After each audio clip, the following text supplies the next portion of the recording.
What's going on, Omega Strikers? We've got the big desk. We've got Reach the Summit 2 right here. I'm joined by Leo Leon 500, Brawler Extraordinaire. Last winner of the last LAN, or most recent LAN. How do you feel? Walk me through. Amazing, man. Amazing. I mean, you know, Canada was awesome. Canada was dope. Glad to finally be able to win something, podium something for once, honestly.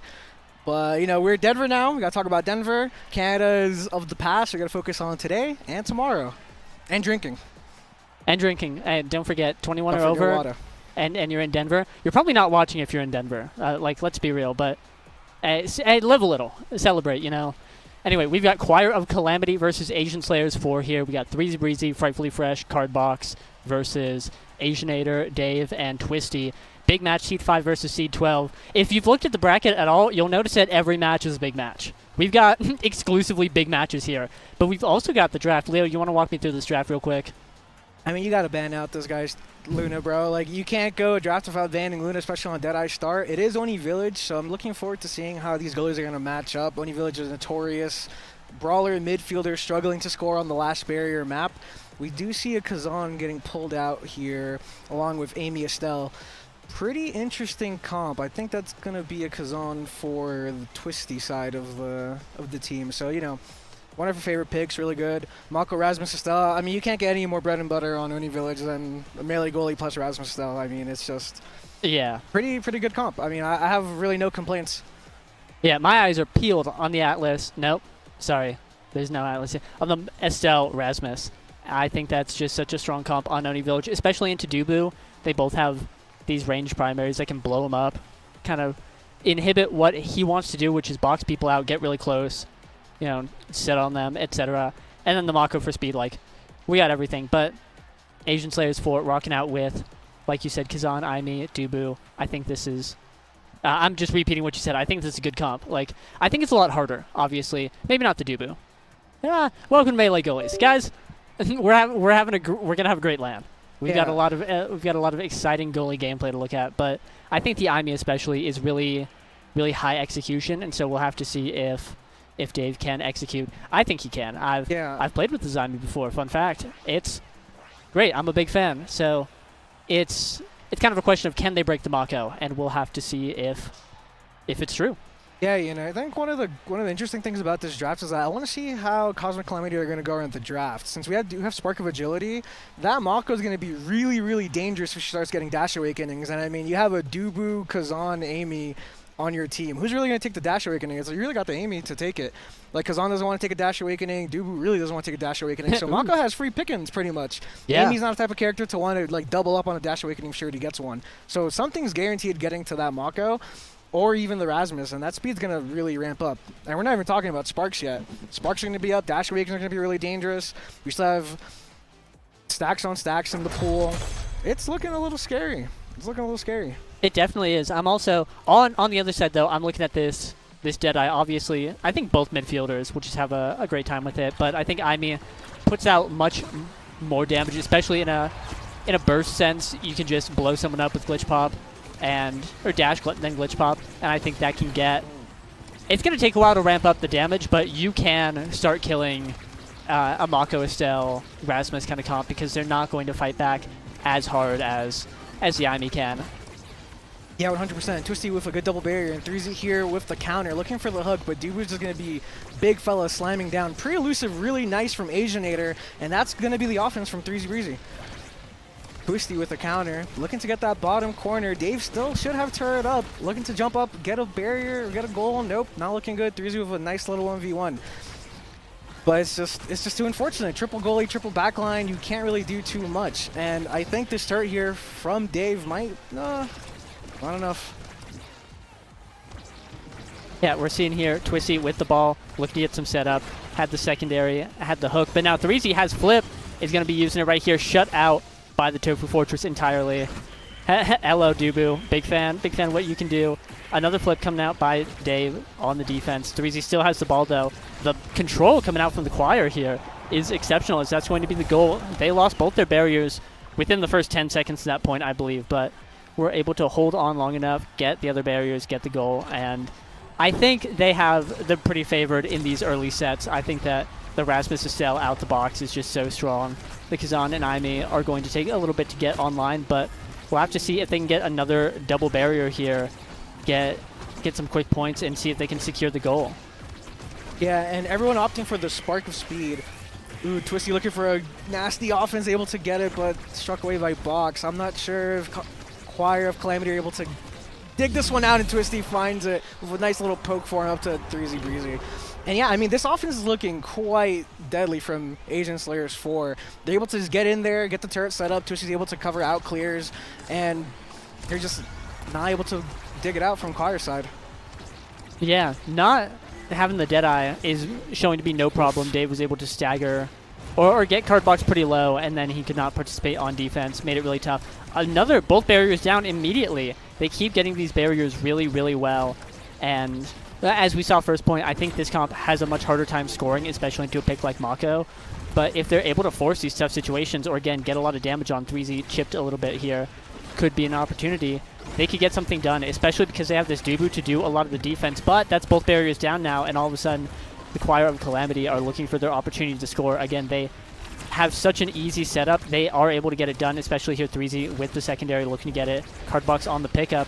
Almost beams it in, but not quite. The defense is good, and they are just looking for an opportunity. They have all the control here, though. I think is the big thing, and I would expect that out of Estelle Rasmus. They're able to keep the ball up the whole time, and Asianator really has to work on this defense here. And I think one important thing to note with how Choir's running their offense is like they're really just giving 3Z as many opportunities as possible. Box is just chilling on the mid line, just trying to feed cores to 3Z. 3Z doing a little Mamba walk up there, glitching around, trying to avoid getting KO'd. Box is trying to stall, look for that flip, give 3Z a nice opportunity. Not quite enough. But this Choir Calamity offense is just both Dave and Twisty playing vertically with each other, walking up, looking for these pass angles, maybe setting up a turret, setting up a hook. And 3Z just all by his lonesome trying to get this 1v2. Box is just ready, waiting behind him, just being able to feed these balls, support 3Z as much as he can. But really, it's just 3Z against the world in these offenses. And I think it's going to bite them a little bit if he doesn't perform. And I mean, it's a Dubu, man. It's really hard to score against that big, chubby bastard. And Dave coming in.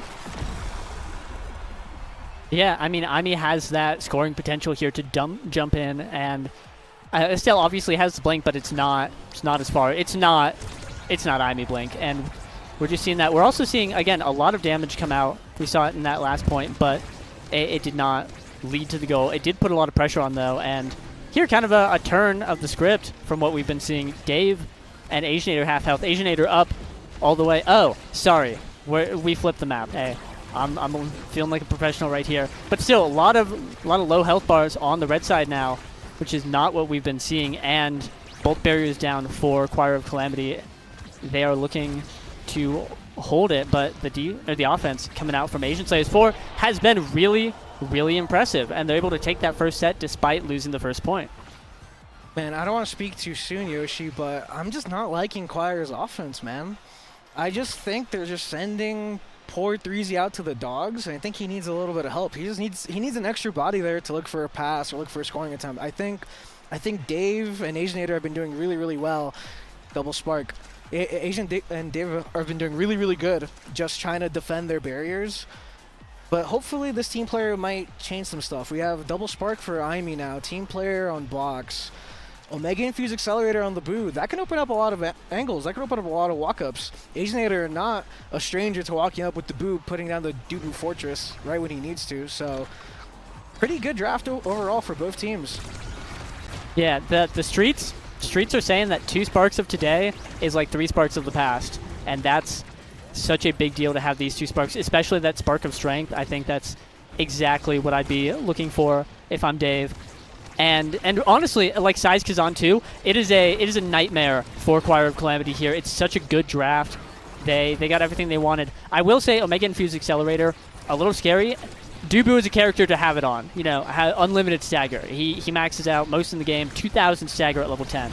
That's really big, and the speed's going to be a big benefit. But if these points last a long time, if Choir of Calamity are able to hold on for long enough, then they can start just killing Asianator. And that seems like a great win condition. You know, these more frail goalies are, you know, not what the melee goalies are usually known for. So if you just blow Dubu's head off, like, don't mind if I do. Especially, I think that's a playstyle that 3Z is favored, and if he's going to be on his own in a lot of these offenses, bang, Hey, or Cardbox can get it done. Someone's gonna kill the Dubu. Is all I'm trying to say. Yeah. There it is. Dude was losing some stagger. Fire Calamity is just walking up, doing as much damage as they can, just trying to get active. Yep, here we see one barrier down. Again, I feel like Asian Slayers 4, they've been winning every kickoff. And I think part of it is Aimee. That's one of her strongest suits. But oh my god, again, Asianator found a little bit too close to the wall. I believe this is what we in the business call a CCL moment. Not quite as conventional, but a big power play coming out for the Choir. Not able to get the second barrier, though. The defense, even without the Dubu, is able to hold strong. Big flip coming through. Big barrier take, and all of a sudden, a great point for Choir of Calamity is now looking a little tough. And I'm really impressed with how Asian Slayers have been running their offense. I'm not going to lie, Yoshi. Like, they've just been able to crisply get one barrier, and if not two. It's been rare for them to not be able to get both. Dave just trying to play his life, just able to dodge the crystal thorns with the ball. Are they able to get this going? No, Dave's gone, and we lose a barrier too. Threezy's about to build flip. Looking, hunting. Not able to. Twisty's just trying to run this defense, trying to prevent the core from going to their half. Good hook coming out. Threezy does have an offense going. He does have pendulum swing, does have the flip. Feed him the ball. Feed him the ball, feed him the ball. Use the flip. Boom. Big slam coming up from Asianator. Threezy still really wants to score this. Box also does have flip online, able to find the kill onto Twisty. Threezy dribbling, trying to find an angle to get onto the Rasmus, and Dave's just... They're just defending Yoshi. They're not able to find an angle. They're just scared. Asianator's big Dubu man plus the Aimee in the net. Big slam coming out. But this offense is still going. They still have opportunities to get this going. And no, I mean, what a crisp defense coming out from Asian Slayer. And honestly, not many attempts coming out from Choir. Twisty trying to get their own lick back, but not able to score the goal. And this overtime's insane. This team player might get some crazy value here. Didn't proc. Flip coming out from Asianator, hook coming out from Twisty, the lingering hitbox, and they're able to get it up into the corner. I am so impressed with how these guys are playing. Yeah, this is insane. Dude, this is round two. This is round two. What a roller coaster of a point. Oh my god, just it's going everywhere. I think a big thing there was that Cardbox was able to take out Twisty. That's a double barrier. This could be big right here. But like you've been saying, the offense, this is a Nassau forward duo, Choir of Calamity here. They played Season 5. They got a second seed. They did really well. But here, I think that they really are just struggling to get things coordinated, and the defense from Asian Slayers is just holding strong. Like I was saying, Twisty was taken out in that power play last point, but it didn't matter because the defensive backline was still holding strong, and they proved that they have enough. They don't need Twisty. Obviously, they don't get to have an offense without Twisty, but like in that situation, boom, that's going to be a point for Choir right there. 2-1, looking to get their last point, even up this game. But I don't know. I obviously would expect a lot out of Seed 5, Choir of Calamity, 3 Nassau players, but Twisty, Dave, and Asianator are putting up a great fight here. They're warming up, man. They're warming up. They're still getting used to the new time zone, new setups, new everything. They need a little bit of time, you know. Round 1 wasn't enough. They need a little round 2. But one really crucial thing that I think is changing up for this Choir Calamity squad is that they're starting to like really choke out these angles. Like now Box is running up, looking to get some active use out of that flip. Threezy's able to cover anything else. Beforehand, Box, really cool tech coming out from Box, able to dodge it. Able to live twice now, exhausting many cooldowns. 2 flips coming up for the side of Choir of Calamity. Having to use the flip to get the ball out. Threezy's trying to dig this out, give it to Box before he gets KO'd, but sadly, Box just another person off to the Oni village. Threezy's just fighting the big Dubu Fortress. Double, here's an opportunity, but no. And I mean, these offenses have been really scrappy, and just super scrappy. Like, they might find a KO here and there, but double melee goalie is just really rough. It doesn't help when you have your midfielder there to help you out. David's doing a really good job of finding angles to help cover Asianator's open spots. And here it is, team player getting active in the OT situation, able to dice it around, find an opportunity. Box over to Threezy, fresh over to Threezy. Threezy tries to look for that little angle, but Asianator with the flip. Threezy really wants this in the top corner, but is not able to find it. Asianator covering it really well. Hook, though. Hook will find it. Hook will be able to find it. And team player is really doing a lot of work in these overtime situations versus these melee goalies. You can't cover everything, man. And when the ball's going that fast, you gotta press a button. And one interesting thing to note from last draft, Deadeye did appear. So Deadeye ate something. Oh. So are we going to get a rare Deadeye eating a spark during a spark start? So who knows? But I mean, speed for all you can get here. Double Dash Awakening, Aerial, Chrono, Stacks, and Egoist. We also have Fire up here on the board. I am very curious to see what will be taken. Mako will get the free Chrono boost. So this is something that I was really worried about, was this Mako just being able to scale. Fire up and Stacks on Stacks landing on these players is really important. Size for Rasmus, I mean, overall, you can't complain on either side what you got. So that's 2 drafts where I feel like both teams are pretty happy with what they got. There's no clear loser here. Yeah, definitely. If I'm Choir of Calamity, I'm getting hyped for that size, and we're just seeing it right there. Oh. Boom, 7-second point. You get that size, Rasmus. You got the Mako in the back, like, boom, bang, bop. It is cleared out immediately, and that is a little bit more of what I would expect from Choir of Calamity. Again, like you said, the Dash Awakening's there. No one to deny it. Oh, we're seeing Energy Awakenings on the side of Asian Slayers 4, which could come into play, but just to keep reiterating what you're saying, the team player from last draft, I think, has been so valuable, and we're going to be seeing a lot more of it. I think it's really what kept them in the game that last set and enabled what they were able to do. Here, a much slower set going on, or point, but sorry, I was lying. That's going to be the barrier there, and Choir of Calamity are really looking in form now. Yeah, and I feel that Agent Slayer is starting to feel some of those pain points, not being able to pick up the team player, Rasmus getting size, Mako getting the Dash Awakening. It's just like that speed and that size and just being able to send the core in really fast spots has been really, really worrisome. You know, even if you have the Boo in the net, even if you have Dave coming back to help, it's still really, really difficult to get that offense going. Like, I want to see these Amy turrets. I want to see Twisty going forward and doing Kazan thing on low ping. But it's just not happening because 3Z and Box just have a really solid offense coming up with the assist of Fresh with essentially free size, and what a kill. That might be what they need to look for this offense. Fresh does still have flip available, not going to invest it. Twisty and Dave looking for this offense, looking for these passing angles. Twisty does have flip very soon. And nice open primary. Give Fresh a little bit of knockback. Twisty sets up a nice little shot up in the top with flip. And I still think Asian Slayers just have to really claw their way back into this game. I think they just need certain awakenings or just need a really good draft to really get back here. I still think they're on the back foot, and unfortunate. Yeah, definitely. We're seeing just a lot of pressure come out from Choir of Calamity, but we did see some good value at that last point from the Energy Awakenings. Dave getting a KO with core flip, activating the fire up, and then Twisty on the Egoist making the runaway. But here, Asianator ripping the flip. Dave looking low. Whoa. It was looking like a pretty tough point, and Choir of Calamity again starting to run away with it. The warm-ups here, they're looking warm, and Asian Slayers need to figure out something quick if they want to turn around the set and the game. It could just be hope for some big awakenings next draft, but obviously if you're not picking first, it's going to be hard to get what you want. They do have a nice offense here. They are contending with the control that Choir of Calamity have, but here, I mean, 3Z's giant, he's so fast. Like, it is looking tough to get through him right now. Yeah, and I just can't say it enough, but this comp out of Choir is just so solid. It's such a solid comp.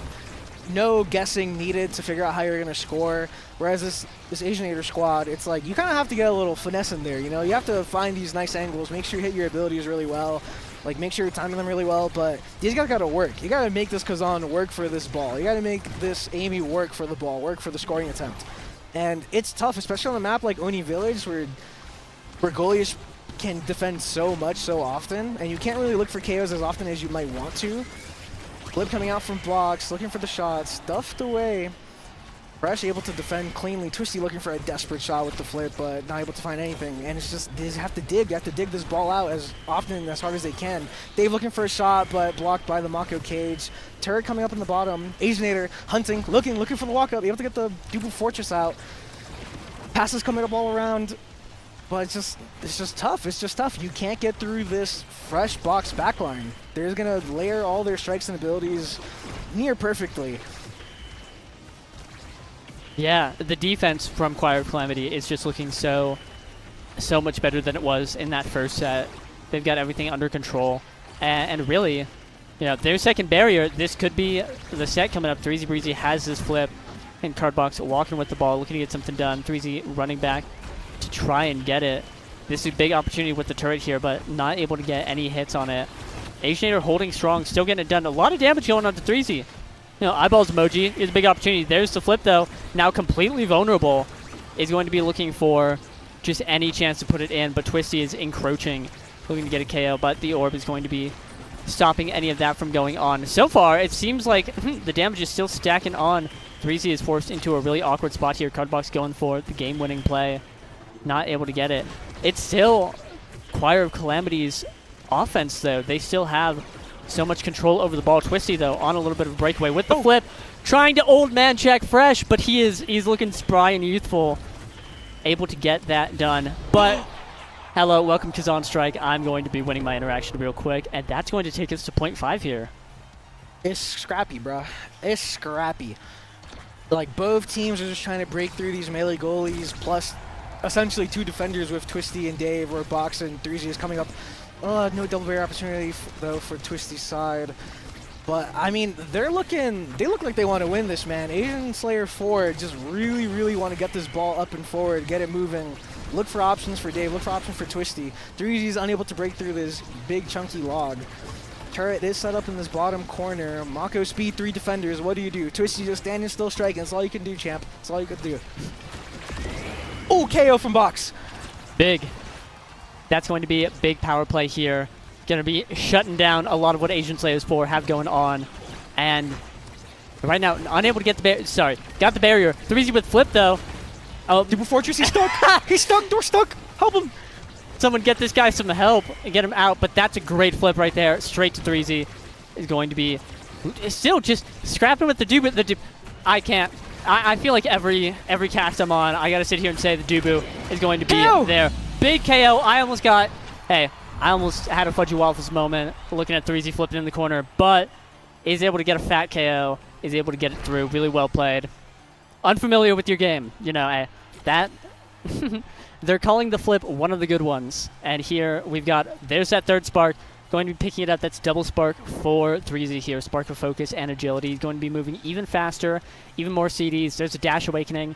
Here's Dave's opportunity to deny it, but takes a rapid fire, which means that this dash could be going straight to Fresh. Oh, the deny is here. Kazan taking the dash awakening. Explosive is definitely the best pick, going to be doing a lot more damage. And I actually think that this is a great opportunity for their win condition. I think that they have a lot of KO potential. Not able to pick up the prize fighter, but hey, if they KO Cardbox here, that's going to be 0 prize fighters, dead awakening on that guy, and a big power play. It's going to be 1 barrier, though, for Choir of Calamity, and honestly, they had it. They had a really strong draft. No dash for the Mako, but still, I don't know. It's looking like a mighty tough hill to climb for Asian Slayers here. Ooh, Twisty with a nice dash hook. Who knows? Maybe dash awakening is actually pretty decent, but not being able to convert to a goal here. 3Z's looking for this top corner. Box and 3Z just looking to pass around, get that ball forward. Asianator looking to walk up. I'm not gonna lie. I wish I saw Asianator like fully make good use of this Omega Infused Accelerator plus stacks on stacks plus the Spark of Agility. This guy is speed. This guy is fast. He can be walking up and doing as much as he wants, but he's opting to play it safe. But there's a KO. That might have been a stack onto Box. I can't see. It's too far away. I can't see if we got a stack for that. Too far. That is, it's looking like 1 right there, okay, which means no stack. But yeah, we're just seeing. I agree 100% with. I've been looking at fast Asianator's going. Hey, here's 3Z just trying to fight in the midfield, get anything done. But Dave is winning all of his strike wars here. But the beam, a little bit of a stale press coming out. The flip is going to be whiffed. That is unfortunate. We'll pass back to Fresh. Very nice. Also has a flip. It's going to be hard to break that Cardbox with a flip. A lot of energy coming out, if you believe it, here in this first point. 3Z looking for an opportunity, passing to his midfielder, getting a little rally going. But the 3-man defense here is not going to be enough, as that's a pendulum swing from the giant Rasmus, getting it through, and that's 1 point on the board. 2 more, and Choir of Calamity will be taking. I believe this is a best of 3, I think. So that would be taking game 1. We will have to see. It's coming down to the wire here.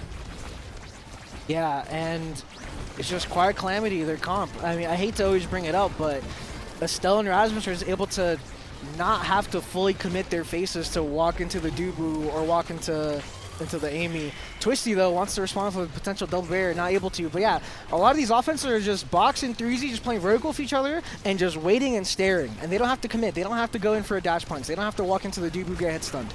They can still play the offense decently far away and not have to worry about, oof, dangerous opportunity there.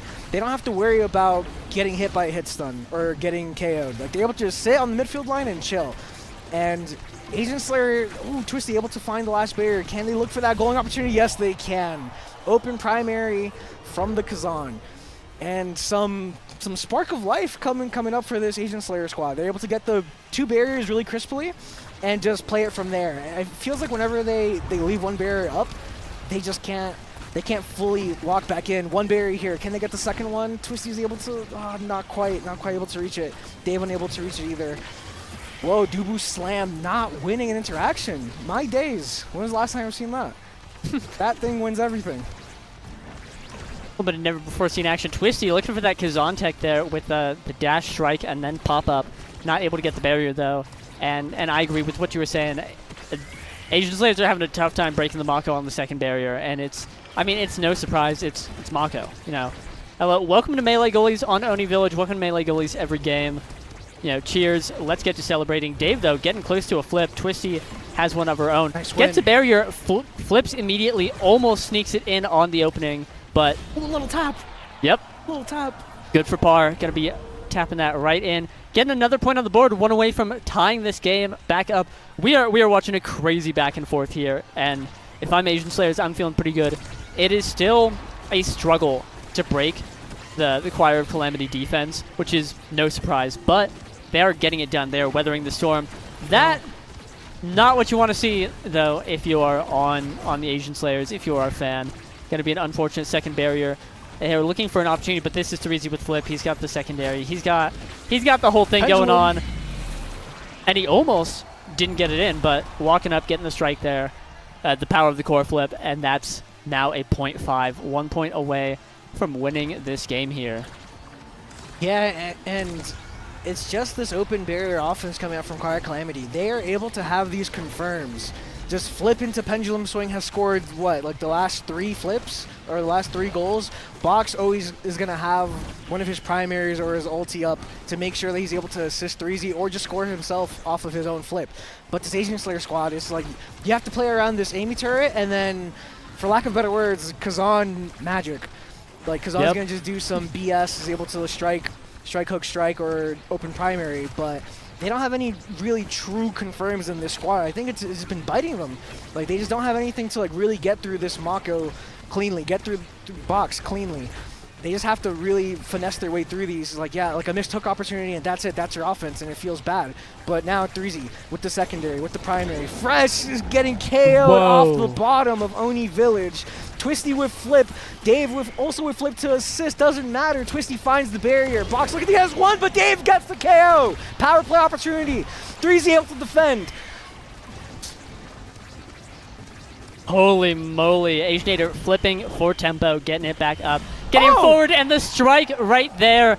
Going to be winning the interaction. A little bit of Kazan magic, as you were saying, getting it through, and that's going to be a set 5. We've got a real movie on our hands. Double size awakening going down to the Rasmus and the Kazan. There's going to be a fiesta. Hot shot potentially landing on the Estelle. Dave might be able to deny it, but like everyone gets something here, man. It's like Estelle gets heavy impact or hot shot. Both sides awakenings on your brawlers. Your goalies are going to get stagger or heavy impact, maybe dropping towards Mako. I know he's going to go peak performance and then probably an FOF or a bulk up. He's feeling a little, yeah, like, again, like, but all of these drafts, I'm pretty happy with either one of these squads with most of these drafts, if not all of them. And I think the really cool thing about this game is that it's really just going to be a matter of just winning your interactions and just skill expression. There's just no one clear winner in either of these drafts and a double barrier falling. Choir of Calamity, how do they respond? Yeah, they need to respond fast because Now, I agree with you and what you were saying about how you just need to rely on the Kazan magic. They don't have the checkmates, and into melee, goalies really want these checkmates, and Estelle and Rasmus have them.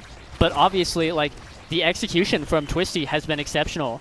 You know, making things happen, getting through, and honestly, if I'm Choir of Calamity, I'm a little nervous because this game was looking pretty packed up, and now all of a sudden, we're in set 5. We're in set 5. Erasmus, or the Kazan got a Size Awakening. It's going to be pretty tough to deal with here. And it's looking like, again, just more Choir of Calamity offense. That's getting shut out by the Dubu. A great angle, just short of it. Real shame to see, but able to break through finally. There's a flip. Dave looking low, gonna have to flip now. Getting it through. Twisty also has a flip, looking to get it through. Doesn't need it. Just, I'm gonna keep talking about Kazan magic. You said the activation phrase, and I can see nothing else now. There it is. Yoshi, this is round 2, bro. This is round 2. These guys are playing insane. This is round 2. This is the beauty of LAN. This is the beauty of the hype, of the adrenaline, of the potential double barrier here. Just, this is awesome. Aside from the melee goalies, that's a little sad, but everything else is awesome. I mean, these guys have been triple defending Dubu Fortress, just absolutely denying the flip opportunity. And it's just a lot of back and forth. Everyone, the moment this ball gets on one of the defenses, everyone's running back. Look, 3Z and Boxer's running back. They're worried. Dave is able to get a free pass, not able to really get much off of it. Twisty a little too far away. Asianator able to defend this. Barrier just gonna get tapped in. Just ball slow rolling off the Oni speed. Twisty wants to make something active out of this opportunity. Just slowly rolling off the Amy turret. And I'm worried if I'm a Choir of Calamity. This game looked like it would be in the bag for them. Twisty not able to beat the Mako empowered strike, but it's dangerous. It's dangerous. 3Z has to walk back, and constantly all 3 of these guys are walking back. This last set, everyone's walking back. Everybody wants to win. No one wants to make sure that their barrier is like still up. You want to make sure that you have everything possible, all your resources to keep this game going. And triple flip, almost up on the side from Asian Slayer. We do have the fire up on Dave. Maybe they activate it soon. Bear just slowly going around box. Gonna ego it, look for an opportunity. No, Dave, fire up. Twisty's going in. Little tap. Bryce able to just clear it away. The Mako. You hate to see it. You hate to see it. And that's all their flips, man. That's all their flips. Fresh still has flip available. Team player is getting some use now. Box looking for these back passes. 3Z against the world. 3Z with the hook. The slam doesn't matter. You find the pendulum swing, and this guy has been spacing those things so well this set. This set, last set, this guy's just figuring out this Debu matchup as often as he can. I mean, this guy's a vet. This guy's got like 5,000 hours. This guy knows what he's doing. Been around a while. Just great patience waiting for the slam and then pendulum swinging it in. I think that is a big point for Choir of Calamity. Honestly, like, what I'm watching here in this match is just momentum, and momentum is one hell of a drug. Going forward and back. Sometimes, oh my god, sometimes you go crazy on the flip and get 2 barriers when there's only 2 barriers on the field, and you just take it. But Dave looking crazy low, and the Choir chipping him down, trying to get something. He has to walk back, get the orb. You know, arguing with the wall here, trying to get something done. Twisty on the breakaway. We saw the explosive entrance pick up, and I talked about it. Hey, that's good damage. We're seeing right here just a lot of conversion potential from defense to offense, and with both brawlers walking back, that ability to warp to the map, to dash in like that has been really, really potent, and I think it's been a big deal for the Asian Slayers offense here. We are seeing, though, 3Z with the ball, a little back pass, Twisty trying to interrupt, got the Egoist proc, looking to get anything done, unfortunately just in position, but Dave and Asianator unable to get the ball, but there it is. Dashing in, flipping the corner, still getting it through. Oh my god, and now all of a sudden Asian Slayers, the shoes on the other foot, the turns are tabled, and they are 1 point away from winning this game here. Dude, and Dave did such a good job living. I think this flip is going to prove... Oh, okay, never mind. My bad. Commentator curse. My bad. But Dave was doing a good job living. I was hoping that flip was going to convert to something a little bit more, but, you know, we're happy to fire up speed here. Up here, big flip coming out from Asianator. No energy on the side of Asian Slayers now. All gone. And here, 3Z working up to his own, so is Cardbox. Big orb. We got... It's backwards, but that's 9 orbs on Fresh right here. And that's a second barrier, though. Flip. Might be dangerous. Right there. Dave. The double defense. Oh, dude, this offense, I can't stop speaking about it. Box and 3Z have just been so scary every time they walk up. They've just been so terrifying. This hit's done scary. They're spacing Asian really well. All sides have been playing out of their mind. But like we see it here, like Dave and Twisty, it's rough to get this offense going. No cooldowns, no execution, but 3Z able to find the hook into pendulum swing. It's just a difference of comp, a difference of style. It's so hard to find these converts on the Amy and Kazan versus this comp. It's so difficult. You don't have that hit stun. You don't have that clear checkmate opportunity. But they're still making it happen, and I'm not counting them out just yet. Yep, they have, I believe, lost. Well, they lost the last point. They are having to walk back up after being down at this point. It all comes down to this set 5.5. Who would believe it coming? Dave, though, working up to a flip. I think the flips, especially with the Energy Awakenings on the side of Asian Slayers, has been such a big deal. This Egoist proc. There's a big flip. There's Fire Up. And just, that's one barrier. Here, I'm smelling a second. And it is going to be the second there, fresh, not flipping in time. But offense here, 3Z Breezy with the flip of his own, is getting resurrected by the recovery drone, still keeps his flip.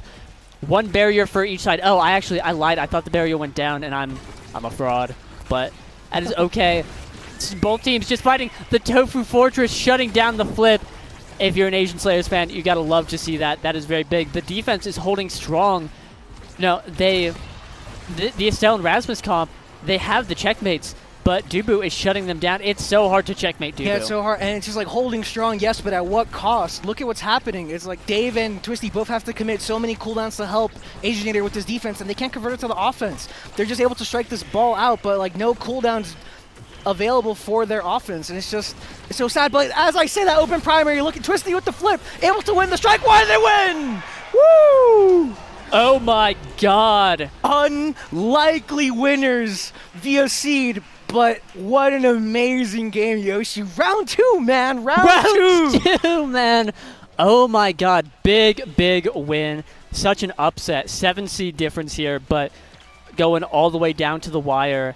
Asian Slayers 4 able to go on. That was best of 1, so boom. And that's seed 5 in loser's bracket now.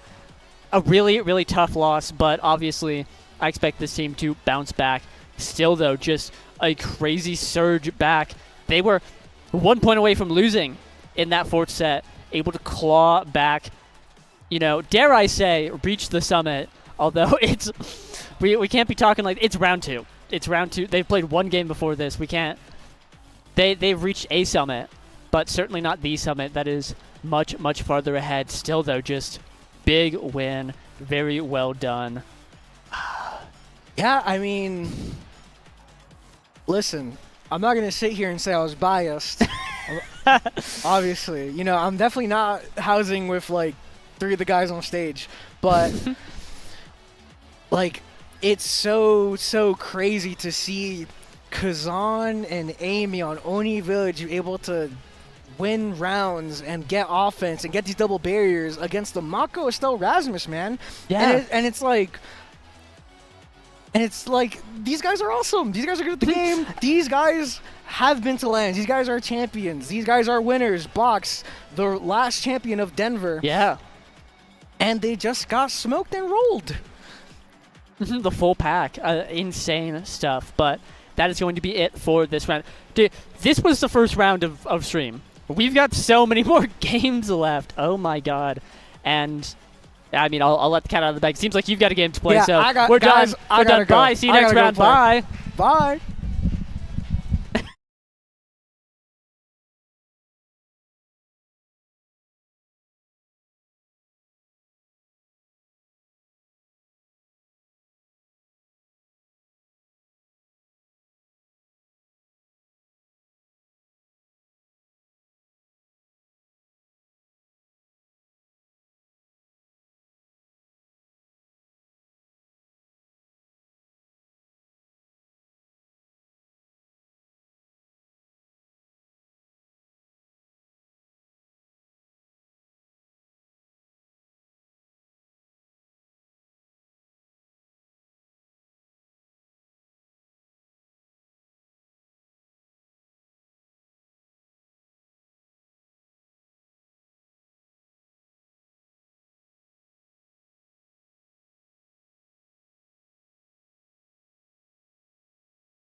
Welcome back, everybody, to the casting desk here. We're going to have an exciting game for you coming up here. We got Weez Little Bees versus Lob City But Worse. I'm AJ Cannon, joined here on the desk. Introduce yourself. I'm Water Fury. We're here to watch a very exciting match. These are two fairly high seeds to be facing in the second round, but that's just pretty standard for this tournament. Lob City But Worse is the 1 seed, so obviously that means that they're a pretty powerful team, and but Weez Little Bees is no stranger to high-level players. They have Carmine, who's a national midfielder who placed third in this most recent season, did it very well for himself. So I don't think that they're going to be too scared by them.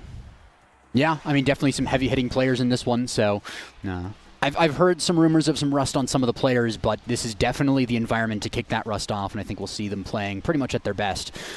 So standard kind of banned there. I'm Ezap first. Personally, I'm an enjoyer, but I don't think many other people are. Seems Demon Dice also got banned. We're going to Inkies first. Now, that seems to be like a Lob City hallmark, if I'm not mistaken. Yeah, but I mean, Carmine's also really great on that map. But I mean, the start is really what I'm interested on Inky Splashdown. We see heavy impact and siege machine. I mean, the Rune getting banned. Who's surprised there? That character very powerful right now in the midfield. And Vaughn's also willing to play it in the goalie position. And siege machine is great on that character. So, but heavy impact. I mean, that lends itself to a very strong damage start, and the Sad Boys seem to have gotten the message because they picked Estelle Zentaro. So we'll see if that now and the Kazan can match it, but with a Dubu in the back line, it's going to be looking a little bit challenging for them. Yeah, I'm excited for Weez Little Bees. They have a lot of just area control and an ability to control the map, so going to be pretty interesting. Not as much kill potential there, but we'll see what they can pull off.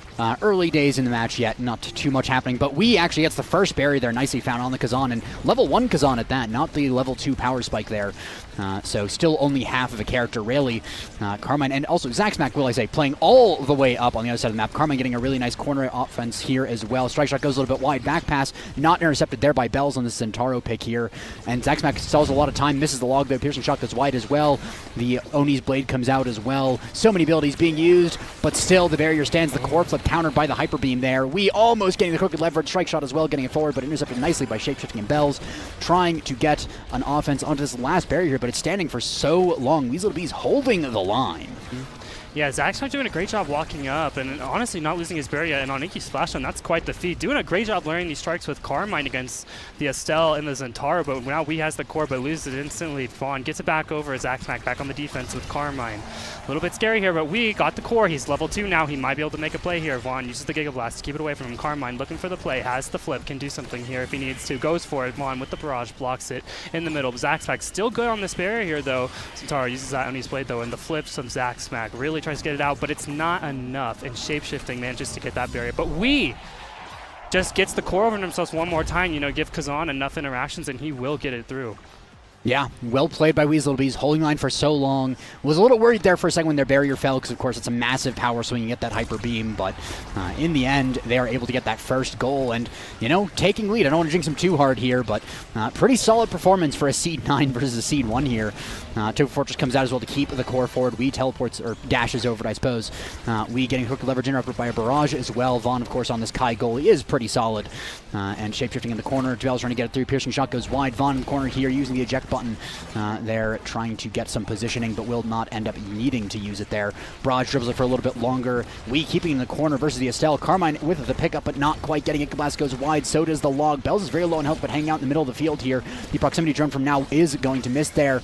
Core flip comes out from the Zentaro, and it's deflected really nicely. We gets first blood onto the Centauro, and that is the opportunity here that Weez Little Bees need to get this barrier open. Yeah, I'm really actually impressed with the side of Weez Little Bees. Seeing that their comp was not very based around the damage via, they don't have that Estelle, they don't have the Centauro. They're actually doing a great job keeping Bells low on stagger and staggering him when need be. And looking at it now, we and Zaxmac both have the flip, but it doesn't matter. Zaxmac uses the flip a little bit too late. Bell's managing to get that barrier, and Shapeshifting, once he gets the core up to him, sees the line between Carmine and Zaxmac and uses that flip to slot it in. Nicely done there. Lob City But Worse, showing that they're not that much worse. Able to tie up the game 1-1 and able to get a little bit of offense here, but they don't have any energy left, whereas We is sitting on a full core flip. Carmine very close as well. Arrows defending, uses the core flip as well, gets the barrier, and that's the advantage from Weez Little Bees here.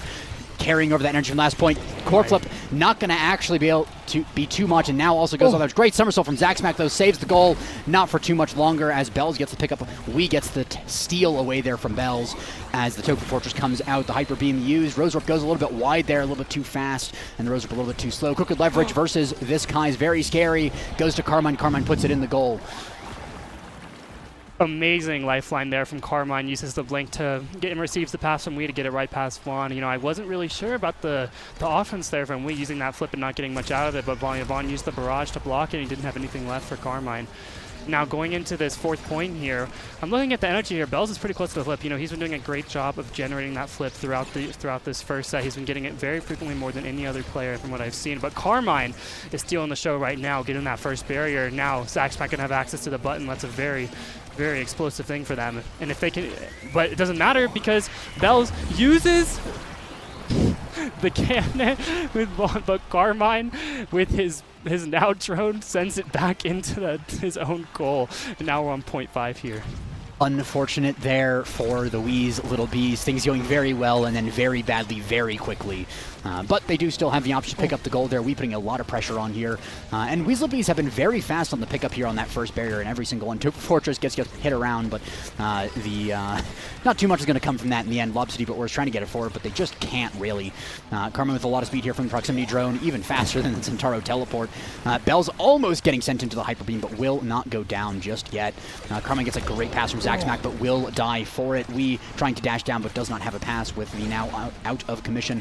Bell's no passive here, very little health as well. Zaxmac has a core flip available, and Vaughn is playing all the way up. There's an option here for Weasel Beast to just go all the way around here now as well on the field, but the barrier off the field. Yeah, now Shapeshifting has this flip. It's looking really scary for Zaxmac, who has no energy to work with to evade an Estelle ability, and also this cannon coming to the other side, just use the Dubu Fortress. If it gets in an open space, not much he's going to be able to do, but Estelle doesn't even have to do anything because Bell's able to work through it in the corner and get it past Zaxmac.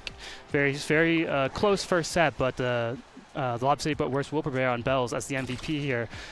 See some pretty good awakenings here. I mean, in my eyes, I'm on the peak performance personally. Want that speed. He's already getting staggered a lot on especially heavy impact, but he's looking to be opting into the Spark of Agility.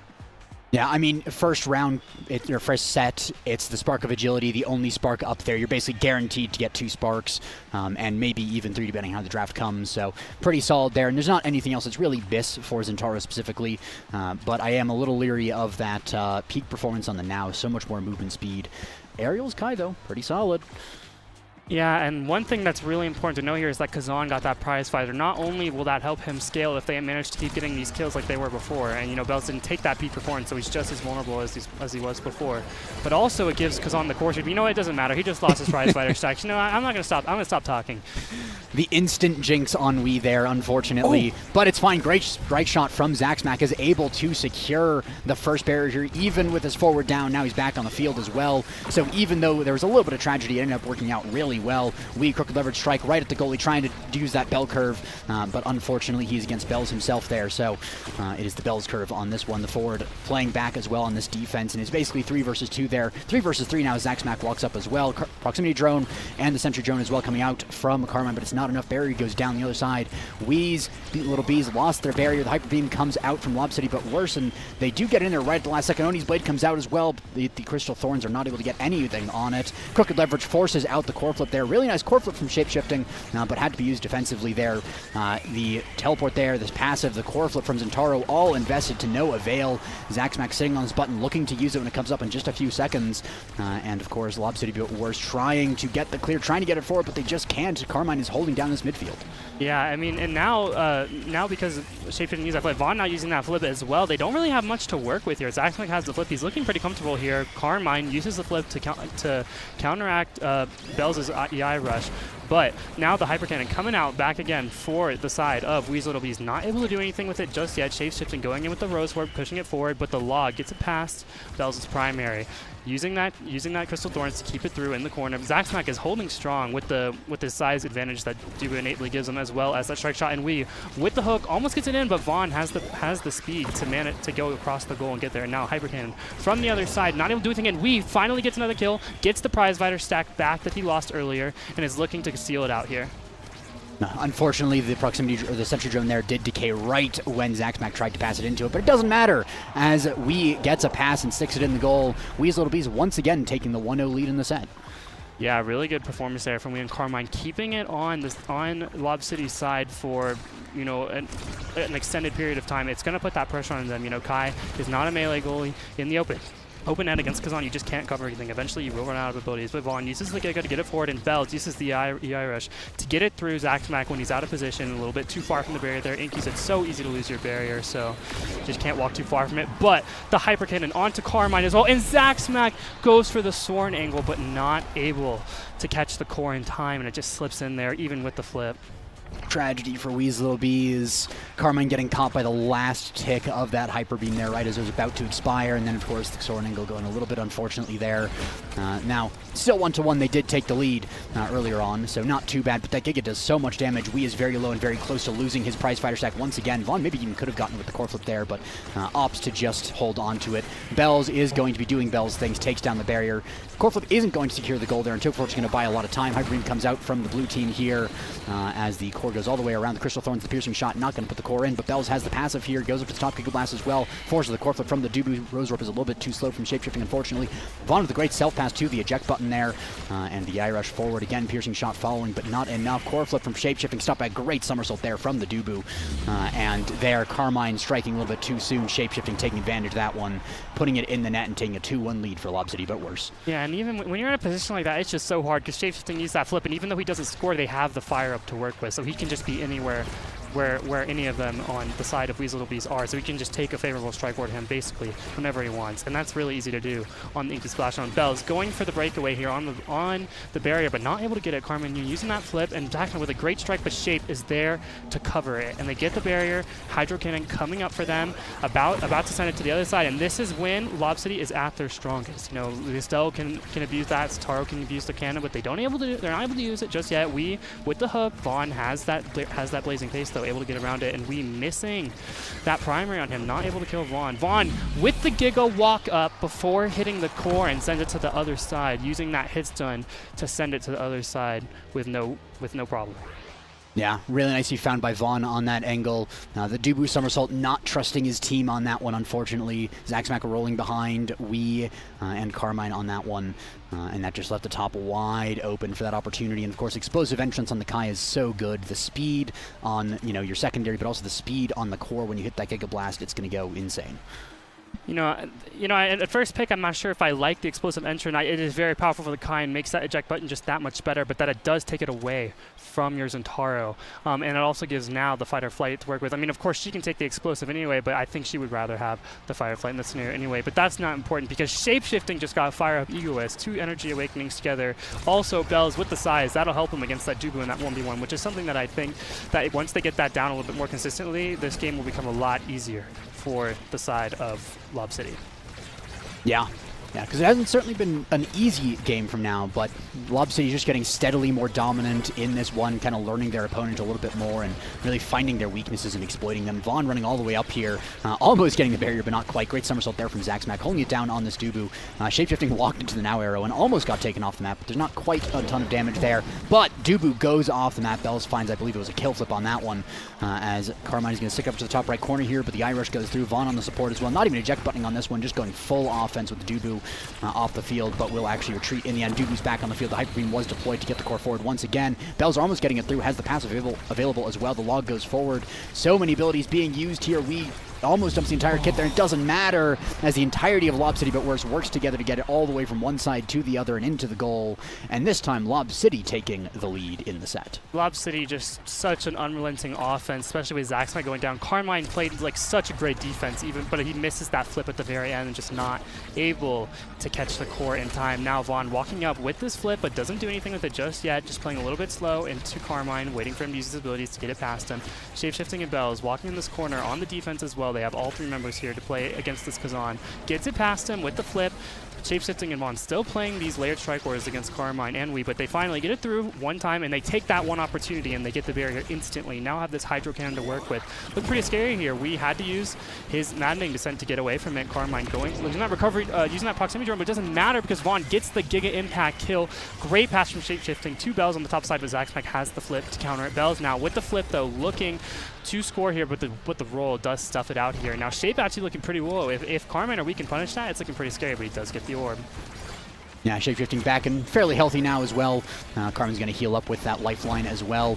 Zaxmac had a really solid defense there. Bell is very low on health now as well. The opportunity for Wee's Little Bees to come back, but Bells has that passive, almost sunk it in, but not quite getting the lineup on that one. Barrage from Vaughn, though the goalie playing forward. You love to see it, especially on this Kai, and that's going to take a 2-0 lead here for Lob City, but worse. But Wee's Little Bees do have the opportunity to do a full reverse sweep now, all the way from 2 sets, 2 points, if they want, and they've shown they can take a little bit off of Lob City, but worse.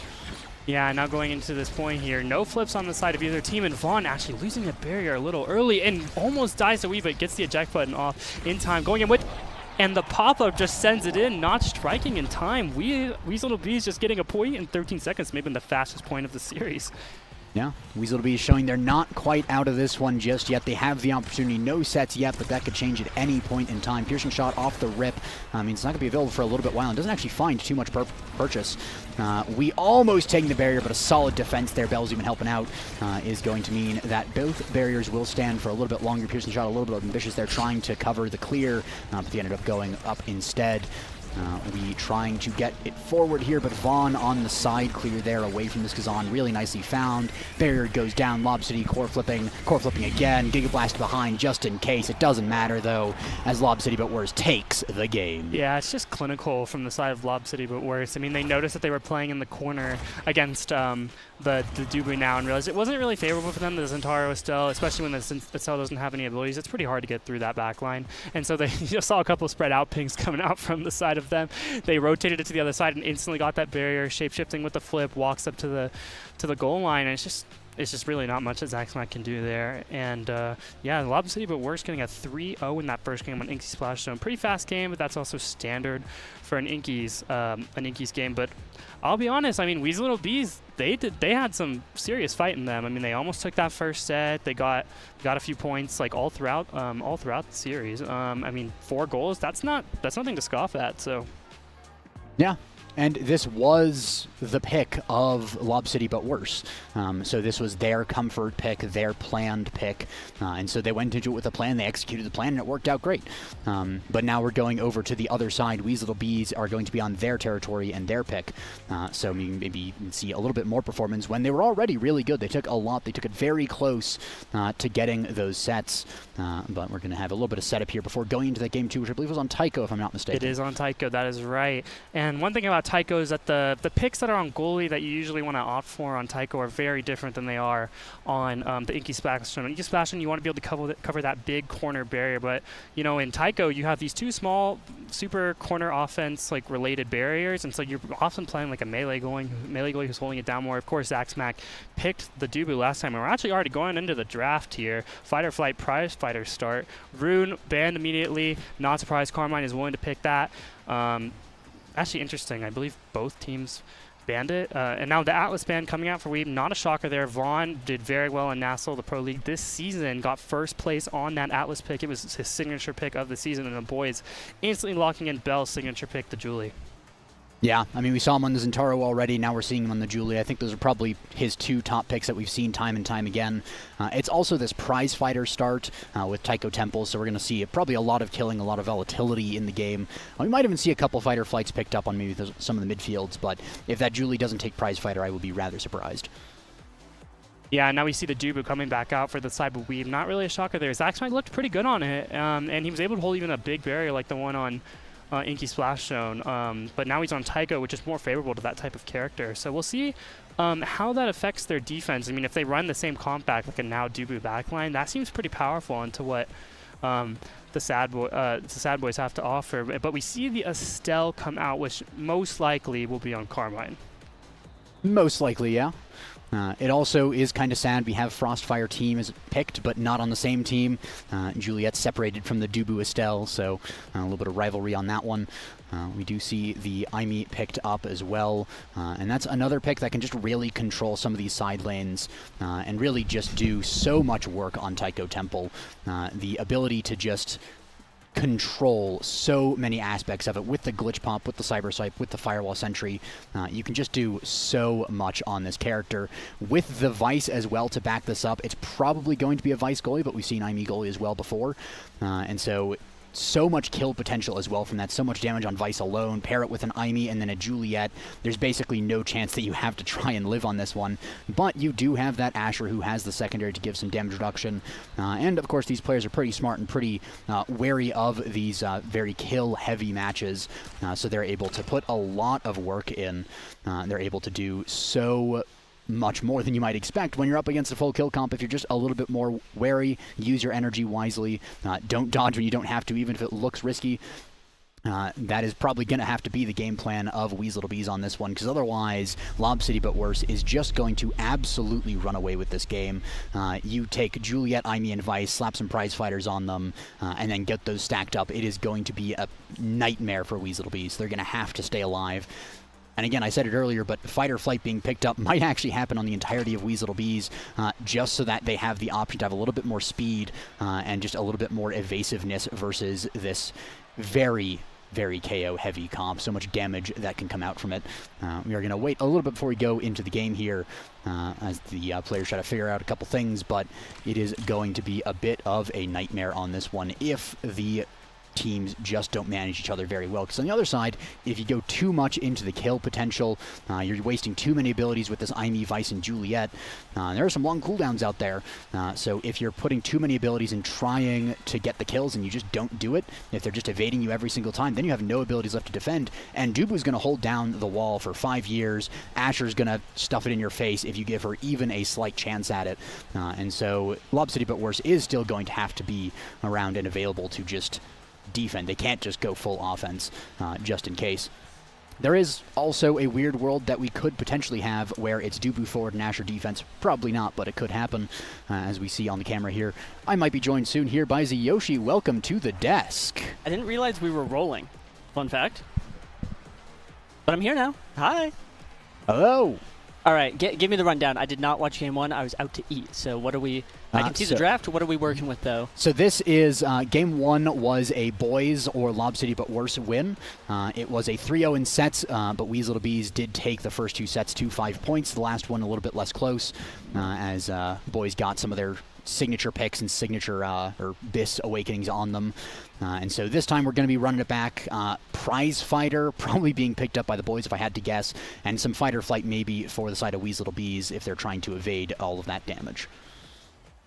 That makes sense to me. What I'm looking at right here is I'm seeing Weaslebees is locked in Dubu.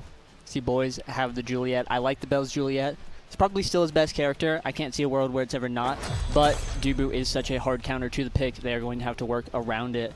And that's easier said than done. I was on for the last series, talked a lot about Dubu, and hey, that guy won that game in a huge upset. So if there's any character that can do it, it is Dubu. I do think the big rune ban is fair. I can't argue with that, but Dubu actually looking pretty manageable right now. You know, don't let the media convince you. Oh, what you see is what you get, and that's going to be one 16-second goal real quick like for Lob City But Worse. Yeah, and we see Lob City But Worse is playing a very momentum-heavy comp here. They really are all about the offense. If it gets on the defense, that Vice Aimee backline is going to suffer quite a bit. But as long as they're able to keep the forward momentum, able to keep things on the other side of the field, it is to their benefit in the extreme. We see the Cyber Swipe even getting a really nice pickup there, stunning up the Dubus who can't really do anything. And the Vice ult just kills the Estelle. They're bouncing her off that corner drum. There's not really anything she could have done there, but maybe just play better, I guess, as Bells takes the second goal in, again, very quick fashion here, and we see that it is going to be probably some prize fighter stacking up here pretty soon. Yep, going to be seeing a whole lot of that here, and honestly, again, looking at the comps, I'm surprised we're seeing a Vice goalie. You know, Von Westcourt username, melee goalies win every S tier. probably still going to be true, but for right now, we're seeing him fly. We're seeing him unleash a little bit of that sauce. And it's so Vice is so strong into melee goalies. You get to throw out your secondary from afar, stun them, hit them with primary. Just the whole thing is so threatening. But here, big first pick from Juliet. I mean, Bells just ran the whole show and is probably going to be taking a bulk up, maybe an Egoist, Spark. You know, all big picks here. Seems that the Spark value is pretty high coming out of this team. Bulk up will be falling though to shapeshifting, and like denying the stagger is going to be very nice on the prize fighter start. Might have Colossus, a little bit of size for Zaxmac here. Dubu with size, definitely a big threat. You know, anything you can say about Dubu, I guess, except his ult, just gets way worse when you have the size. He is so big. The strike wars are going to be so difficult to handle, and honestly, I think it is a big ticket to getting in there. You know what Dubu can't handle is a big Vice ult right on top of him, so that's going to be a lot of damage onto Carmine too. We are actually seeing crazy Vice value here. The Vice I meet backline, you know, the old Omega Strike. This is what they took from you, kind of thing. Hashtag melee goalies win every S tier, but this is why they took it from you. Both barriers down. The defense is just not quite there, but I mean, dash punch, boom. That's a frail little Dubu sitting there, and he's going to be a complete. He's a big juicy meal for this team. Going to be getting gobbled right up for another point. That is 4-0 for Lob City, but worse right now, I believe. Yeah, the bigger they are, the harder they fall on this one. Zaxmax takes 1 foot outside of that goalie box and just becomes an instant target. And even inside the goalie box with the damage reduction, it's not enough. That's another person going off the field this time, as we do lose almost another one. Estelle in the middle of the Vice ult, gets bounced almost off the drum, but finds that narrow pixel of the corner. Zaxmax trying to hold the line here as we do have Asher back on the field. Carmine taking a shot from the Vice Lightning on that one. Will get a great Rose Warp against the Glitch Pop there to just barely survive. Thunderstrike comes out as well. Shapeshifter trying to get forward Corplet from the Vice as well and puts it into the goal. The goalie can score, can do damage. Vice does everything but maybe defend, but you don't have to worry about that one if you're just killing them. Yeah, like what are you going to be defending against? Yeah, let the bodies hit the floor, and again, just the damage is coming out here, and I would expect nothing less. Obviously, you know, this is Sad Boys with shapeshifting, and they're the seed 1. They're the favorite to win it right now, so obviously they're going to be executing exceptionally well. I'm looking at Bells with the flip. You know, we see we coming back here, power play only netting 1 barrier for Lob City here, but again, that's okay because the Dubu is down, and it's the way back the 2023-24 kind of idea behind Dubu and why a lot of people thought that he was not super strong is that you can just kill him. And I think that's still true. Like here, if you can just KO the Dubu, obviously he's not a threat. Again, we've been over this. And so I think that is really paying out for Lob City here. Sometimes you can try and kill the Dubu, it's just not going to happen. Like, tankiest character in the game, etc. Oh, but we're seeing a little bit of that lack of defense. Not quite for the reasons you'd expect, but coming out right there. Vaughn on the midfield line, shapeshifting, returning to the goalie role. Just a big blast from the pass here, and that's so much core speed. And that would have been a crazy clip. Let the world show, but unfortunately not quite there. Bell still sitting on this flip, waiting for the perfect opportunity. You know when Bells hits flip, it's going in. And here, not quite going in. Unfortunate angle, but here comes Imi Turret. Zaxmac, no evade. Getting a little wacky and wild here. Carmine able to save it from the core flip. Remember when I said that it was going in? I was wrong. I was doing a little bit of glazing, and unfortunately it did not pan out. And that is going to be a big goal for Wee's Little Bees here. Yeah, really nicely found there. Vaughn did find the Soren angle there, but unfortunately the large Asher in the goalie box really just doesn't work. I mean, she doesn't have any size awakenings, but she just feels massive just from being her as a character.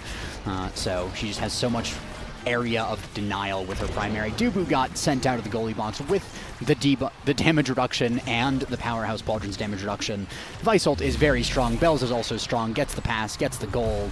That is a 13-second point with a kill inside of it, as Lob City But Worse is just running away with this one. We's Little Bees had a plan for this map, and it did not go that way. Yeah, I hate to start speaking like it's already over, but the writing is looking on the wall. We's Little Bees are going to need a big miracle. We usually see the streets have been saying that this map is is some big creation slop, and I'm actually not seeing any of that. I think that is the prevailing and predominant strategy that succeeds the most. We obviously have Dubu. Asher is sort of in there, but really it's this damage comp that's just blasting them apart. And if you had to take a little think on what might be second best to creation slop, the KOs. The KOs are coming out, and I do think that this is going to be something to watch out for. The fact that this team is pulling it out and succeeding so significantly on it, well, again, I didn't hear no bell. Can't call it till it's over, but I think is a big sign. Weez Little Bees might have found their miracle, though, as it's 1 point on the board right there. Yeah, Weez Little Bees showing that they still have some fight left in them. However, it is still early in the set. The Lob City But Worse has not had the opportunity to stack up their prize fighter stacks. They're all still sitting at 1, and the red team is looking very low on health. I wouldn't even be surprised if Lob City had a goal opportunity and then let it slide just so that they could get a couple of kills and really get the ball rolling on this. As Carmine is trying to get this barrier open, Zaxmack able to get the defense here. Glitchtrap goes a little bit wide, so does the Cyber Swipe. And that is going to be a dead Asher there. That is going to be some prize fighter stacks going up as the barriers do fall, and it's an open goal. Lob City But Worse trying to defend, and of course they don't have a ton of defense. The Crystal Thorns comes out as well. Zaxmack running up here, has the log. Bell is trying to get around the Dubu. Firewall Sentry comes out as well. Piercing shot going to be used, but Aimee gets the goal 1-1 here. And again, a couple of prize fighter stacks. Juliet and Vice both with 2 now. Not crazy just yet, but also keep in mind that this is a Vice with 2 prize fighter stacks and also heavy impact rapid fire. So that is just so much potential here. Vaughn teleporting forward as well. Not going to invest the core flip there, but does get the barrier anyways. And that primary as well is going to come out. The barrier goes down. Bell's in the corner here, shapeshifting with the core flip as well. Good Prop sends it forward, but not quite enough to get the goal. And we're seeing here a big flip come out. Vaughn still has his, which I think is obviously going to be a big boon for the defense here. And still just, like, we're seeing a lot of success from Shape and these Aimee turrets. We're seeing the big wall cordon off that section. We're really slowing down is what we're seeing. You know, if you couldn't tell, I'm sitting here trying to figure out what to say, but things are just, we're kind of in chill vibe mode now after 2 sets of some real action. Just both teams looking to get anything, really. I feel like Weez Little Bees has a lot of control here, and they're just trying to fight through the defense. But that's going to be 1 big KO. That's another prize fighter stack. And all those things that I was saying about things being chill, things being slow, and Weez Little Bees having all the control just slipped right through immediately, as that's a big KO, power play, another turret, and boom. We are on to series point. Yeah, Lob City But Worse really showing the patience here, and it is kind of one of those things with a kill comp that's really weird, but if you're able to stall the game out, then getting the opportunity to get more prize fighter stacks is actually a very valid strategy, and they did. They got a kill, now have 3 prize fighter stacks on the Juliet, 2 on the Aimee and the Vice there. And the Vice ult just does so much damage. Zaxmack has no health left, gets killed by the flurry there from Bells. As the Asher ult pass split are doing a ton of work in the negative power play, but in the end, Bells does get the kill up to 4 full prize fighter stacks. Another barrier goes down.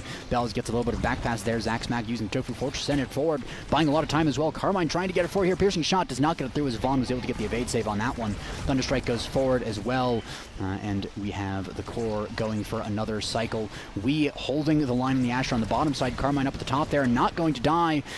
We as well not going to get the kill onto there, but we do have Aimee getting taken off the field. That's the prize fighter stacks gone, as we have Bells trying to get it through the 1v2 on the other side there. The core is very fast as well. We in front of the net, in front of a Vice, but Vaughn, even on the Vice, a rock solid defense there, as the core is going for a little bit of a loop there. Unfortunate bounces off the drums for the side of Lob City But Worse, but they're going to get the clear. They're going to be on the other side. The Glitchtrap sends it backwards. We does not get the berry beam on that one. Crystal Thorns goes wide. Carmine just trying to get through, but cannot find the angle to get it to this Asher. Yeah, just looking for it, but the ball has been out of Wee's hands. Sometimes, though, you can score from across the field, and that's going to be 1 big goal for Zaxmack here. And honestly, like, looking at this whole set, it's been a lot of Lob City dominance. We saw Weez Little Bees sneak 1 early on, but now we're tied up. We're at the 0.5, and this is where Weez Little Bees wants to be. They have to, or else they lose. But they have the opportunity here to bring us to a fourth set, get something done. Wii is down, but if Carmine could get something in this reverse power play, that would be astronomical. The defense, though, from Lob City looking a little bit too strong to break with just these two people. And in fact, there's the barrier for the power play. Just struggling to break through. And again, I would not expect much less from players like Vaughn and Shapeshifting. But still, it looks so impossible. They had a lot of... emotionally, I felt they had a lot of momentum going into the point. It seemed like a really good opportunity, but now we're back to just like the slow game and just looking for any opportunities as that's the barrier down. This could be it. Now we see a couple mistakes coming out from Weasel Bees. We have the almost double KO there. Somehow Carmine is going to live through all of this. Great angles there found by Zaxmac. Almost gets the barrier even off of that drum. Piercing shot going to buy a lot more time here. The somersault goes wide, but it's fine. Wee's back on the field, able to get the clear completed there as we get Carmine trying to send it down there. The Vice help on forward with the power cord behind it. And there we go, Lob City, but Worse able to take another 3-0 here. Weasel Bees trying in the last quarter to get it done, but unfortunately there's so much damage potential, and so the bells tolls.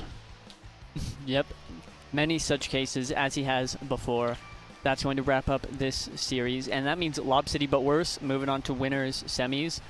And again, I'm going to keep saying it, would expect nothing less. Seed 1 should in theory be going all the way, most of the way, pretty far, but here, just such a dominant win. And I think there were flashes of brilliance coming out from Wee's Little Bees, but it was just a struggle to get a lot of value out of the Asher, struggle to get it through Bells and Shapeshifting, and Vaughn, who, you know, you don't have that melee goalie, but you just have +1 midfield presence, and that was so much of what we saw. And 3 people constantly on offense, constantly pushing the ball away, keeping it away from the Asher. I think it's such a good counter pick into the melee goalies, the Asher. Like, we have the whole 9 yards. And so we'll have to see what Wee's Little Bees is able to do in the loser side of bracket. Until then, you got anything left to say? I think that's about it. Great momentum-based play there from Lob City, but Worse, playing a very aggressive comp to a T, getting all the kills that they needed and then some. And unfortunately for Weasel Bees, they were the targets of those kills. Great to see the play. Sad to see Weasel Bees in the losers bracket, but we'll be excited to see where they progress with the rest of the day. See y'all.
Welcome back, everybody. Joined back on the desk by Zyoshi here to cover a best of 3. We have No Time versus Golduck. Should be a fun game. Going to be going to Inkies in very short order. Sorry, CTC in very short order, as the game has already started. We're 10 seconds in. Getting right here, Seed 2 versus Seed 3, a fateful match. I believe, yeah, winner of this match will be going to top 6. Well, actually top 3. We'll go into winners finals, guaranteed a top 3 position. Winner of this is done for the day. This is, I don't believe both teams' last match. Loser should have to play a few more, but this is a big one. We've got No Time, the reigning LAN champions, Lanada winners, and Golduck, who, personally, if you would allow me, I think is the team that is most likely to win. They've been looking so exceptional. We've got Tempo Melon, Nassel MVP rocking up on the Dubu forward right here, and we've got that guy getting KO'd right there. No matter though, because both barriers are down for No Time right now, and Golduck is sitting pretty this point. Yeah, Lilian is the one to get the pickup on the orb in the middle. Tempermelon very staggered in the middle of the map still. No kill secure. The energy does have to be burned by Tempermelon, but doing a really good job of staying alive. The Mako cage does buy a little bit more time. Priming gets a little bit wide. Proximity drone comes out as well. Strike shot goes wide and now puts it into the goal in overtime as Golduck takes that first goal. Looking strong for your promise of winning the LAN potentially there. Hey, winning this match would be a great start again. A winner just gets ferried straight to winners finals, one series away from grands. Got to be really nice. Now, right here, and welcome back to the Melee Goalie Show. We've got 2 of them pulled up right here. But I do think that Dubu has a pretty unique matchup into these Melee goalies. Is pretty good at chopping them up, can drop a wall or just stun them creation through everything that they have. It becomes kind of a wacky mess. Right now, getting kind of chopped up herself, is staggered, is getting owned. Zentaro here, I think, has a really weird matchup into Mako, and I can't tell which one it's better for. I say Mako because melee goalies are, built to be easier to defend on, but I do think that Leo has that magic. He's got the whimsy in him to break this Mako and get something done. Unfortunately for Golduck here, well, actually not anymore. Both their forwards were staggered. Not to get, well, sorry, so I'm kind of all over the place because I'm trying to sit here and say, like, yeah, they're dying, and then they get, we've got now, then they get healed. We're good again, and that's going to be the barrier, and Luke getting locked up. All of a sudden, things are looking mighty nice for Golduck once again. Yeah, the Oni's Blade almost got a barrier, but thankfully didn't own goal on the rebound on that one. Tempermelon putting some Dubu magic to work, but does take a lot of damage on the back half of the play. The Thunderstrike there from Vice means Shell ports forward. The Tofu Fortress is excellent as Tempermelon is able to secure a second goal for Golduck.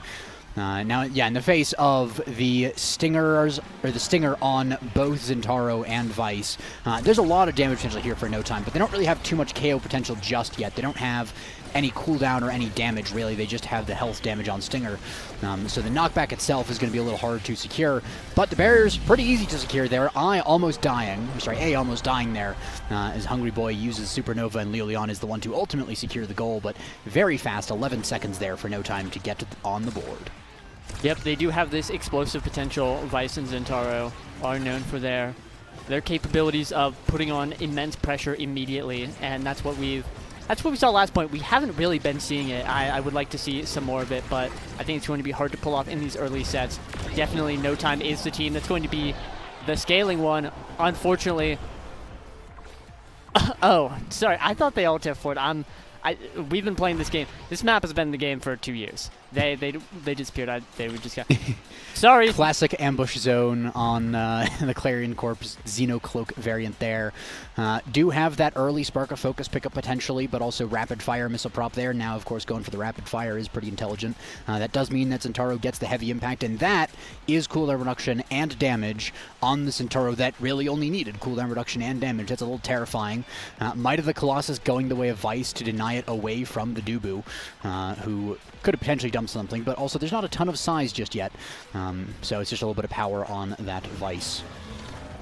Yep, definitely not going to be upset about it, though, especially denying it from Tempermelon, who did pick up the Spark.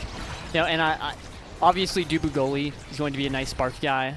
Really just a stat stick of a character, but Dubu Brawler, I think, can make a lot happen with it. You have so much more agency you know, and Spark of Focus is going to be tough to deal with. But again, No Time is the scaling team, and the Zentaro picked up heavy impact, and that is a fat double KO. The Supernova coming on strong, and the Fool cannot do a whole lot about that. Yeah, Hungry Boy might possibly be on the Vice at a LAN, and you know, I don't know if that's ever actually ended well for the opposing team, because Hungry Boy's Vice, especially at LAN, is something to behold, and we're seeing it right now. Of course, that double kill last time was amazing, and we're just seeing so much damage coming out as well with the Zentaro and the Vice combo there, so Timberland almost getting a kill there potentially, but thankfully it was not able to for the sake of Hungry Boy. Used the flip there as well, goes up to the top, gets a really good angle against the Fool there. Hungry Boy trying to teleport into the goal, but will not find the angle. However, Leon will find the angle onto the Now, who goes off the field. Timberland getting a great dribble here, buying a lot of time, using somersault as well to get to the bottom. Strike shot intercepts and scores, as that is a goalie goal from Luke. Yeah, really well done there. Boom. All of a sudden, No Time's looking like they have plenty of time on their hands to get back into gear. They lost first set, no big deal. They are really turning it up here, and these Supernovas are just getting so much value. I'd say Hungry Boy is definitely the premier Vice midfield. Just always looks exceptional on it. It's been playing it for a couple seasons now. Been playing it even when people were saying it was bad, and now, you know, making it work. Not bad anymore. Actually looking quite good, I'd say. I think Leo is also doing a great job. A little injured on the field, staggered here, is going to give Golduck a lot of opportunity to get something done with Leo. Just trying to hide anywhere he can and try and pull off an ambush, forcing the flip out, which is really nice, but unfortunately Luke walked up a little bit too far. Is going to be losing that second barrier, sorry, and now we've got an open net for Golduck to capitalize on. Yeah, a lot of damage coming out, but they let it slip for a second, and now A and Timberland are back at full HP. The Fool, of course, in the goalie box is a little bit safer. Damage, of course, goes very quickly, and I mean, Tempo Melon, a little bit of an overcommit, I would say, investing both the core flip and the Tofu Fortress. But at the same time, that is one way to secure a goal and make absolutely certain of such. And that is also really nice for the mental turnaround. You know, you lose a couple points and then you score a goal. It helps you get back into things. Oni's Blade gets a little bit of damage come out with passive as well, so A is fairly low for now. But Tempermelon space gliding around Luke on this one, gets the double barrier, gets the dribble, gets the somersault into the goal. As, I mean, just an absolute masterclass on what you can do with a Dubu forward. Yeah, goodness gracious. I was getting ready to spiral into like, oh, the Obscura map I think really favors No Time. They're the ones putting out the damage as long as they don't step into the goo. But Golduck obviously just had it all planned out. Tempo Melon securing the orb here. KO coming out right there though onto A. Gonna be no longer large for Tempo Melon and no longer A for the rest of the team. Looking for something to get done. Tempo Melon also getting taken low. The barrier down. No Time is looking exceptional at this point here as the orb comes back. Yeah, Leon goes up to the top with passive as well. Beautifully put into the goal there. Taking a 3-2 was a lot closer, you know. In those first 2 points, I thought No Time was going to run away with this one. It was looking very confident. And then Tempo came in clutch with some help from the rest of the team. But I think we can agree that Tempo was kind of the carry of those last 2 goals for Golduck. Unfortunately, not quite enough to secure the 3rd goal for the team. And Vice gets Spark of Agility, denies it away from the Dubu because, of course, speed and coolant reduction on Dubu are pretty rough. Still gets peak performance, which is not the worst thing in the world. Yeah, a Hungry Boy is in the chair here this series, just forced to deny everything. From the Dubu of all characters, has to take the Spark, has to take the Might from last set. Really unfortunate, but oh, holy moly. Fellas, feast your eyes on Heavy Impact Explosive Entrance Centauro. With Stinger. With Stinger. If you thought the damage was bad thus far, you're going to want to look at this because this is going to be very, very big. Goodbye, Ace Health Bar. I really like what No Time has. Again, I'm thinking they're the scaling team, and I think they scaled last set. I feel like they're outdoing Golduck. Well, I think things can go in any direction, and you know, game's not over till it's over, and now all the barriers are down. Sometimes mistakes happen in the heat of the moment, but I really like the draft for No Time. Obviously, bulk up on A is going to be a big deal, but I just can't get over explosive Heavy Impact Centauro, and a little bit of Glass Cannon on Luke. Unfortunately, though, again, just too many bad things happen for No Time at that point, and it's going to be going to Golduck. An opportunity to pull ahead, try and get something here, but I would not be surprised if No Time can pull their bearings together and get some more damage onto A here. Oh my god.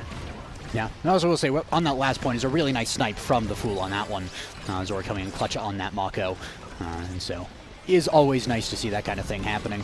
The Fool, though, is going to lose one barrier there. Only one for now, as Luke actually puts it back down into the corner with the Dubu, maybe trying to stack some damage. Luke, really good use of that secondary there, and A, not enough patience. Flip having to be invested by Leo Leon, though, as Tempermelon is hunting for the kill on this Dubu Brawler, who can do a surprising amount of damage and a surprising amount of knockback if you let Tempermelon get that going. However, Tempermelon spent a little bit too long in the poison there on Obscura and will pay for it with the life of that very fat hamster, as the core flip has to be invested by Fool just to keep the barrier alive. Luke playing up as well, has his own core flip just in case he needs it. The Narrow gets it around for a little bit and buys a lot of time. Dubu's back on the field now. The Ash Protection does get the barrier. The Oni's Blade comes out with the passive as well into the goal, and they tie it up 1-1 in goals, 1-1 in sets. It's a very close game. Yeah, perfectly tied up, but I think that the pressure No Time's exerting is starting to creep up on Golduck. I don't see how they can really respond. I think a big thing is that they've got big kitten comp for Big Dubu, and if Tempermelon is off the field, getting KO'd, getting absolutely massacred, which is hard not to do on Dubu. You know, big target, big guy, and just a lot of damage is going to be found, especially you've got these return to form forwards known for the damage comps. I don't see what the team can do without Tempermelon on the field. I don't see what the team can do without Zoro on the field either. The Fool is going to be taking a bit of a journey there, and now 2 points for No Time. They've got one of those comps where all three members are incredibly important, and obviously they should steamroll if they're on the field the whole time, but they're not always on the field, you know? Yeah. As well, earlier I was talking about the Hungry Boy on the Vice. It is also Leo Leon on the Zentaro. With, you're talking about the build earlier. It's a crazy build. Tempermelon does get the orb in the middle there, so, it's a very big Dubu, even more than normal now. Is nice for a little bit, but there's not really much happening from it. The barrier goes down. Tempermelon gets a great dribble in Tofu Fortress, but it's not quite enough, and actually gets trapped in the own Fortress there. Unfortunate angling there from Tempermelon on that ability. As Hungry Boy charges up the ult, lets it rip, and Leo Leon just kind of using the Irish to cover just in case something happens, as the Cosmic Expanse there comes out as well. Core Flip does get a barrier really nicely found. Hungry Boy gets a good redirect on the bottom there. The Power Chord comes out as well. The Ensnare Drums goes not quite wide. It actually picks up the core as it goes on by. The Irish from Leo Leon secures the orb, but puts him way out of position. Now it's the corner defense here as Tempermelon is trying to get it through, but will not find it. Luke, Hungry Boy, both the flips, both running up there. Tempermelon gets a great dribble. It's going to be the flip from the Atlas this time. Flip from the Mako to counter it. Primer from Zatara. Not enough passes coming out as well with the Oni's Blade. Can he get the secure on the goal? Not quite, as he gets past Tempermelon. Tempermelon dribbling on the bottom of the field here. Gets back pass from Leo Leon to Luke. Really nicely done there. Hungry Boy's ult is going to go wide. Red coring from Mako here as Dubu once again very large and in control with this orb in the middle. Ash Protection trying to keep the distance. Tofu Fortress comes out as well. Hungry Boy's trying to keep it on the bottom side and away from the goalie here, but will not find too much. Somersault goes wide as well there. A trying to get it forward, but just struggling so much with the Ash Protection coming out as well. Even the Celestial intervention there from Luke, maybe a bit of a fat finger on that one, but will find a little bit more. Snare Drum's not going to find too much either. Leo Leon has the passive once again, trying to hold on to it for a little bit, but will use it to reposition up to the top side of the map. We have the proximity drum from A, the primary as well from the Fool going over the top. This time Hungry Boy gets the orb in the middle. That's a nice cooldown reduction on that one as well. So Hungry Boy using the ultimate, has the core flip as well. Going to send it up to Leo Leon there, but will not find a core flip from the Fool. Gets it around, forces out the Cosmic Expanse. It's the chance here. Tofu Fortress goes wide though. So does proximity drone and the sentry drone there. There's not a lot left, but the somersault is enough. As once again Tempermelon showing just how powerful this Dubu forward can be. Yeah, and I'm noticing something. That point, 0 KOs. Everyone stayed on the field the whole time, and all of a sudden things looked really tough for No Time. And it's wrong to be that reductive. Obviously, there's a lot at play. But at the end of the day, they didn't get the damage on, they didn't get the KOs, and they just very slowly got not quite choked out. They were definitely putting up a great fight, definitely very close, but they eventually just squeezed everything they needed. Here, both barriers down. And I think we're going to see a similar situation where I just think it's so tough for No Time to score without getting a power play here. And Leo Leon especially. Sorry, I'm just full of lies, and I'm stupid, and I'm chopped, and I'm... and This Yoshi, the caster cursor, in the moment here. But well played there by No Time. But I think generally I kind of agree that No Time it's kind of weird. That last point went super long, but they weren't able to get the kills on it. We do also see here Vice is ahead of Dubu in the pick order, so unless Mako denies the Spark of Strength, it's going to be a very strong Vice. And that's going to lean into this comp where they're trying to get the kills, where No Time wants the point to go long so that they can get the kills, so that they can make use of their kill comp in the power plays, whereas Golduck is usually seeming to really do well in these very short points, where they're able to just steamroll the momentum, use the Tofu Fortress offensively, and just get things going and get things rolling as soon as possible, just now. That long point a while ago was, I think, kind of weird that there was no KOs happening, but just the survivability of Golduck in the face of so much damage is something to praise them for. Yeah, certainly, and I agree 100%. I do also think that, Golduck has all this burst potential, and No Time wants to play the long game, but No Time with Vice ult also has some insane bursts that they can just, we've seen it before already, get 1 or 2 KOs and just turn an entire point on its head, which really makes me favor the comp here. Like, you can play both ways, and now everything's looking great. Like, awesome. I'm down for that. Anyway, draft coming through. I think it's really interesting that Leon picked up the stacks. We saw it let through a Dash Awakening onto the Fool, which is pretty scary, especially with this Dubu. Not going to matter, though, because, hey, stacking those pancakes up, going to be getting that goal, dashing in. I'm also worried about them KOing Leon. I think that is obviously a great thing that they can get done, a great opportunity, but he seems pretty confident. And, well, sorry, it keeps happening. He's taking a lot of damage, but I do think that if he can maintain these stacks, he will be a real tangible threat, the likes of which we're seeing on the Super Core Control comp on the enemy team. It's just, I can't stop talking about how No Time looks great. They're looking great. Still trying to cast her Curse No Time, but it's not going to work on this one, as Tempo Melon is going to get bounced, but not actually too far there. Good recovery on that one, but the goal is now open. Tempo Melon still very low on health. The Cosmic Expanse actually is going to go wide there. That's going to give Tempo Melon the chance to regen out of that shattered condition, as Leon goes up to the top here with the primary and the passive down to the bottom. Hungry Boy trying to cover as well, and in the end, it's the proximity drone that's not able to cover. Unfortunately, it just slipped right on by and now send it into the net. Unfortunate for Golduck, well played by No Time to take advantage of the chaos. Yeah, certainly, and now we're on game point here. And I think the big thing that I'm realizing after watching this is, and it sounds dumb, but we're on Clarion Test Chamber. There are 5 variants of the maps, and it seems some of them are much better for Golduck than others. I think this is a Golduck favored map here. We saw, this was the map that the long point went very long for, and I wouldn't be surprised if we saw another long point. The defense seems much easier for both sides, and the offense is just going to be hard to nail, getting these last barriers. That is, though, a KO, unlike last time, A taken down. Even through the bulk up, that second barrier, this could be their big win. This could be at the last point, coming through with the core flip on the line there. Hungry Boy sends it through, and No Time take game 1 on Clarion Corp in a 3-1 fashion. Was a pretty close 3-1 for the most part there, but Golduck not quite able to show much presence in the face of the kill comp once they got that damage. And it's kind of weird, we were talking earlier about the Might of the Colossus denial away from the Dubu, but honestly, Vice doesn't need that much power to actually start steamrolling, and just that little bit from Might of the Colossus, something like 15 power or something if you pick it up stock. But even that is enough to get some damage on the Vice, get the comp rolling, get a little bit more knockback, and then of course the heavy impact on the Zentaros. That first draft just went so well for No Time that, even though now did pick up Rapid Fire, which is so good, and she denied the bulk up later on, just No Time found the bits of damage that they needed and were able to just steamroll through with a pure kill comp in the end. Yep, they locked in their comp. They were confident in it. It worked. It's definitely their favor of comp, and I really liked how they looked. Though, that is Clarion Test Chamber. Next map is going to be Inky Splash Zone, the pick of Golduck, and definitely not a map where you can super easily slam some Zentaro Vice and get to work. Maybe show me something crazy, but I wouldn't expect it. I would expect some more.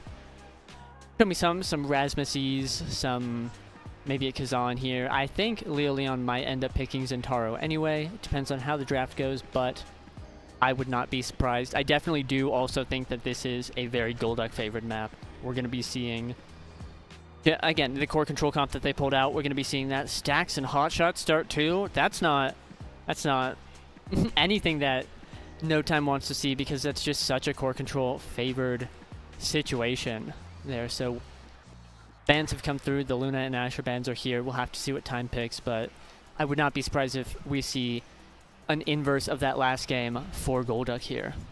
I would actually not be surprised if we saw something like the Hungry Boy Estelle coming out. Of course, Juno's also available right now, and with that hot shot on the field is definitely a tempting pick.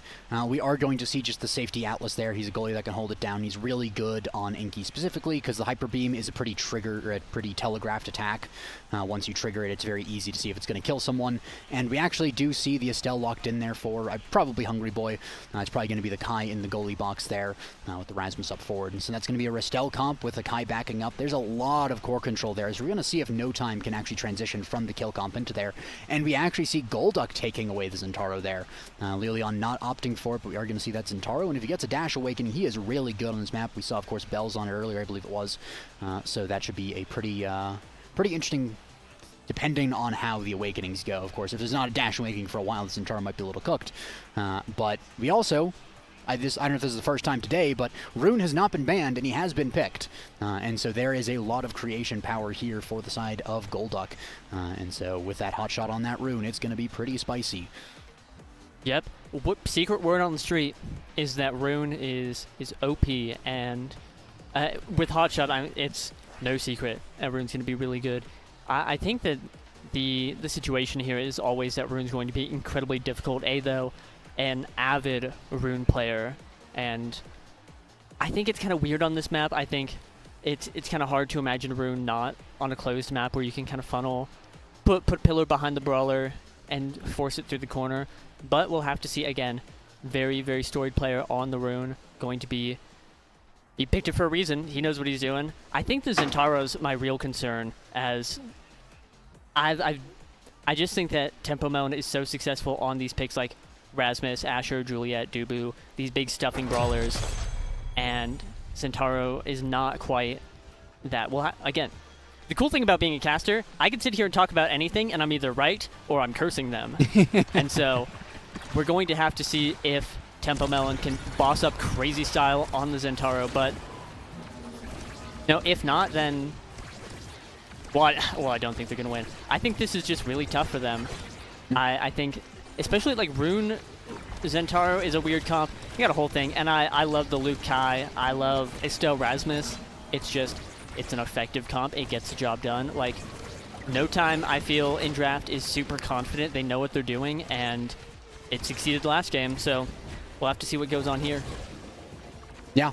We do see kind of a very even play off the start. No team really taking a very early lead. We do see some people hitting level 2. The Oni's Blade sends it backwards. Core Flip, though, does secure the goal with the passive as well. So Tempo Melon, obviously experienced on the Zentaro there. Great dodge there, by the way, by Leon. Just barely able to stay alive in the face of so many things. Even dodges out of the way of the unstable anomaly there. Luke running forward there, letting the Rasmus get the orb to regenerate there, and even gets the barrier with the barrage. And that's going to be the Hyper Beam here, triggered by the Kai there. Hungry Boy with the Corp in front of the net there is going to use it. He's going to wait a second versus the Atlas, who uses Core Flip, gets it to Tempo Melon, and Tempo Melon puts it in. And Golduck, they've just played a core control comp. They are obviously a lot more comfortable on it. And so they are going to take that first goal here. But No Time, surprisingly, I mean, not too surprisingly because they're really good players, but very able to transition between that kill comp and the core control comp, and even take a barrier, use the Hyper Beam right now from Luke. And the Anomaly actually fouls the play quite a bit.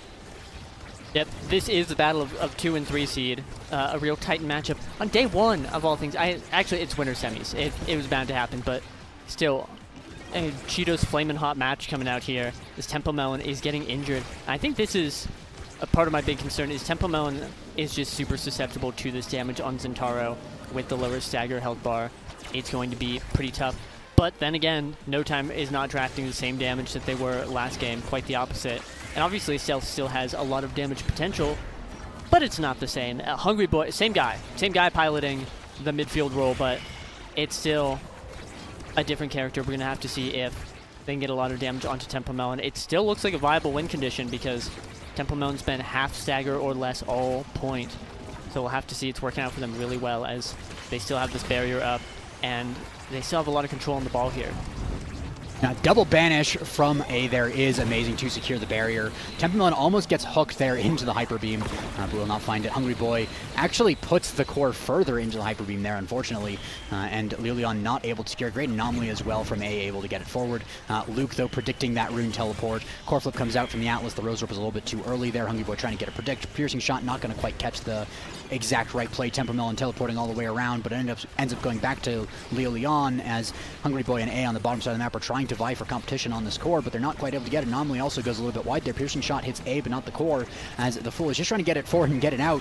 Well, the midfields and the forwards are trying to secure it, but they just barely can't. Banish lands onto Luke there. Anomaly goes through. Tempermelon does not get that strike core, unfortunately, was just one away from winning the point. But the Pendulum Swing as well, countered by Desich countering the Astral Projection as well is really nice, as Hungry Boy gets the pass up to the top, and Leon breaks the angles of the Fool. Was going up, sends it down to the bottom, and unfortunately the Fool was not expecting that one, and No Time ties it up 1-1. Just always a satisfying goal to see that cross-up right there, and Leon getting it done beautifully. The kickoff almost going terribly for No Time there, though, but able to save it and almost get this barrier. The Fool here on Atlas, I think, is going to become a big threat.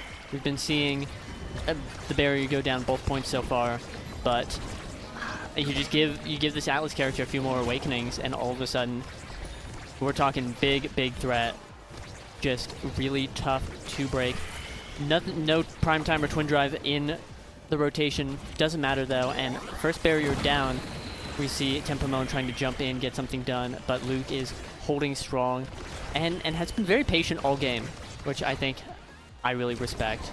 Just doing a great job defending, holding it down, and I anticipate that it'll help a lot into the Centauro. Yeah, great whiplash there by the Rasmus as well. Astral Projection does foul the play a little bit, but doesn't quite get the action. Tempermelon very low on health. Double Banish, though, secures so much space, and unfortunately for Luke, he struck a little too early, and Tempermelon just core flipped it right on through. 2-1 lead here for Golduck, but of course they've been in this position before. You know, don't be a set point, or a set one, Andy, to use the terminology from Cadril there, but you know, don't count your eggs before they hatch. Set one, winning for Golduck right now. There is still more points to be played in it, and No Time is saying that there's no time like the present on this one. Pass back to Luke, go forward with the barrage well, but does not get the action on the Pendulum Swing, and unfortunately for No Time, Golduck is not letting them have what they want in this one, as the Fool is even playing upwards to try and secure this last goal for the set. Yep. We see the Fool with the flip. Might have to use it soon because No Time is encroaching Leon in position here. Hungry Boy. Actually, both forwards able to get it through right there, winning the strike force, but unfortunately not getting it through the Fool. Able to hold onto the barrier. And in typical melee goalie fashion, honestly, once the barrier goes down, the game becomes so much harder. The barrier is the lifeline. And on Inkies, it's pretty scary because it's a big barrier, you know, hard to hold. But we're seeing it happen right now. A back pass from Hungry Boy going to Luke. Getting a little bit of possession kept, and I feel like is not super present on these offenses. Tempermelon seems to be trying to thug it out here and almost gets it, but a couple of flips out, some staggered, nearly staggered health bars, and the offense is good for Golduck, able to send it in, secure this set. And like you mentioned, we've seen this before. We'll have to see what happens now, but things are looking pretty good for Golduck as it stands. Yeah, and one of the things that we've seen, like, he's not as maybe prevalent on the offenses themselves, but he really is running the midfield there, and with the anomalies helping the Fool to run forward as well. We saw several times where we have the Atlas running all the way up the field, and then the core goes past him, but there's an anomaly right behind him immediately to catch it and get it forward again. So it really does feel like Golduck's plan is kind of to enable tempo. And, you know, we see that, you know, all the time with the Dubu forward especially, but tempo is just such an oppressive brawler and is really good at playing right in front of the net. So any comp you can get together that allows tempo to be in front of the net as much as possible is kind of what you want. And that's kind of what A is doing to a T. You know, playing this way back midfield, saying tempo doesn't need the help forward, tempo needs the help on the rebound. I'm just going to make sure that the core is in tempo's hands as many times as possible. And, you know, law of large numbers, eventually one of them is going to go through. And also, eventually, Hungry Boy is going to be very low on health. We'll get some health regen there. And so far, no berries being taken, but it was a little dicey there for just a second. Yep, definitely a little dicey for No Time here too. Going to be a big KO, and I was looking at that draft. We saw a big explosive entrance deny, but heavy impact picked up for Tempo Melon. I think that's a huge threat. The damage has been pretty prevalent so far for both teams. Not looking for opportunities, but heavy impact Zentaro is going to be getting a lot done. As long as she's not getting completely blown up.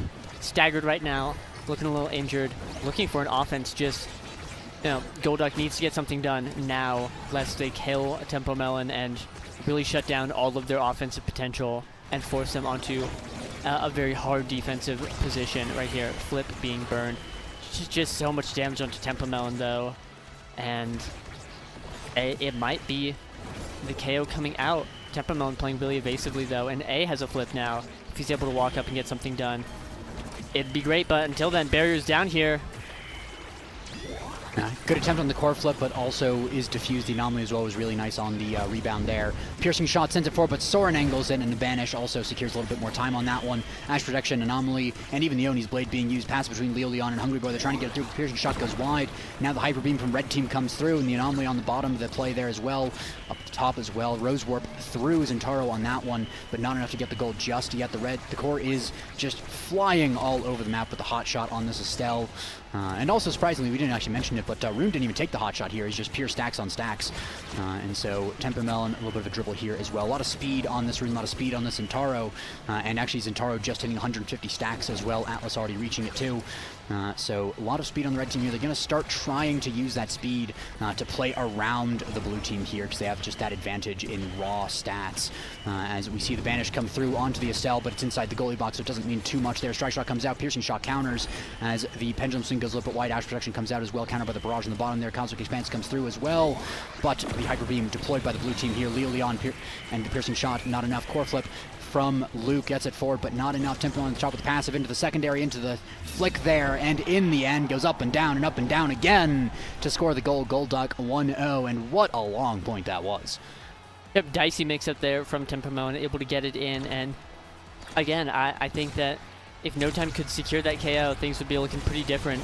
Be looking much better, and a lot of damage once again. That's going to be a great cosmic, not expanse, celestial intervention to save Tempo Melon there, preserve that flip, which I anticipate is going to be a very, very important resource. Here we're just seeing Golduck again. It's their map, they're playing their game very well, and the curses keep coming, and No Time is playing it also really well, as that's going to be the barrier down. And again, what's Atlas supposed to do in the open net? Gonna need a lot of help from A, which means that it's going to be so difficult to get the ball up. Gonna need a lot of help from A because he's gone now, and this leaves just the forwards of Golduck to get something done in this power play. Yeah, and that's also a full reset on the Atlas stacks as well, so that's another critical flaw for Golduck, is that they don't have any hot shots on these characters, so if they die, that is so many stats gone from those stacks on stacks. Zentaro is going to be the one to get the gold there, gets the core and sends it in with the passive, but was dicey for a little bit there, and with the reset on Atlas's stacks, he can't quite play forward as much as he would like. Yep, definitely. I honestly wouldn't mind seeing No Time try and get a KO on A. Like you mentioned, he's just running the midfield, and with that peak performance and the stacks, doubling up on that speed has just been making him so fast. Not that it matters though, another barrier down, as long as No Time is able to hold on to their barrier, and they can force as many offensive situations as they want, and it's Rasmus Estelle. Eventually they'll be able to get something done. Here's a big flip, and the beam to secure it, the bread and butter, the tried and true, the Atlas killer, the melee killer really. That's going to be 1 point on the board for No Time. We're looking to get something done this set, but obviously down a point. Things are looking pretty difficult. Yeah, we do have that flip on Tempo Melon as well, so that's the energy advantage. Although I think overall blue team has a little bit more energy. Luke is a little higher up, but Leon did have to burn some to evade there. So energy's a little bit more even now as well. Tempo Melon low on health, but not too low just yet. Ash Protection sends it forward. Piercing Shot and Pendulum Swing both tag, as well as the Barrage. Tempo Melon's very low, and if they can get that kill, it's a core flip down. It's stacks on stacks down. No Time really wants to get this kill, of course. It's so valuable if they can, but they're investing so many abilities into it that it's actually giving Golduck an opportunity to push forward. And the Unstable Anomaly is an unfortunate anomaly on that one. The core flip is used by the Fool there. The goal is not scored, but the barrier did go down. The Hyper Beam is deployed by blue team. Core flip to great pass, but the interception from the Fool is on point there. Leon in front of the goal goes down to the bottom. And that is going to catch the Fool off guard, taking us to a 0.5.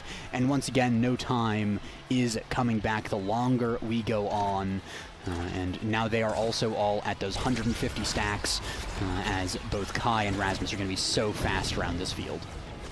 Yeah, that was just such a nasty shot out of Leo there. Beautiful. Obviously, the Fool was anticipating the wide shot, covered up, and did not have enough time to walk back to the bottom where Leo did shoot it. Now Leo has this flip.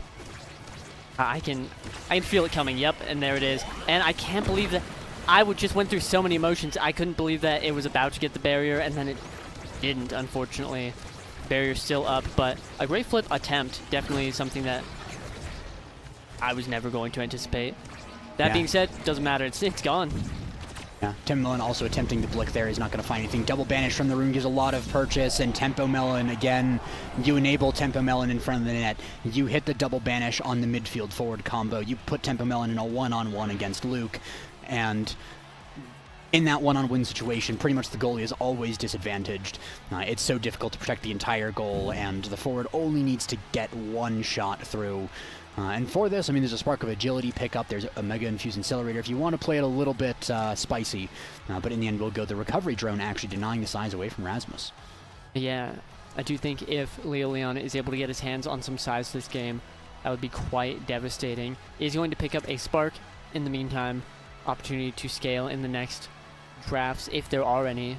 You know, Golduck is really running away with it. The prize fighter, not a whole lot left, but Luke going to be taking that. Maybe something can get done. Has the explosive entrance. These Giga Blasts are going to start hitting like a large truck.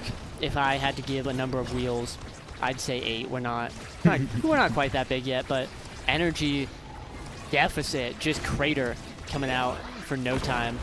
Not going to be having any of that. And here, trading water cannons, hyper beams go. But just not a whole lot happening here.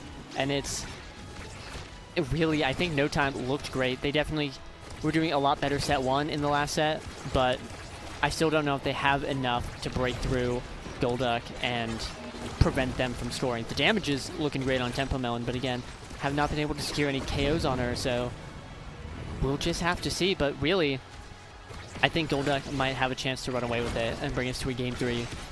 There's a pretty good chance that, of course, they do have that 2-set lead as well, so they're not under too much pressure just yet. But, of course, they do want to close it out sooner rather than later. Leon playing in this corner here, going to use the Death Touch, but it's going to hit the goalie when there's no core nearby. Does go in the end anyways. Was a great Celestial intervention to save Tempomelon there, save the 96 stacks on stacks and the almost full energy bar. But in the end, No Time is able to score the goal there. The Atlas, not necessarily too busy saving the Zentaro, was a really good angle there.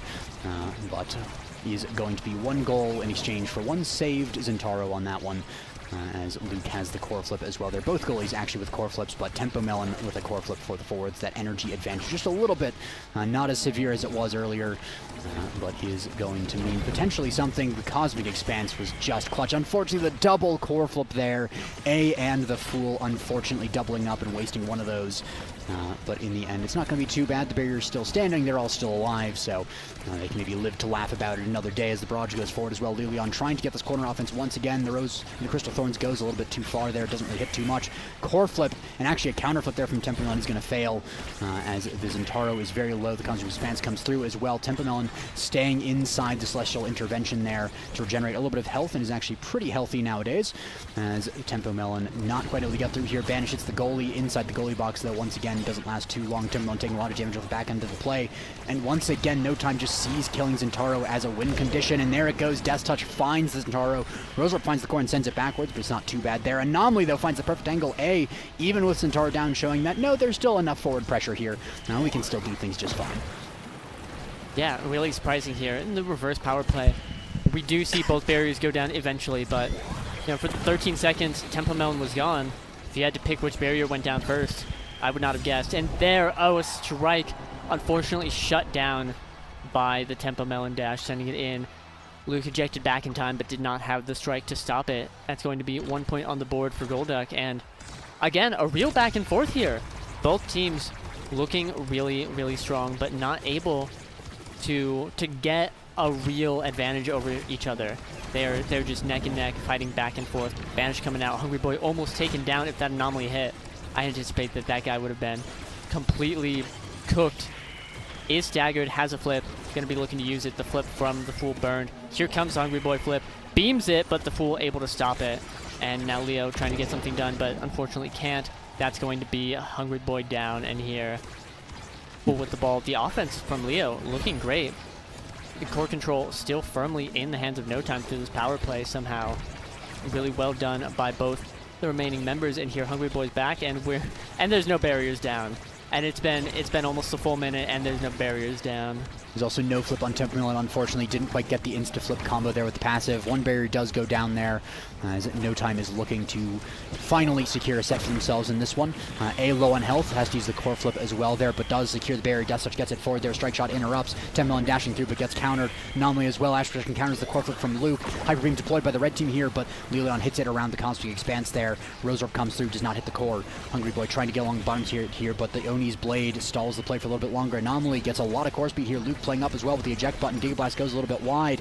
The Blick fails from Tempo Melon there, as the Axe Projection countered by a well-timed strike from Hungry Boy there. The bandage onto Rasmus is really good as Zentaro runs forward here. Hungry Boy, though, with that flip in the midfield, is going to use it, is going to be a little patient, but too patient there. The Anomaly comes through. Leon in front of the goal, sends it down to the Axe Projection. Good prediction there by the Fool, as Hungry Boy once again on the bottom side trying to win the strike wars here by Tempo Melon. Can only win so many, but Tempo Melon goes down. The stacks fully reset there as the core flip comes out from both Leon and the Fool. Still no goal score, but the Anomaly sends it backwards. No!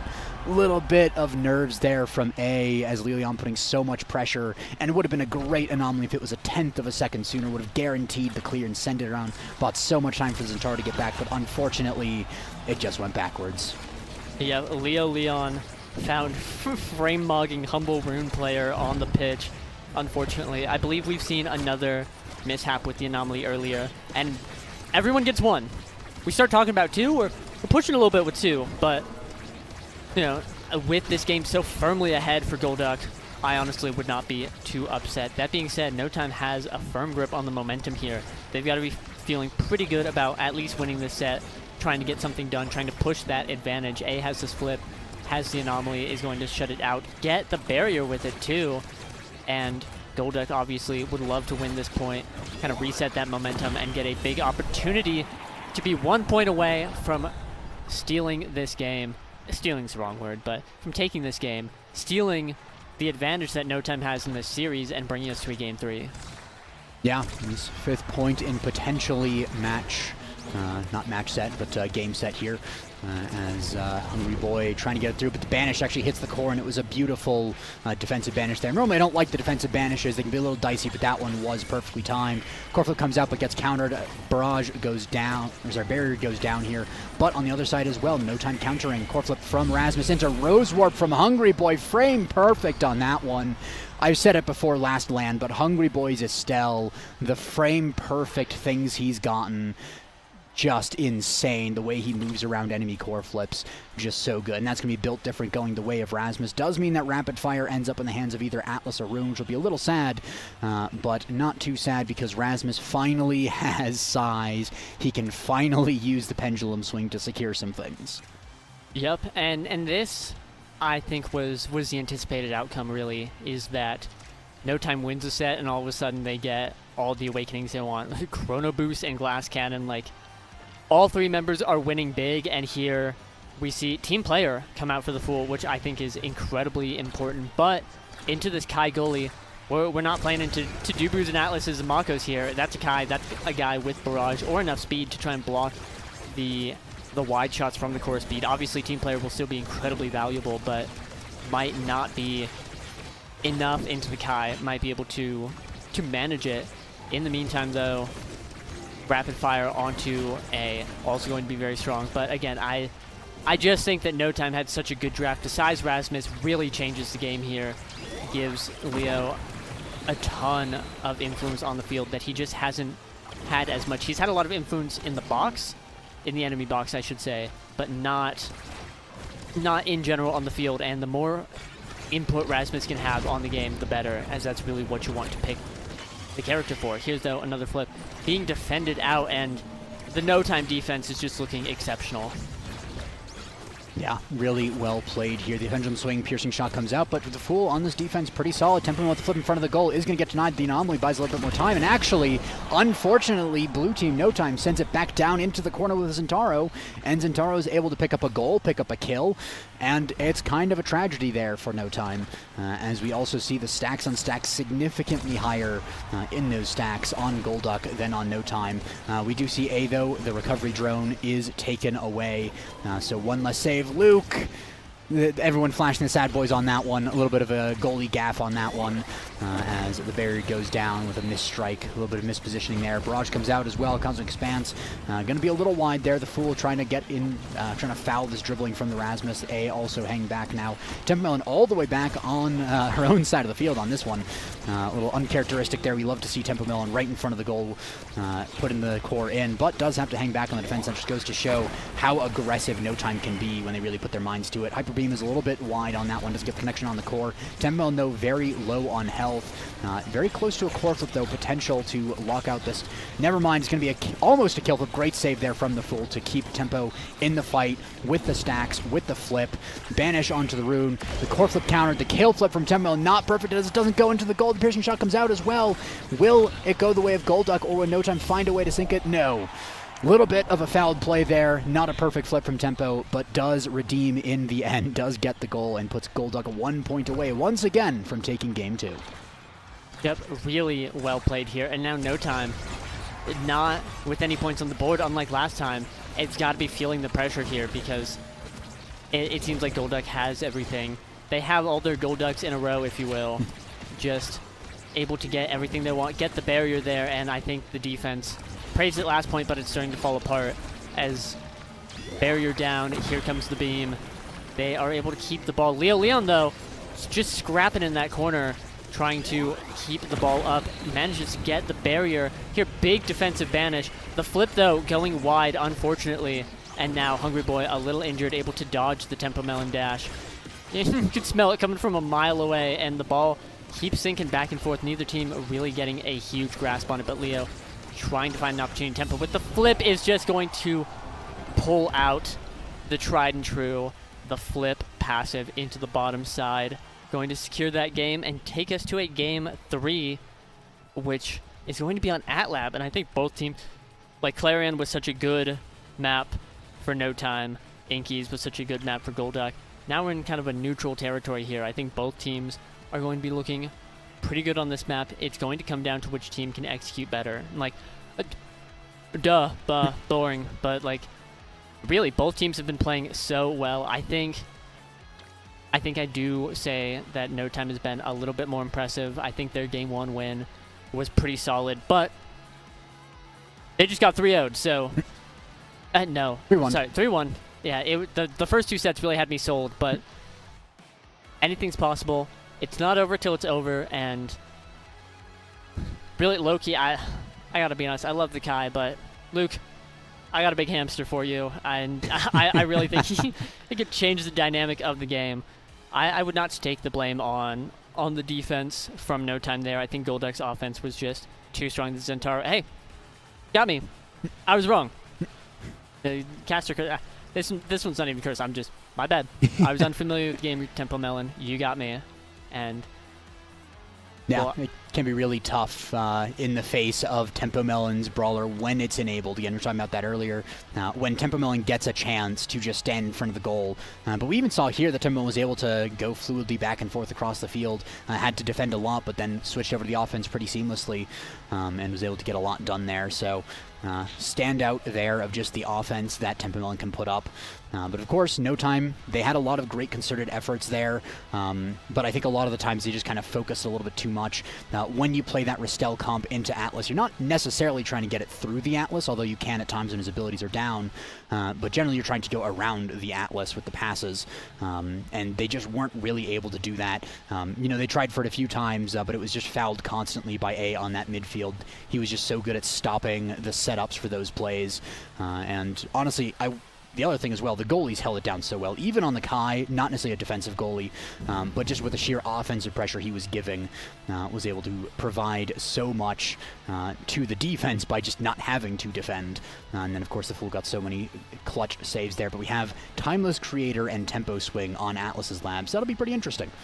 Yeah, really, really interesting starting awakenings here. I'm pretty excited for the Tempo Swing. We'll have to see what gets done. Timeless Creator could be a real thorn in No Time's side, I think, because it's just, I think it favors Golduck's picks so much more. We're not really seeing these creation characters come out from No Time.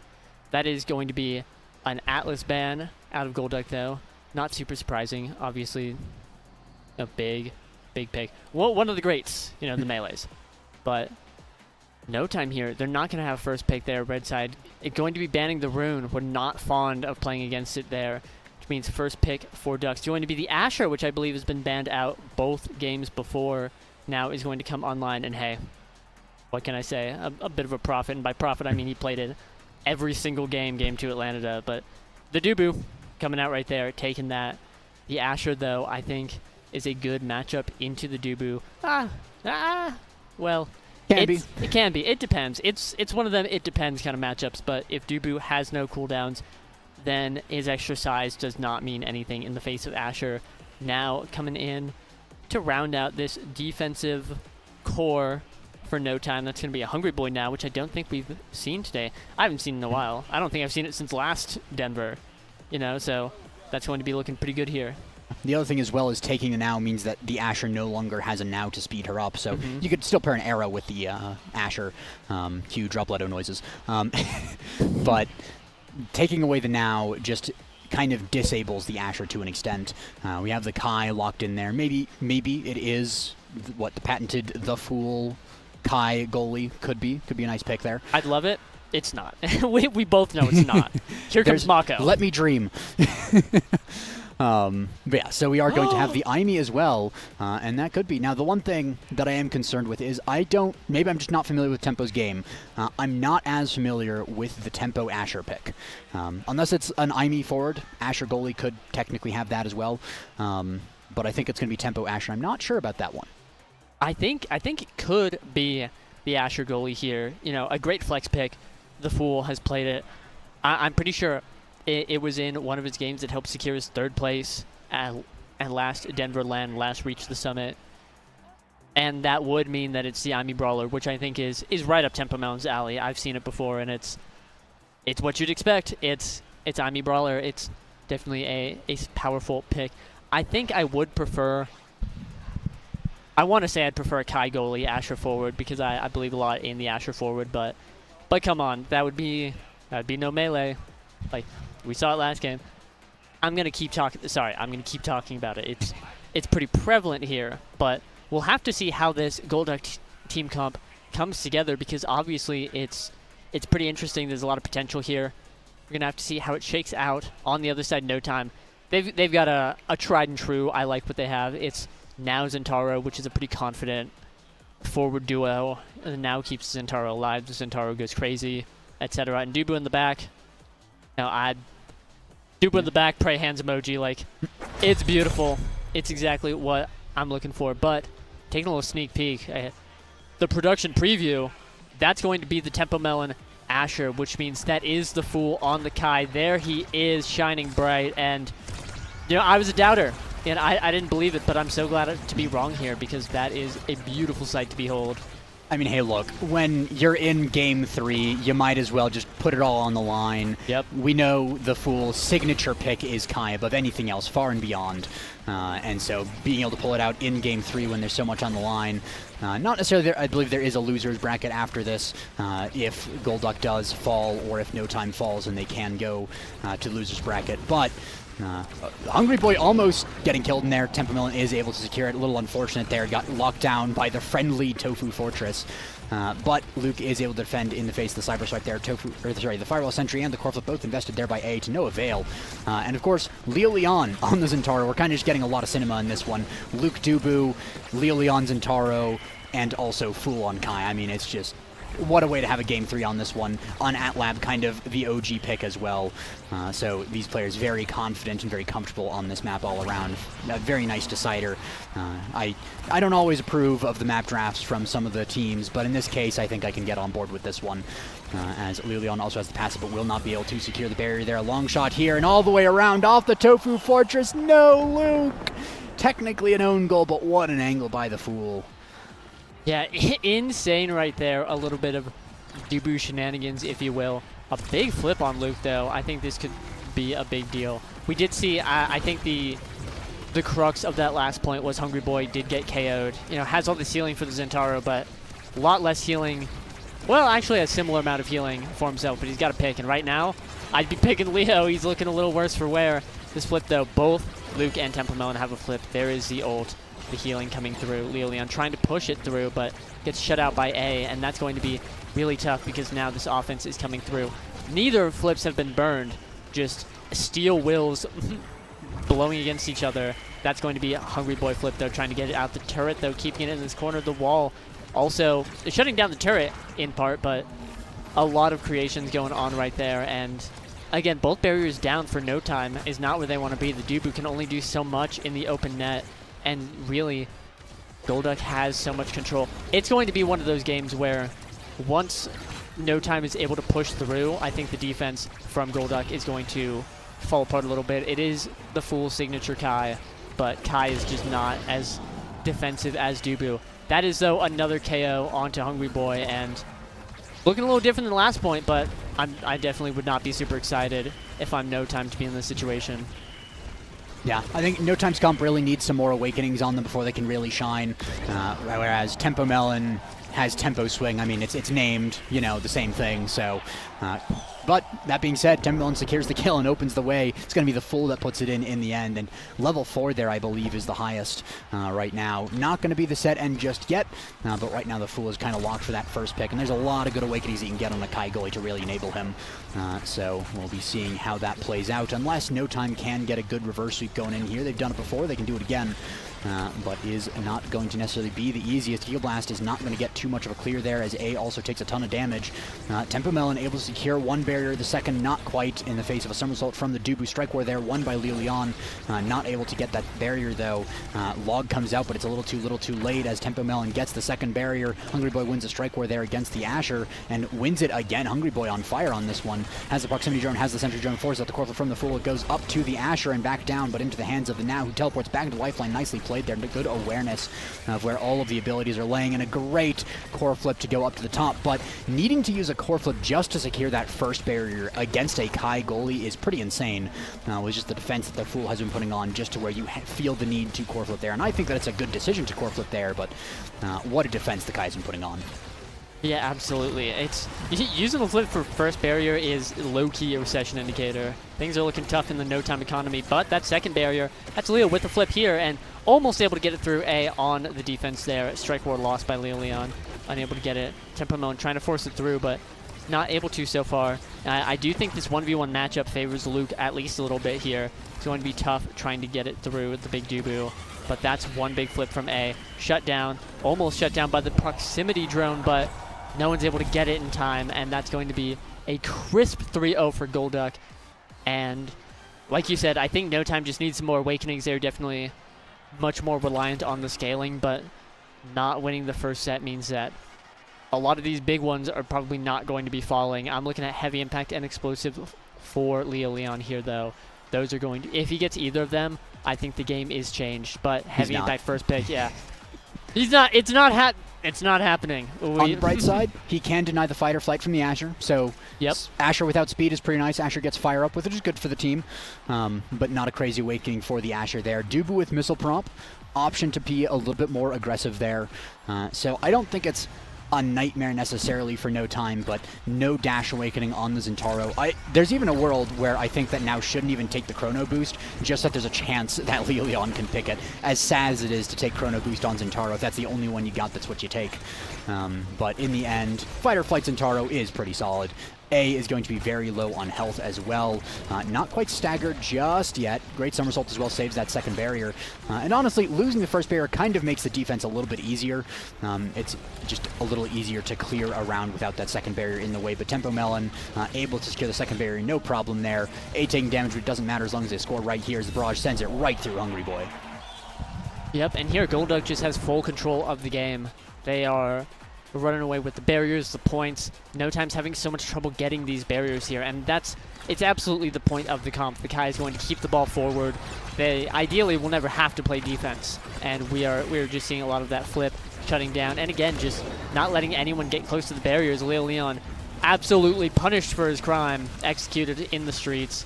Shut down. Hungry Boy, though, close to a flip. Could get something done. The defense, though, it's looking so scary. We see A and Tempo Melon encroaching. The Fool sharking the midfield line on the behind here. They're going to help get these barriers, and only one for No Time. This might be another set of Golduck.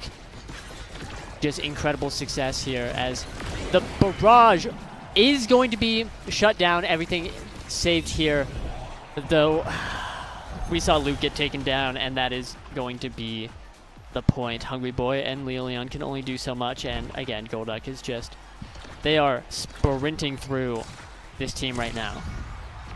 Yeah, I mean, Golduck really running away with 5 goals in a row right now, even if you don't count ones at the end of last game. So really well played here and a lot of momentum for Golduck. No Time, not so much. Really good defense there with the Tofu Fortress with the somersault. Tempo Melon able to get one. The core flip from A is perfect to get a second barrier. The Fool with the self-pass really nicely played. Leon just not getting the purchase he needs. Tempo Melon up the top here. Glitch Pop send it's almost through, but Luke on the defense there is on the boo, is pretty good at that boo.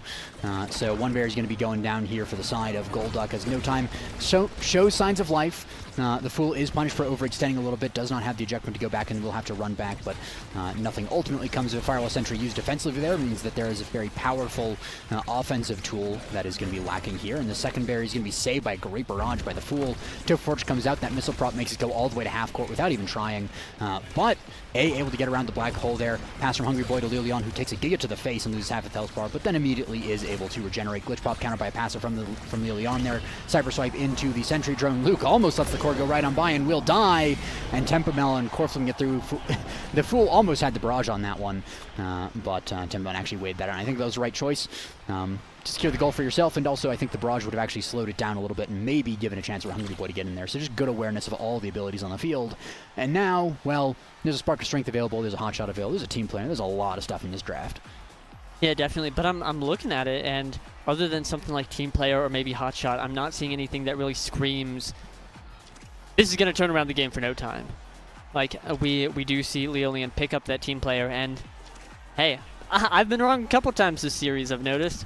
I would not be surprised to be wrong here on the Team Player pickup, but actually, sorry. I take everything I just said back. The boo got some size. Now we're playing a different game, especially since KOs have been coming out onto Luke.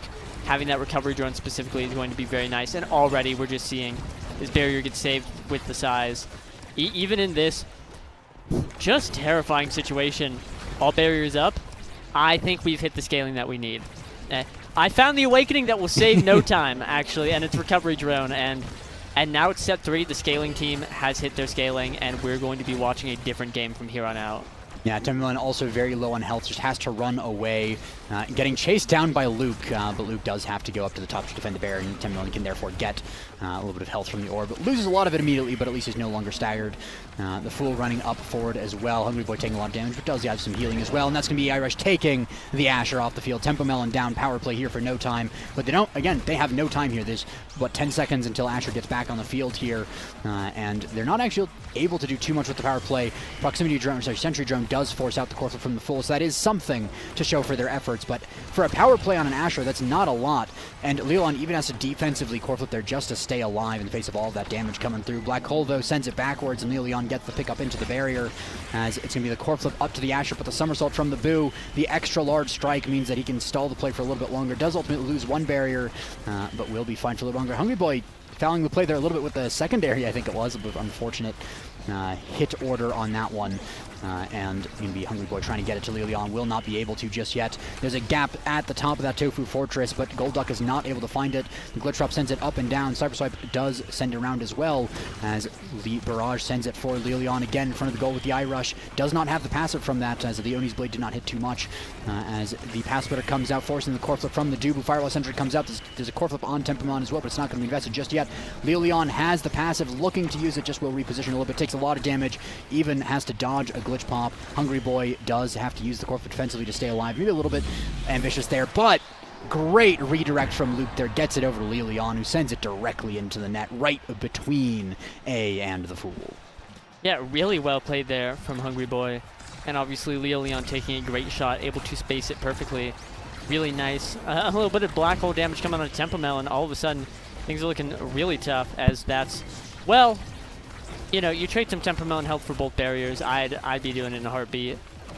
Just really nice situation here. Gets that Tempo Swing healing too, and it was such a good no time point in the first 5-10 seconds. But that is Tempomelon's flip burn, trying to get the KO. Lilian evading, still alive. Staggering Tempomelon. It's a battle of brawlers here, and right now neither of them have taken each other out. The rest of the team, oh, battle of midfielders here. Big Core Flip coming out to shut down Hungry Boy, and now Golduck just playing this slow, keeping the ball together. They have Lilian staggered and now KO'd, but with the full backline restored for no time. Great Summer Assault coming out from Luke, and really, again, I think that no time has everything that they need. They've got all of their bearings, and it's really showing here on these defenses. Sorry. I'm really sorry.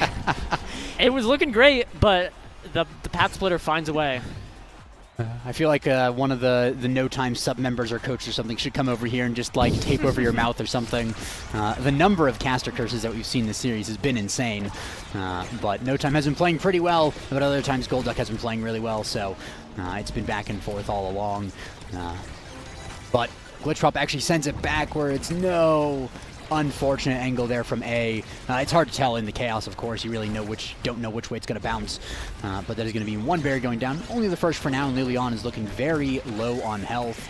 Core Flip going to be used. Dribbling off the black hole means that both barriers are going to survive for now. Core Flip from A comes through, but the barrier still stands. Lilian not able to find the angle, but is able to dodge all of the damage there. And a great Core Flip from Hungry Boy means that the second barrier will go down. The goal will be open, and No Time has the opportunity here, as the primary from Zentaro is going to go a little bit wide. Going to hit the Fool, but not the core, as the Oni's Blade comes out, does have the passive, but does immediately use it, and the black hole ricochet means it goes into one barrier there. Tofu Fortress hits Tempo, but not too hard. See Somersault as well, and actually the Tempo actually kind of living there with the Tofu Fortress, preventing from being knocked back, as Tempomelon almost gets the opportunity to the top, and actually will with the knockback from No Time, sending Tempomelon and the core to the top side away from the goalie, and No Time, they might lose just off of that play alone. Yeah, really tough situation right there. And now we're on series point. Golduck has a great opportunity here. That's one barrier. One more barrier and a goal stands between them and winners finals. Big KO onto Lilian means that this offense that No Time was mounting is not going to amount to much. Hungry Boy winning some crucial strike wars, keeping the ball up, preventing any offense from Golduck. But seriously, without Lilian, I don't think they can get anything done. The Boo and the Now are not offensive paragons, if you will. Lilian back, though, getting some damage onto the Fool, trying to force some difficult situations here. Is looking to push it in. The flip is burned. A has a flip of his own, though. Might be using it on the defense. But looking for the barrier. He is hungry. Hungry Boy, though, getting that flip right there on the midfield line, not getting anything out of it. We're in a tough stalemate here. Both defenses are coming in beautifully. The Fool piloting the Kai exceptionally, keeping up with this Dubu, and scary whiff strike, but not going to amount to anything. Leo pushing in, but once those entire cooldowns are done, the opportunities for No Time just stop showing up, and they look so difficult. Again, though, the defense coming in beautifully. That's going to be Core Flip for Lilian off Zentaro dash. He's looking for an angle. He's looking for anything, just unable to find it right there. Again, the defensive positioning out of Golduck, looking great. A lot of damage onto Tempomelon. This could be their win condition, but until they can secure the KO, it's just a whole lot of neutral here. We're watching a ton of neutral game. Yeah, we do have the full running forward, though. Coreflip gets the barrier as well. Tempo Melon looking to end this as well, and it goes through the pass splitter, and Golduck, with technically the reverse sweep, lost game one, came back, won the next two in such dominant fashion on that one. I think that second one was a 3-0 sweep in sets, so well played there by Golduck. I doubted for a little bit. I doubted the Tempo Asher, but in the end, they just came out on top. They played it just a lot more effectively, and no time off the kill comp, just were not able to have the same kind of control that Golduck was able to secure.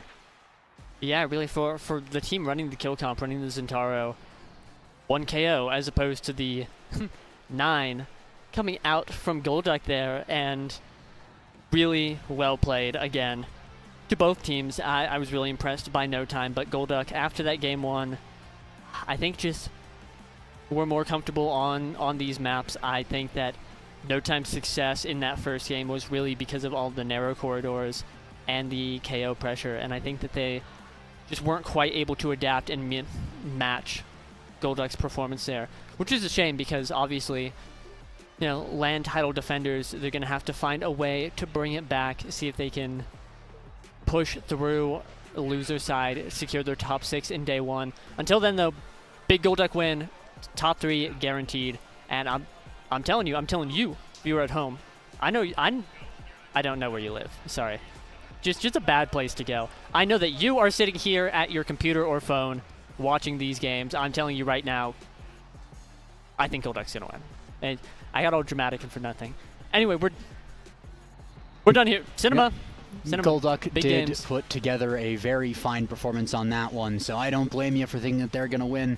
It's a pretty tough one. Earlier we saw Lob City, but worse, doing a fair bit of damage to Weasel Bees, so be difficult to see where this goes, but in the end it is going to have to go somewhere. We're going to have the losers bracket now with geez, how could I forget the team name in 2 seconds? No Time. And then Golduck going up to the winner's side is pretty nice, but, well, we actually don't have Prod here to actually end it, but we will be going soon, so stick around as we go to the next games. Yeah. Hi chat. Tell me how your day's going. I don't have stream pulled up. I can't see chat. Actually, there's no chat on Prod. I found it. We can see chat. If you can read font size 1. Yeah, we can see chat. It's like, you know, 20, 15 feet away on regular, like a laptop monitor, so. Guy like me, I can see every one of your messages. So tell me how your day's going. And also while we're here, take a look at the bracket, because I can't tell you what the next game is. So we're sitting here waiting for something to happen, but I think it might be the other side of winner semis, unless they went and they just did them parallel. Either way, should be pretty fun to see. Now we have our production coming back. Hello. We are freed. I mean, it would be hilarious to just trap the casters on the desk for a couple hours. It's happened before. Right. Yapping up a storm. But well played to everyone. See y'all.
Reach the Summit 2 here in Denver. I got Weston on the cast with me. How you doing today? Doing good. Been a long day of playing for you as well, but Yes. I'm very excited for this match we have coming. Yeah, who are we facing up against today? We got Seed 1 and Seed 4, EKC. They're called Hopes and Dreams, but it's EKC. They've had a very interesting run. They've had some scares, but they've managed to make it here on winner's side, and then I think Lob City, but worse, it's Sad Boys, Yeah. have been doing pretty well and have been pretty comfortable. So EKC has been tested more today. I'm sure they'll be more used to the nerves, Yeah. but Sad Boys have just been coasting, so we'll see if that continues. Yeah, and I mean, these two teams are both Nassau teams, but they both have different midfielders. So Yeah, I it's think really I'm really interesting. interested to see how the shapeshifting and Grimella matchup goes. Yeah, former teammates Yeah. for an S tier. Yeah. Just in my experience, you know, I everyone like at this tournament has like played these teams before. Yeah. Like the shapeshifting is just such a good midfielder. He's really good at putting the core into the net, but Grimella is also really good at keeping that core up. So it's just going to be interesting to see how their play styles clash against one another. Yeah, and shapeshifting could become the third, I believe, player to win an S tier on 2 different roles. Vaughn obviously has one on goalie and midfield. Joker's one on midfield and brawler, and now Shape could join him, switching to midfield. Was obviously great last season. I think all Nassau first team or third team, something like that. But looking really comfortable. Has 2 obviously tested, proven teammates, and Grimella on the other side is trying to get these 2 their first S tier, so That's I'm really true. interested in how this goes. Soren is definitely wanting it more than anybody else. This Yeah. guy wants it every time. He Yeah. is fiending for it, and he has been playing like it too. This guy has been holding it down every game. He's going to pick any character. Like he'll pick the melee guys. He'll pick some characters that can fly a little bit if it will get them the win. And from what we're going on to Oni Village first. With a built different peak performance start, what do you see? What about this draft interests you? EKC's not going with a melee goalie. They have Estelle and Kai, so it's going to be Estelle goalie. I think they just thought since they can get Estelle and Kai to just go for it, even though it's typically a melee goalie map. But that's going to be really interesting. They're going to have a lot of offensive pressure on Vaughn, who's going to have to be very mindful of these cooldowns, and they're just going to look to do that every single time. Rotate it, have either Estelle Beam or Kai Barrage into the spot just like it was there. So they get it open early, but both goals open now, and Vaughn with a missed clear scored as our audio is very messed up. Hopefully not on stream. Yeah, and so that's a really convincing first point from EKC. You saw exactly what their comp wants to do. Shapeshifting on this Octavia is really interesting. Not a pick that he picked a ton during Nassau, but I know it's something that he's confident enough on, obviously, to pick it here, game 1 of winner's semis, as Josh Grimella tries to get it through the middle. NXCD now on this Kazan, not a typical pick for him, but it makes sense given the map and given that Grimella is kind of a Oni Village maestro, getting NX to lock in this pick as they just continue to force it in. Vaughn doesn't quite use the flip there, and now Soren's going to have to win this against Bells, but he does. Now Grimella just going to dribble it out. This flip from Bells is going to be really scary. Does get it, but we'll see if NX can force a flip out of his own. He does. Vaughn sends it down, but Soren gets it back to him, and if NX can get this flip in the right spot, that should be the point for EKC. Soren trying to get it past him. Shapeshifting, though, has all the speed in the world to try to cut these passes, but here NXCD goes, sends it, the strike shot doesn't get it, and the flip is a little bit missed, so they'll have to try to go again, but Grimella now has the barrage into the corner and wins the strike war. Seeing what he's feeling like on LAN as you see him pop off at the top of the screen there. Yeah, I mean, this game is, I'm really interested in this Kazan's pick specifically. NXT is not known for this type of character, and I think he's looking for a more reliable offense. You know, this team, this EKC team, Hopes and Dreams, they have not had the most reliable offense throughout this tournament so far, but so they're looking for a character that can kind of just like destroy their enemy goalie's mind. And even if they're on an Atlas, I mean, Kazan can always do something. But he does miss the hook there, and now Hopes and Dreams now on the defense here. Bell's trying to get a dash punch in, almost gets it with the fire flare, but Soren has a great out clear, and they're safe once again. Yeah, and you're seeing that consistent offense, but the defense is gone right now. Soren goes down to the dash punch from Bells, taking a bit of chip damage, so maybe they can force him out of the play, but for now, not happening. But NX, not known for the defensive prowess, but gets it done there, although they're not able to get this flow state away from shapeshifting, and that's going to make it really hard for them to get in an offensive position. Shapeshifting now, keeping the core, uses the ult, forces out the evade from NX, but it's not quite enough pressure as they send it to the top. Great strike by Bells, mixes up Soren, and now Grimella having to run all the way back. Really wants to use this flip offensively, but might be forced to on defense. Doesn't that time as the double stun happens, but I think he'll be happy keeping it to try to get one more point and get this first set.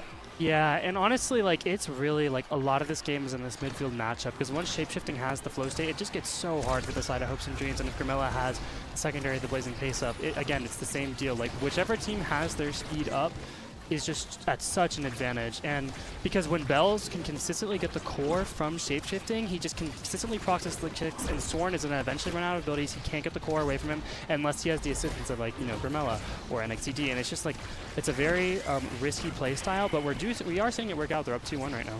Yeah, and interestingly, both members of Hopes and Dreams going with the slick kick, so they both kind of have that offensive carry potential. The strike shot from Vaughn almost gets the barrier, but a great job, and Grimella now with his flip does it. NXTD hits it a million times, but it doesn't quite go in, gets off the goal barrier, and now this is scary for Soren. He gets it ahead right now, plays that really aggressively, and it pays off for him, but Bells has this flip. Shapeshifting has the flow state, but they do a great job staggering him, getting the flow state out, and now we'll see what NX can do, and he just hooks it, has so much reach, and a very convincing first set out of Hopes and Dreams. Yeah, Shapeshifting got staggered a little bit into the middle of that point. It just did not let him position properly to help on the defense with Vaughn, and then that Kazan Atlas 1v1, especially on a map like Oni Village, you just can't cover the whole open net. So Kazan will be able to put it in if Atlas doesn't have his abilities. We see here in this draft, Bells is automatically trying to hover that Demolitionist, likely because he wants the size into the Estelle matchup, but also because he doesn't want Kazan to have it. We see Estelle go the hot shot, totally typical. You do not want Atlas having that. That will make the game considerably harder. Atlas going for the heavy impact, Kazan going for the bulk up. Kai still not picking, goes the Deadeye.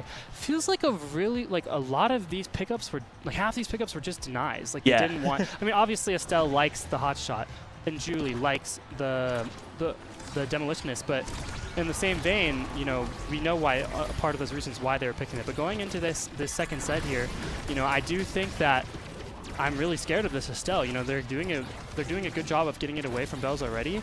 But it doesn't matter. Never mind. The hotshot doesn't matter if Bells is able to cross everybody up and get both barriers with the help of Shapeshifting. Yeah, very weird draft overall. You would have loved your Kazan to be higher in the draft to get the size there, because I think that would make his job so much easier. But still able to dribble out right now, play it really patient. I mean, this is so different from how NX normally plays. Normally you just see him hunting for KOs on Amy, on Julie. But he's doing a great job so far of this, but a really tough spot for Soren. Sends it down, but that ultimate from Shapeshifting has all the pressure in the world. So first point for Sad Boys here, pretty convincing. We'll see if they can fight back, as, yeah, it feels like the game didn't change that much from this draft. Yeah, and it's worth noting that, you know, NX didn't take the peak performance, so he doesn't get the double stagger value by taking the bulk up here. It's really just hit for help and helping him get more core speed, which is a valuable stat to have, especially on a map like this. But Bells uses the flip, gets the kill, and gets the barrier through Soren's primary. Soren has the flip here, uses it, goes down away from everybody else. Vaughn able to recover it though with a strike shot, not losing any barriers yet. Soren great striking spells on the line. That's a pretty scary situation to be in. But Shapeshifting coming in with the ult. Soren saves it once again in the corner and gets a barrier as well. It's actually looking quite good for the side of Hopes and Dreams now, even though they were in a really scary position before. Yeah, I think during this National season, we saw some, even though they didn't have a great season results-wise, this Estelle from Soren has looked so good, but right there just didn't have the evade, nothing to do, unfortunately. So they're not able to capitalize on that kill they got. We'll see if they can find that more often, more early in the points for it to be a real win condition, but unfortunately the defense was just a little bit too tested that time. But yeah, Soren with this hot shot is going to have a lot of cooldowns, a lot of offensive pressure, which really is what their comp is going for. You know, going for kind of a double midfield on Oni. It's really feast or famine, and when the defense is bad like this, it can look really rough as they try to get this core out. They dribble back and forth, but a great job by Grimella to win that interaction there, and we'll see what NX can do with this flip. Yeah, and they got Shapeshifting really low there, but he did just get the Atlas ult and the orb on top of it. But he did pop the flow state to get out, so he doesn't have that as a tool anymore. Bells on the play, uses the dash, but not able to get it. Soren with a great piercing shot to get it through. Now, Grimella looking to pass to NXTD here, but not able to get it. Shapeshifting wins the strike war. Great flip from NXTD to get Bells out of the way. Bells, good evade as well, keeping keeping. Oh my god, there's too much happening. Soren dies, and Shapeshifting wins the strike war against Gorilla and NXT. Oh my gosh. Somehow they hit the core like 6 times for Octavia. Soren costed him his life for it, but a great attempt out of them there. That's a 3-0. That was a crazy fast set in comparison to the first it still set. felt like the points were close, but just a super fast 3-0 from Sad Boys here. And yeah, this is really interesting. Stacks on Julie on this map especially. You can stack it so fast, and when you have all that speed, it's so hard to clear away from the Juliet. But Estelle is going to take it away. Rapid fire obviously taken away from Estelle is going to be really big for Octavia. Kai getting that dash range is going to help a lot, kind of accentuate your strengths. I think pretty much everyone is happy with this draft. This is a really strong draft across the board. What I'm most interested in here is if this Estelle is going to keep dying. Because she did just die at the end. Not saying Soren is, constantly getting killed, but, there is that Julie pressure. There is that pressure when you're playing on the line. You may just get hit by a raw Octavia primary and die. And it's a difficult situation to be in because you need to play back against this Julie to win those interactions a lot of the time.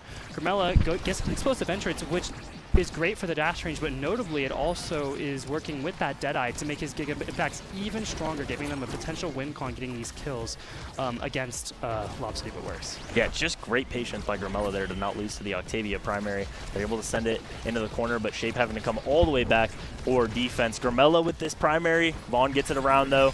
A lot of pressure being put on NXED now, although the kill is not able to be found. Nothing really, no strength found for Octavia yet.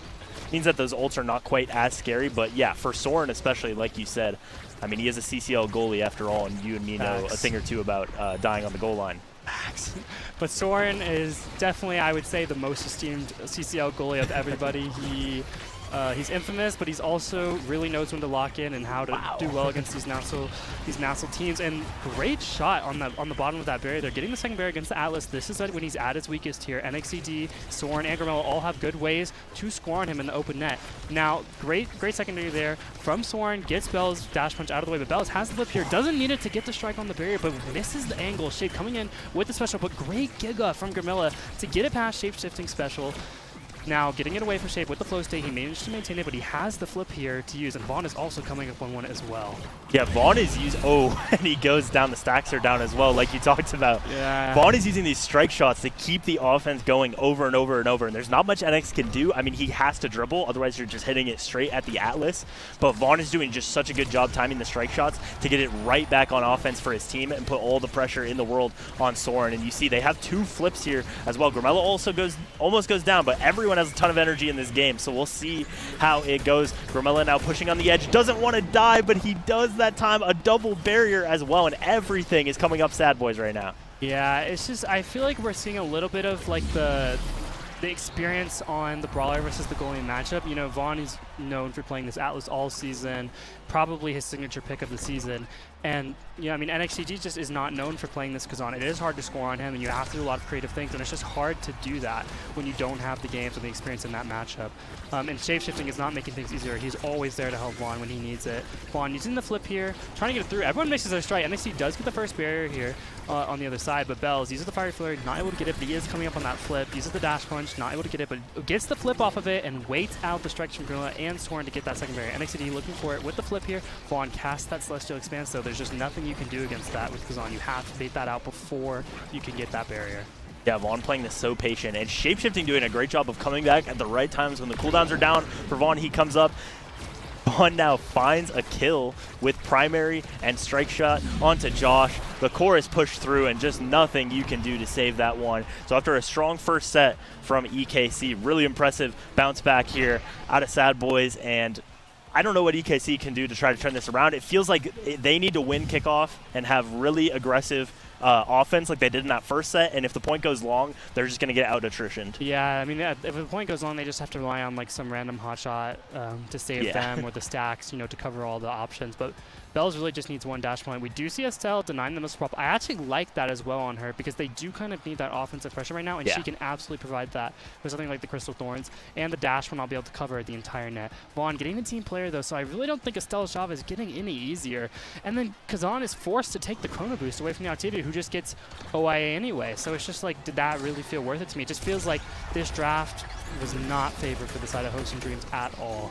Yeah, and not to mention Bell's getting a second Spark on Juliet, one of the best users of Sparks. Going to have speed, going to have power now. Soren doing a great job holding on to this for now. Grimella wins a strike war. They're keeping both barriers up for the time being, but it could cost them. Barrage, though, out of Grimella is fantastic, and they just keep this defense going. That's the Grimella on Oni Village on LAN that we've seen before, but a risky cross clear doesn't work out that time. They're able to get it out for now. We'll see what NX can do, but I think Atlas has a lot of cooldowns here, so this is going to be really difficult for him. They can find a kill on Shapeshifting, though. That might be their way into the point. Yeah, and now that both barriers are down for the side of Hopes and Dreams, it's just really scary with Bells having this flip, and he is so fast with this double spark, double size. He just has so much presence over this match. If Shapeshifting can get him the core even a couple times in the point, it feels like it's just over. Soren uses the Rose Orb, trying to deny that flip from Bells, but Shapeshifting just comes in right after with the second flip, and there's just nothing he has left. So, yeah, it just feels like the side of Lob City, but worse, is forcing all of these resources out of this Estelle a little bit more easily than Hopes and Dreams is able to force Vaughn out of his abilities on this Atlas. Yeah, if there's any kind of pressure window you have, it's right now when Bells and Shapeshifting both don't have evade, but it's really hard for this team to find KOs. I mean, we talked about earlier, the Giga Blast from Josh has a ton of pressure, but I think these are experienced enough players that they're probably not going to be dying on the edge to a Giga Blast. I mean, this defense out of Soren and Grimella is fantastic. It's just that they can't get the core on offense for long enough, and Vaughn is ready with the strike shot as soon as they do, so their job is just so difficult. We'll see if Grimella can finally get it to the right spot, but a great dash punch out of Bells gets it done. Soren didn't have strike or didn't use it there, but a really tough spot either way as all three members were closing in, and just 1 point away from this first map here going to Seed 1. Yeah, it just feels like it's getting harder and harder. Shapeshifting has scaled to a point where he basically never loses flow state. He always has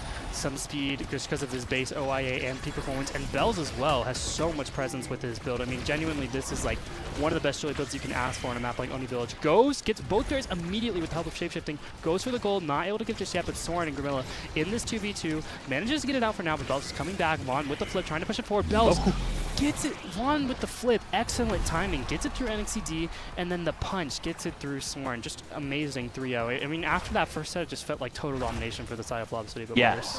Vaughn was able to beat a strike and a hook out of Kazan right there in the midfield. Just great patience, great timing on LAN. I mean, I was here, obviously, for the last LAN, and I remember the pings being like 24, which feels pretty great, but I was looking before, some of the PCs, it was like 12 pings that they're on right now. Yeah, it's awesome. So it's really a skilled game that's happening. Some packet loss, though. I got some of that. Yeah, it happened a few times. I also saw it at the end of that last game, but that's not the point. Yeah. The point is that Sad Boys just put on a masterclass, but it should be noted that that was their pick. They wanted to go to Oni Village, and now we're headed on over to Taiko Temple, which is EKC's map pick. Yeah, and it's really interesting because I think Josh Grimella was kind of making it's like he was making EKC his own. Like it's still my village now, even though I'm on EKC for this run. And that Estelle Kai, I think, is something that he's done before, and that you saw the power of it in that first set. But yeah, the discipline out of Shape and Bells, they're not just going to wildly use their dashes for no reason. Just really impressive. As you see these awesome acrylics we have that show all of the lands. Very cool. It's very cool. Our sound is still really bad, by the way. It's buzzing in our ears. It's okay. We might not be able to fix it. That's all right. Regardless, one thing I'm kind of concerned about for the side of Hopes and Dreams, though, is that Taiko Temple is another map that really favors these melee goalies, and if Soren... Timeless Creator. Okay, before we get anywhere, we need to note that Ruin is not making it through the ban phase. If that character makes it through the ban phase, it's going to get really bad. Rune, really strong in the midfield right now, and I know Grimilla's willing to pick it. I also know Vaughn's willing to pick it in the goalie box, and that is good on Taiko Temple of like probably his best map, honestly. Yeah. So it is very dangerous, and really like the Stagger Awakening too, like this is looking like a pretty boring start. Like you don't want to pick something far off the melee goal. It's just something that can hold it down because you need to be able to play these long points. Kills are not going to be happening too much. Like Estelle is not going to provide that much outside of just keeping the ball off of the enemy brawler. But again, run out of those abilities. What are you going to do? And she doesn't really use these awakenings well either. So what do you think EKC is going to opt for in this strategy? Yeah, it's really tough being red side here because you can't deny Atlas and Rune. So they're getting one of them. I think you don't ban Rune because you could potentially get it on Grimella. I know Shapeshifting's not going to play Rune, but I know Vaughn will. He's I just called him Atlas because that's all he's been playing. That's facts. He might pick Atlas here, but I would expect them to take away the Rune because I think Soren less comfortable on the Atlas than Vaughn is, obviously. Still going to do fine on it, and I expect that it would be picked. Sad Boys could opt to ban the Atlas, but then you risk losing the rune. So I think they're going to leave them both up. They're just going to ban one of the stronger picks for NX most likely. So maybe like an Asher ban here. Yeah, an Asher would be a Julie great ban. Probably Asher, There's I would Asher, imagine. yeah. And there it is. So now we'll see what EKC does, and this is a very interesting spot to be in. They go for the Atlas. Okay, I do agree with that take. There it is. Yeah, I mean, this is the problem. Like, Yeah. I do think this is the better route because Vaughn has less time on the Rune goalie than he does on the Atlas goalie. Yeah. And I also think that there is some potential outplay against the Rune. Yes, it can be very frustrating to play against, especially on this timeless creator start. And you can't rely on kills because the other people are probably going to take Reptile Remedy. Yeah. But you can outlast him. You can have characters that can stuff him in the corner. Even if you don't have that Asher, there are ways to get through it. You know, Rune goalie has this weird balance between wanting to help on the offense by placing them in the midfield or placing them on the barrier. Tycho very much lends itself to putting it on the barrier a lot of the time because of that corner offense, and you want to be able to hold into these characters. And if you're using them in the midfield, then you don't have them for when you need them. Now, I wouldn't be surprised though if I see a now from Shapeshifting to help out on this defense, especially considering that his Estelle, which is one of his most picked characters, just got taken away from him. Yeah, I think Amy could also be an interesting pick, but nope, they don't go for either of them. They're just using that Reptile Remedy. I would have been interested if they went for kind of a creation comp. You could have Timeless Amy, you could have Now, like you said. I'm surprised that EKC went for the Dubu because I think you have to know that that rune is going in the goal box, but they wanted it badly enough that they picked it there. I think also on any other map, Kai is a very strong pick into the rune, but it just struggles to have that presence on Tycho because you can rotate it around the Kai so much easier than any other map. Ooh, X picked on this last spot is going to be interesting. I think that means that NX, your job, you're going to go stand on top of Vaughn and make sure those pillars never fully form. I think that's what NX is going to be doing, and it's going to be up to Grimella on that Estelle to get the core to him. Dubu potentially with those walls to help out as well. But very interesting that Shapeshifting is going for the Octavia for a second time on this map as well. And yeah, when the flow state isn't up, you're going to be able to rotate around this Sad Boys forward duo pretty easily, and that's where Vaughn being aggressive could come in. If I'm being so honest, I think the boys comp is so much better. Yeah. I think playing Estelle in the X on a Reptile Remedy start into an Octavia Juliet, they are unkillable, like for the most part, unless Estelle or X hits a random side KO, which honestly Juliet is just as likely to get, or Octavia if you force out the evades. She's just going to get an ult kill off the map using the base drop. So they have just as much pressure on the kills, but you also don't have a speed midfielder, so that's really putting a lot of pressure on Soren, which he is on a melee goalie this time, so that's a pretty big... Okay, it should be noted that they could be picking Dubu midfield, but I don't think that's happening. Like knowing this team, it's possible because this is a Dubu midfield map, and it's a good start. You know, Stagger's great for him, and it actually works pretty well into the rune. But just knowing this team, Soren's probably looking to play the melee goalie. He probably realized from that Oni Village game, you kind of just need to match them on these defensive picks, and you know, Rune definitely has the capability of doing that. He's a little bit more flexible than the Dubu, I would say, but regardless, I think Dubu is better at holding it down, generally speaking, than a Rune. You can play around the Rune more than I think you can play around the Dubu. And that's really the only advantage their comp has here, is that Dubu is probably better at holding it down than Rune. But if Rune gets a pillar up, he has Thomas Creator, that thing is covered. If it's in the right spot on the barrier, that thing is covered for like 10 seconds. And so, yeah, I think I agree that Sad Boys comp, I think their job is going to be a lot easier here, and I struggle to see what the strong win conditions are going to be out of EKC as they try to get this down, and I think they're going to be doing a lot of rotating. I was watching Grimella while we were talking, and he was using his hands. He was like, rotate, rotate, rotate. We have to do it, and you're seeing them do it here. Grimella now dashes to the bottom. This is where the Rune can struggle, and so far it's working well. They just want to rotate as much as possible. When that flow state is up, it's going to be really hard, and when Vaughn teleports up as well, that's going to make things scary, really, for both teams. Yeah, but Shapeshifting probably close up on this secondary. Once again, using the roll from Soren to get it away from Bells. Bells using the dash punch too. He has nothing left with this. Well, he's probably looking to use Fire Flurry. Uses it, not getting it through the wall, and it gets back to NXT. So that wall from Soren did exactly what it needed to do. And that is generally the best ability to have against this team, because, you know, Octavia and Juliet, you know what they're trying to do? They're trying to force it through you a lot of the time in this corner. I mean, obviously they can go for a passing play. Octavia has a ton of speed, but generally speaking, they're looking to force it, and the wall is just going to deal with that. And so is the roll. All of these things are going to deal with that. Yeah, some great staggering of the strikes there for a moment. They're able to rotate it out without losing both barriers, which is huge. Banish goes off, not quite finding this last barrier, as the defense has been good from both sides on this point, as Soren now tries to beat Shapeshifting, who's having to get walked back and back and back by Grimella. The drum saves him there, which is going to be huge, and this evade is perfectly timed for the Octavia ult. And like you said, there you go. They're trying to force it through you, but if you have those walls at the right time, you're able to stall out the cooldowns. Flip used here. They're trying to get the core to NX, but Vaughn is just in the right spot to keep this core on offense. They're going to look for a KO on Bells here, though, and he has that Reptile Remedy, so they want to keep the core away from him while killing him in the meantime. And it's worth noting the damage is definitely not out of like the equation for the side of Hopes and Dreams. There are a lot of damage awakenings in the game right now, and you can scale out. Also, great roll from Soren. Actually manages to stun the core so that Shapeshifting Flip doesn't hit. Vaughn using the flip now, trying to go around, uses the pillar, but not able to do anything, and now he's super out of position. Oh, gets there it the is. pillar back though, but NXTD is coming. He is a threat. This is a looming threat in that corner. Once Rune drops the pillar, he doesn't have anything else, and it's a massive size difference. So if you can find a way to wait out that timeless, it's a big deal. Bell's getting kind of low. Soren dropped the wall as well.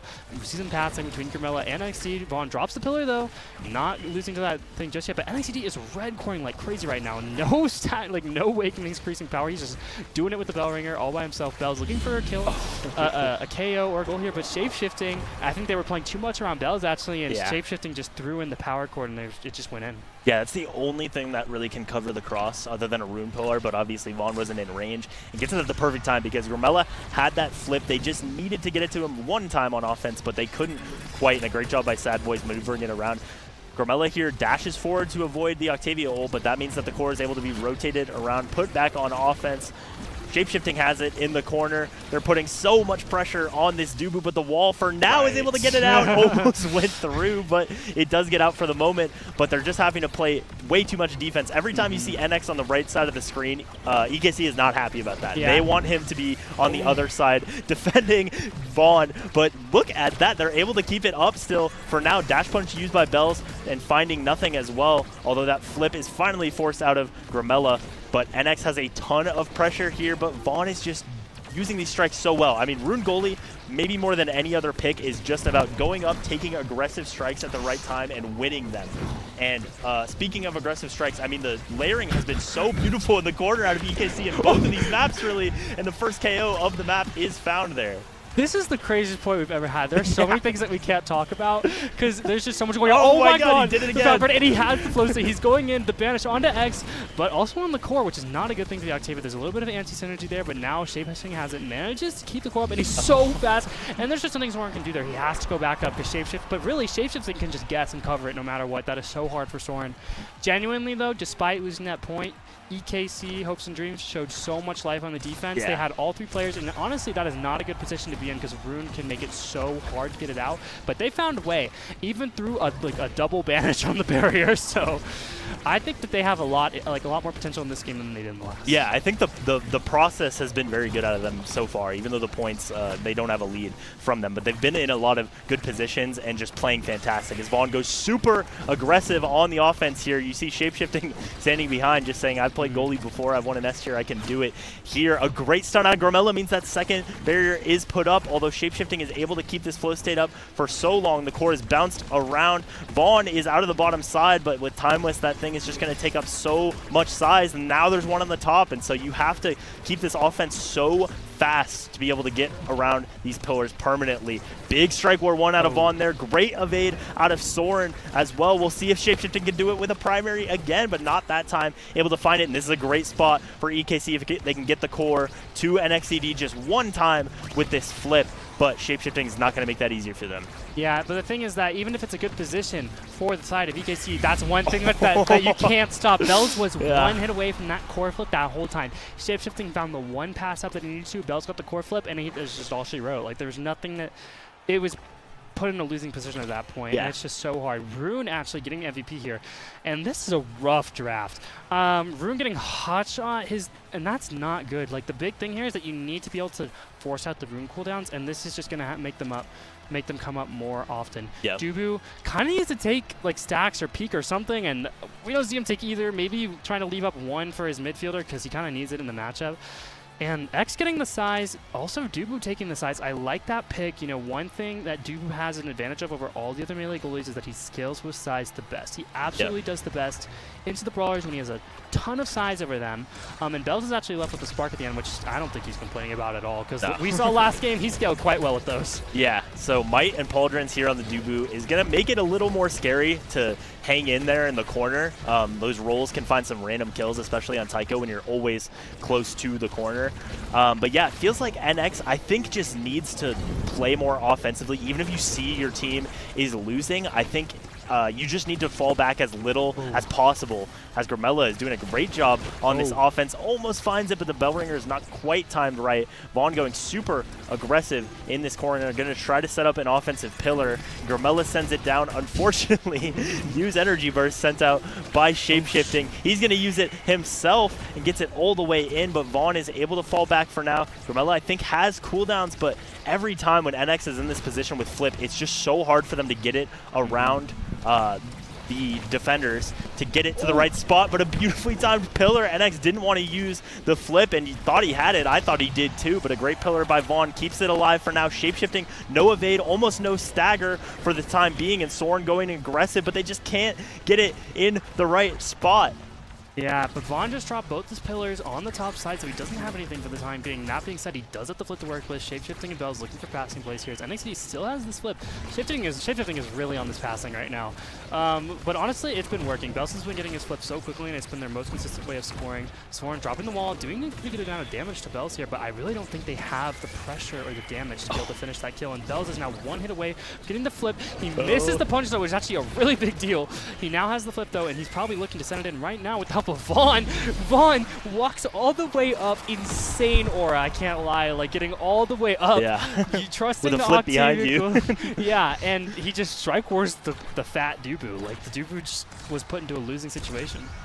Yeah, this feels like a Sisyphusian task out of Grimella and Soren to try to get this core to NX in the right spots, and finds a random KO. We talked about that earlier. Always going to have that potential, and especially with the flip but oh no, a perfect pillar out of Vaughn. We'll see if they can punish him on defense since he doesn't have that cooldown. Only able to get one right now. The second pillar is set up. Shapeshifting is back, so the roll is forced out of Soren, but we'll see what NX can do in this corner. Has a lot of pressure. Maybe has that X Maximus back at this point. The primary from Grimella is able to do it instead, and the Dubu wall just pushes it through the pillar. We'll see what he can do, but every time they're getting so close, bam, there's another pillar right exactly where it needs to be out of Vaughn. Yeah, and he just uses the primary right behind him. Doesn't have either of them now, but you know, he has that hot shot. They're coming up real fast, and he's walking up with the flip, drops the secondary, helps Bells out. Just putting up so much pressure with both of these pillars. Feels like they're always up, and it's just so hard. Grimella has the flip, though, walking up with NX. NX uses the bull rush, but not able to do anything. But Grimella with a great shot through between Shapeshifting and Bells. Bells not able to catch it. Josh is losing his mind on the top of the screen. Yeah, he is having the hardest game of his life, and I totally understand why. I mean, you don't have the speed, you don't have a good way of getting it through. You're basically, I mean, I'll be honest, you're relying on Vaughn to mess up. Like, that is kind of what you're waiting to happen. And it does happen. We've seen it happen. I mean, he is looking great on this pick. He's had a ton of amazing like playmaking potential like throughout this game, but the problem is that, you know, he just doesn't have the hours like we've talked about, like with like the Kazan in the last game. It's just sometimes you just are going to make mistakes, and at the level of these games, that can cost you points. But not that point. Not that point. And even if he doesn't have a lot of Rune goalie games, I mean, he played a lot of Rune midfield back in the day, so he's still comfortable with the character. And the way he plays goalie is not that dissimilar from midfield. He plays as aggressive as anyone, really, as you see him just running up there. And, yeah, it feels like every time NX comes back on defense, it means that it's going to take like a few more one interactions to actually get the core on the barrier where you need it to be. So they just need to be able to stay on offense for a long time, but these pillars are going to make that so difficult. We'll see what he can do with this flip here, either finding one of those edge KOs or getting the second barrier, but a really tough second barrier out of Soren there.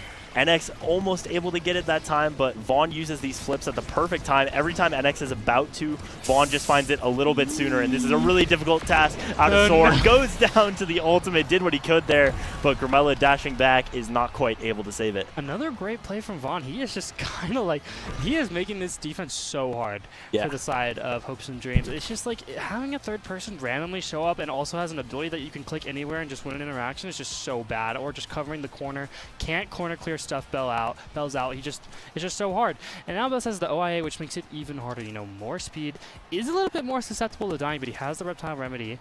Oh god, it's just getting worse and worse. The team player on the rune, helping it get over to the other side more, that is one thing that they've had a little bit of an issue with, is sometimes NX is just able to use his size to his advantage, but the team player is just gonna like let him get it past him more often.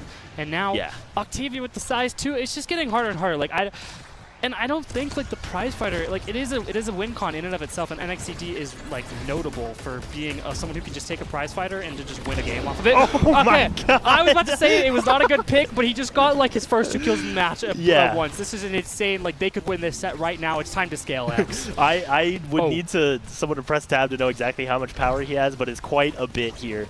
As that's going to be a whole lot of stacks already, and they get the second barrier as well. If there's anything that's going to swing the momentum of what seemed like an impossible game, it's going to be finding 2 KOs like that and a strike like that to the top in your first point. So we'll see what they can do. They have a ton of power on NX now, as you see there, 175. Yeah, that is crazy. And Dubu is Dubu has 142 power too. Like they got a lot of power on their side.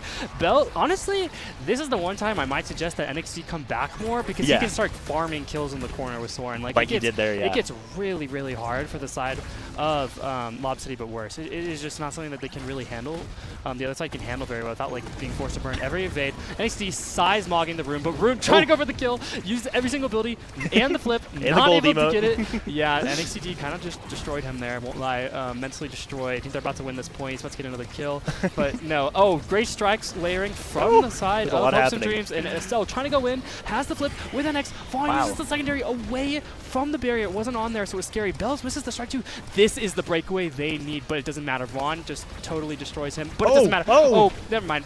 Rune's the most broken character in the game. But anyway, Gorilla uses his flip, and it doesn't matter. Bells is about to get his flip too. This is getting really scary really fast. Oh, and a kill found onto Grimella there. One thing I'm going to say about this prize fighter that's great is that you have, not quite found, recovery drone on NX, so he's going to be able to keep these stacks pretty easily. They haven't been able to pop that yet. A lot of pressure being put on. A great job to stall out that play while Grimella was dead. Flip used by Soren, almost gets it around, but not quite. The drum helping a little bit there. It's eventually found, and that primary was so close out of Josh. The guess on the roll was perfect from Soren, but not quite in time. Those prize fighter stacks stay up. You still have that win con, but a great job by boys when that point looked like it was all EKC once again. Yeah, that really does. That is a point that really sucks to lose, especially because Grimilla was so close in laying that primary that could have just like totally taken the point in their favor. Shapeshifting and Bell's going in here with the offense, but we see NX in the back. He doesn't die to that, and he has the flip now. Looking for a kill, but Vaughn uses secondary. That's the thing about Rune. He's hard to kill if he has that secondary up. Soren doing a lot of damage to Bells now. If NXT is feeling it, he can just go down, and Grimella doesn't even need NXT. Able to get the first barrier, trying to get the second, but okay, Rune is doing Rune things, and it's not looking very easy right now, but oh my god, Bells is almost dead. NXT trying to 2v1 them with his size, and he gets it off the drum. Insane angle. Grimella trying to use the core speed to his advantage, but Shapeshifting has that flow state, and it's just not easy to get it around them right now, but Soren manages to do it. Shapeshifting still has it, but they're keeping the core away from him. He lost the flow state, banishes out too. It's looking pretty good for them right now, but they do, and especially with that flip from Grimella, but if Shapeshifting wins that flip war, it's walked back. Yeah, it's looking hard, and Bells is looking for that kill. You know he is. Yeah, really doesn't want to use it on defense here. You want to get it in a good spot to NX, and Soren, with a great ult there, is able to keep it on Grimella for the time being. Uses it right now, dribbles it down to himself, maybe going to cost him his life, but the flip used out as well, and they don't find the KO, so that's a big swing out of EKC. We'll see what Grimella can do. Has no energy at all. Almost the angle found, but NX gets it back up to himself. Nice try by Vaughn there. But this back and forth you've had from NX and Vaughn in this last set has been awesome. This is genuinely the most insane comeback I've seen of the day because Yeah. I was not. I mean, they haven't won a set yet, but EKC is like turned it on. They are way stronger. They feel like they're way stronger than they were before, and it didn't really feel like the draft went their favor. And they get another kill, like on the shapeshifting. That's a huge kill, and now this is their opportunity.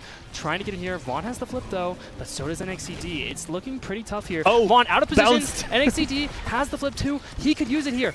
Wow, But they don't even need flip it yet. used. Oh, just barely misses it. Shapeshifting back with the flow state, and Vaughn is looking low too. If NXCD is feeling it, this guy's dead on his screen, but Grimilla misses the primary. Rotate to the top, Not the being- wall in the corner. Oh. The core's hit a million times, and it just goes through the wall.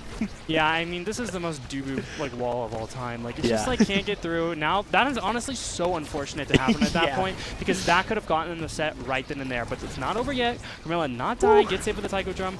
Bell's not able to get it either. Storm with the roll, but he's coming up on that flip. It's so much shapeshifting. This is getting really hard by the second, but the pillar is not able to fully form. If they can get it up right now, this is the opportunity.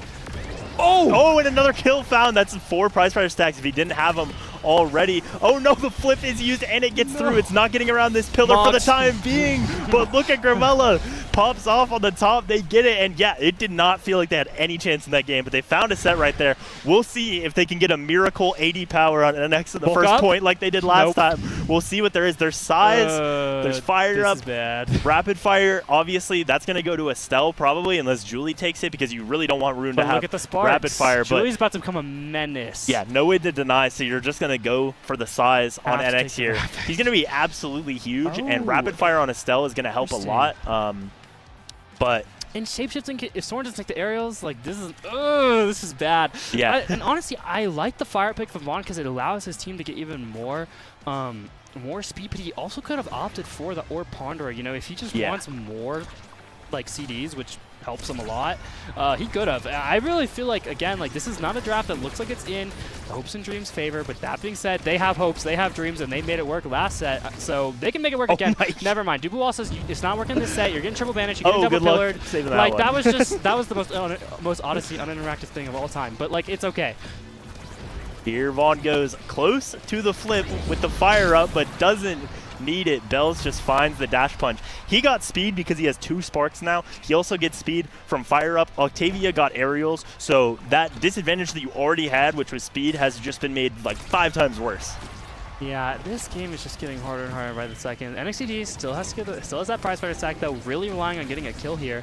Force the elusive out of shapeshifting. He has nothing to work with, and he doesn't have a recovering drone like NXCD. So next time, if he can find something like that, it is wraps. Yeah, flip used, so we'll see what he can do with that fire up. That wall from Soren makes it a little bit harder, but they're still able to go all the way around it with all that speed. They keep it alive for now. Great job. The pressure is on, but shapeshifting just finds it with either the strike or the primary. Hard to tell with everyone bunched in there, but after that resounding comeback for the 1 set, just 1 point away here from taking the series. Yeah, and this is kind of the problem. Like, now that they have the double spark with the agility and they have the aerials, they're just too fast. Like, Soren can't go for those out clears like they want that they were doing before and getting away with. They really can't. Like, shapeshifting has the flow state, it's over. And the log not coming out in time is looking really scary here. But I mean, the second barrier goes down and Bells is just able to dash punch through Soren, no evade. It's just really hard there. Yeah, I mean, in the draft, you had that big decision of do we ban Rune? Do we deal with the Atlas? Do we deal with the Rune? You had to choose one of them.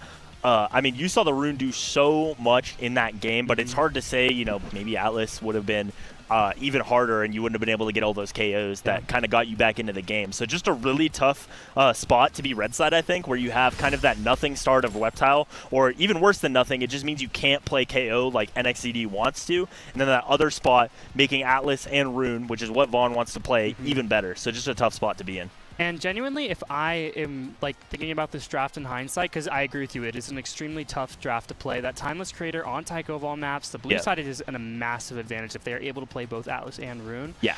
But if I'm the side of Hopes and Dreams and I see Asher get banned, I want to leave both of them up. I want to get one of them. Like, if you can't get one, you're just going to be out creation.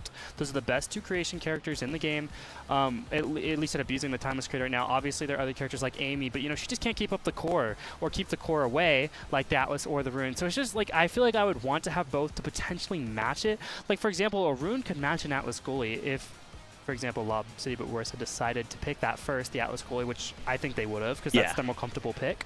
Giving him the rune over to the Grimilla, that could have allowed for a serious offense. And, Yeah. But it's worth noting that Hosen Dreams is not out of the tournament. They're still moving on to day 2. Will be in losers, unlike Lob City but Worse, who is in the winners in top 3 no matter what. But I think that they were making some adjustments and they were getting good drafts and they were making it work. And I think that they were starting to show improvement throughout that draft. And I'd be interested to see if they were able to play Lob City but Worse again later in the tournament. Yeah. What do you change? Do you try to avoid Oni Village? Do you try to avoid Tycho? Really interesting out of them. So, yeah, we have one more game on stream today. One more game on stream today. It was a pleasure casting with you, and that was an awesome series. They'll move on to winners finals where they will play against Golduck, seed 3, who got a 3-map win against the LAN winners.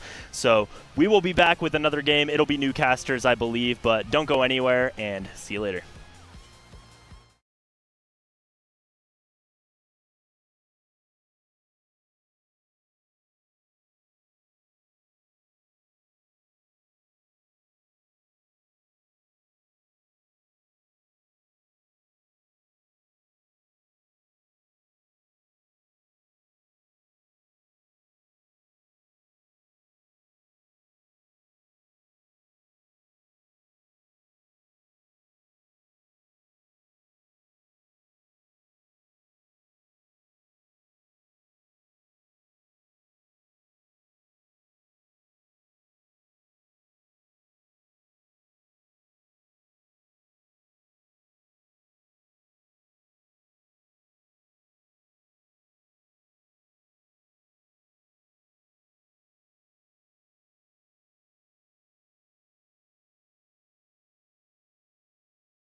Welcome back, everybody. We're here at Locals Denver with the beautiful Reach the Summit 2, and I'm joined by Brickbat. We're about to get into this game, the Brozo Bunch versus, actually, I'm not sure. This is a bit of an amalgamation team with Lufoxtio, Potat, and Eternal. They've had a bit of a nice run so far. I don't know if you've been able to catch their games, but they had a nice upset earlier. Let's see if they can keep that momentum through as they're fighting for their day 2 spot, Brickbat. Yeah, I'm super excited. It looks like we are going to Atlas Lab game number 1. Tempo Swing Demolitionist. Oh, we've already got the draft done as well. We're gonna be looking at an interesting Atlas Luna Kazan team coming out from Team Jetlag. I don't totally know what's the game plan of that team here on Atlas Lab, other than maybe just individual play, making life hard, potentially for the Kai Glenody Village. My bad. Now it makes more sense, Yep, huh? a little bit more sense.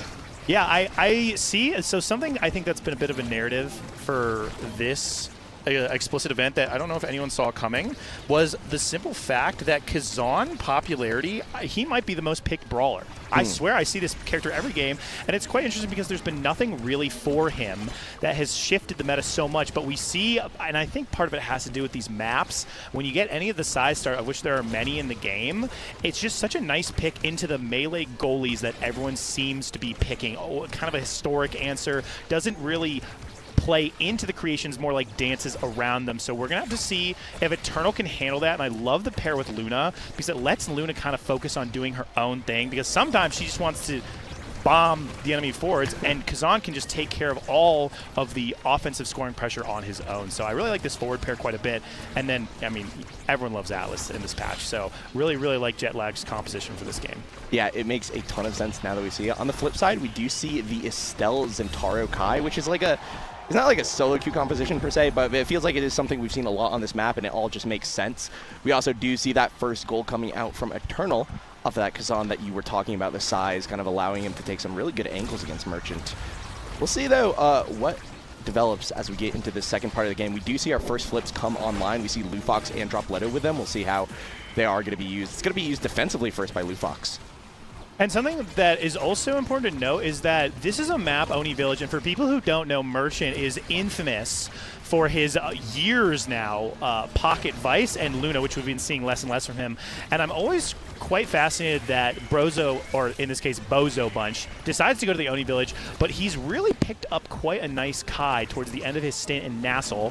And I just play this matchup myself, Kai versus Kazan, and it really just comes down to who's more patient with Kazan Hook versus Kai Primary, because both of those abilities are so integral to their back and forth. If one wastes it, the other has a free win. So it's going to have to come down to which of those two players is going to secure that more, because it looks like Lufoxtio is getting a lot of pressure, like man-to-man, and isn't able to fly in and help with that hit stun, as Merchant flies in himself and gets a nice goal. Even up the set 1-1, I'm a big fan of that gameplay. Yeah, really a Merchant classic, playing super aggressive, finding those offensive plays, especially off of the eject button, I think is something that very, very used to as that, like you mentioned, someone with a history of that Vice Luna, but now the really good Kai able to, just use that experience to pressure in a way that other Kai players try to do, but maybe not as proficiently per se. This time, though, we are looking at the start of this round with a KO on a midfielder of Bozo Bunch. A bit of a flip side of that aggression, and that's going to be a quick goal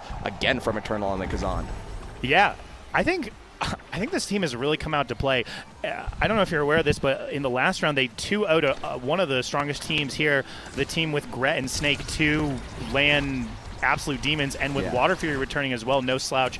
And the fact that they 2-0'd these players, and on Oni Village was one of the games, no doubt, shows that these guys really like this map.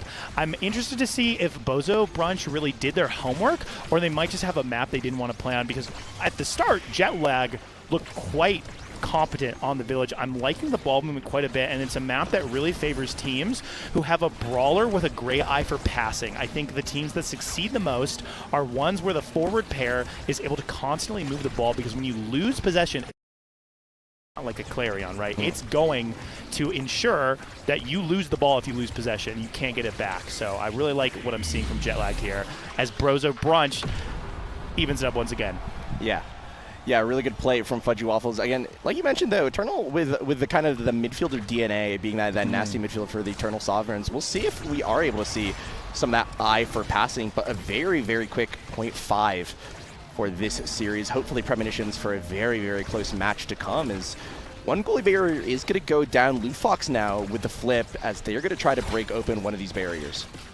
And break open the barriers is so important because Brickbat, every single person in this game has Demolitionist, which means that if your forward pair breaks both of your barriers in a play, they've pretty much got their primaries right back up because that's 6 full seconds off both of their kits. When one player has Demolitionist, it's annoying. When two have Demolitionist, it's a problem. And especially when you're on Kai, who has the longest defensive ability in the game for on a primary, he doesn't have the time to get his tools back in order. So his continued aggression is going to make a big deal as he's going to have to hold the power play, but just doesn't get it.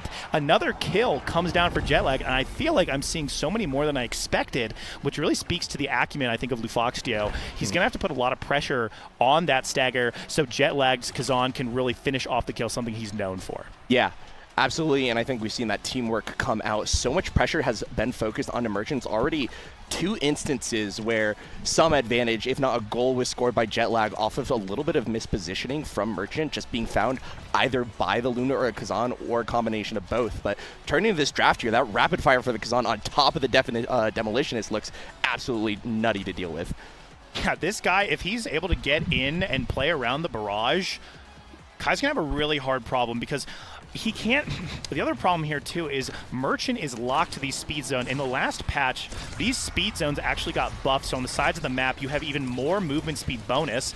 And the problem with that is Kai loves to be faster than everyone on the pitch. All of a sudden he's not. So a lot of these opportunities that he might get on a different map just are more risky on Oni Village because he has to contend with the fact that all of a sudden someone just walks to one of the sides of the map and they're even faster than him. So Merchant's going to have to navigate this game quite well while his forwards try to find their footing in the Stagger Wars, because on the side of Jetlag, they're not having that same problem. They have the Atlas, and they picked up a Reptile Remedy. So this game's going to come down to, if I'm being honest, whether Bozo Brunch and forward pair is able to hit stun the Atlas well enough, good save, as I say it, versus the 1v1 potential that Eternal has with this size. So it's anyone's game, and for now, Jetlag looked quite good, but I wouldn't count out Bozo Brunch at all. Yeah, absolutely not. And they're going to be the ones standing with the advantage right now. An open net versus the Atlas's Dropletto gets possession of the core, but Merchant is going to be walking up, takes the barrage into the net. First point of the set, go the way of Bozo Brunch. I'm loving the aggression there. I think that's just what you need on Kai. And again, it's hard to do on this map, but if anyone can pilot an eject button goalie on Oni Village, it's going to be Merchant. There's no one else so committed to the gear. He even takes it on Drakkar. The guy is just an eject button fiend. I'm always a big fan to see it coming down, especially when a lot of people thought it was just going to be these melee goalies. So barriers have opened up, and I think with both of these flips, this should be a goal. Atlas has no expanse, so Merchant just needs to get the ball down. Dropletto tries to use it for a kill instead, but I think as long as Fudgy puts it in, before that expanse is up, it should be a goal. But, ooh, good save, but not enough. Exactly, that expanse was just up. Once he's used that ability, that's their time to strike, and I love that kind of like flip of the switch that Fudgy really pushed the tempo there and really kept going in, because once that expanse is back up, it's really easy to stuff his flip. So good heads-up awareness from the Bozo Brunch midfielder to secure their first 2-0 and potentially the entire set. Yeah, it's going to be a big advantage, but the flip from Eternal is going to be blocked away by Merchant. Excellent striking. Now it's going to be up to Patat to respond in kind. An amazing pass, actually, from Lufox into Eternal is going to open up the net immediately. The offensive plays here, all 3 members of Bozo Brunch rotated now to defense, but now the tides have turned a little bit. Lufox going to be exchanging some strikes with Fudgy Waffles, just trying to set up their brawler for a little bit of success. A little bit of damage going on to Eternal, but nothing just found quite yet. Patat with the barrage comes through, tries to find a way to Eternal, but it's just not getting to him. Another opportunity for the forward pair for all 3 members of Bozo Brunch. Of course, Merchant going to be able to look to find that final barrier for his team as well as the third forward, but nothing just quite yet.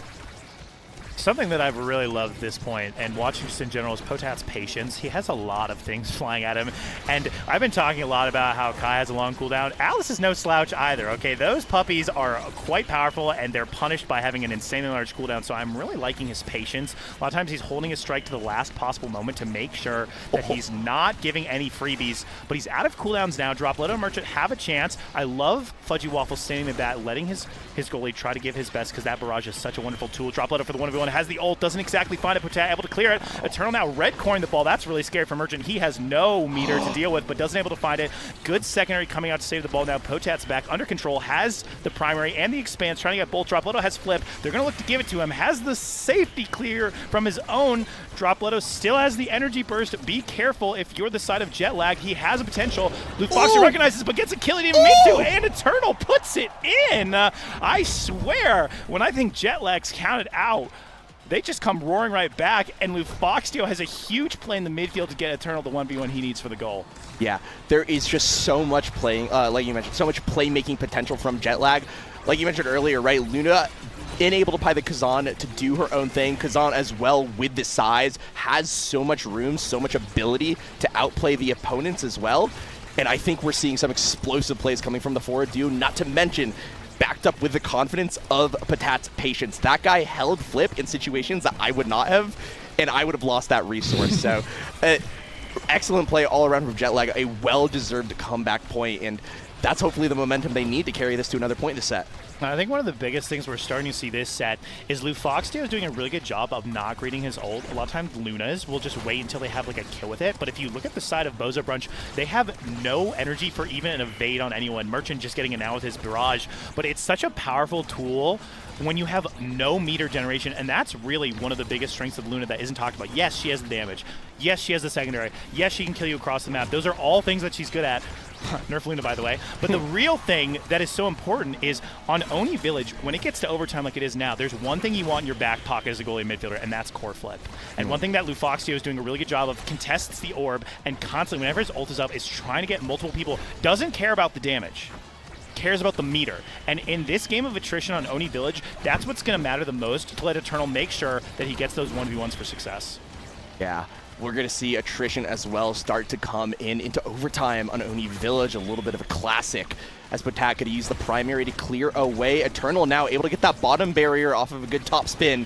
It's going to be able to send the core into the hands of Merchant. Defense is going to have to be made on both sides. Dropletto with a flip looking a little bit more dangerous by the second, but the core is just flying too fast for possession to be established by anyone.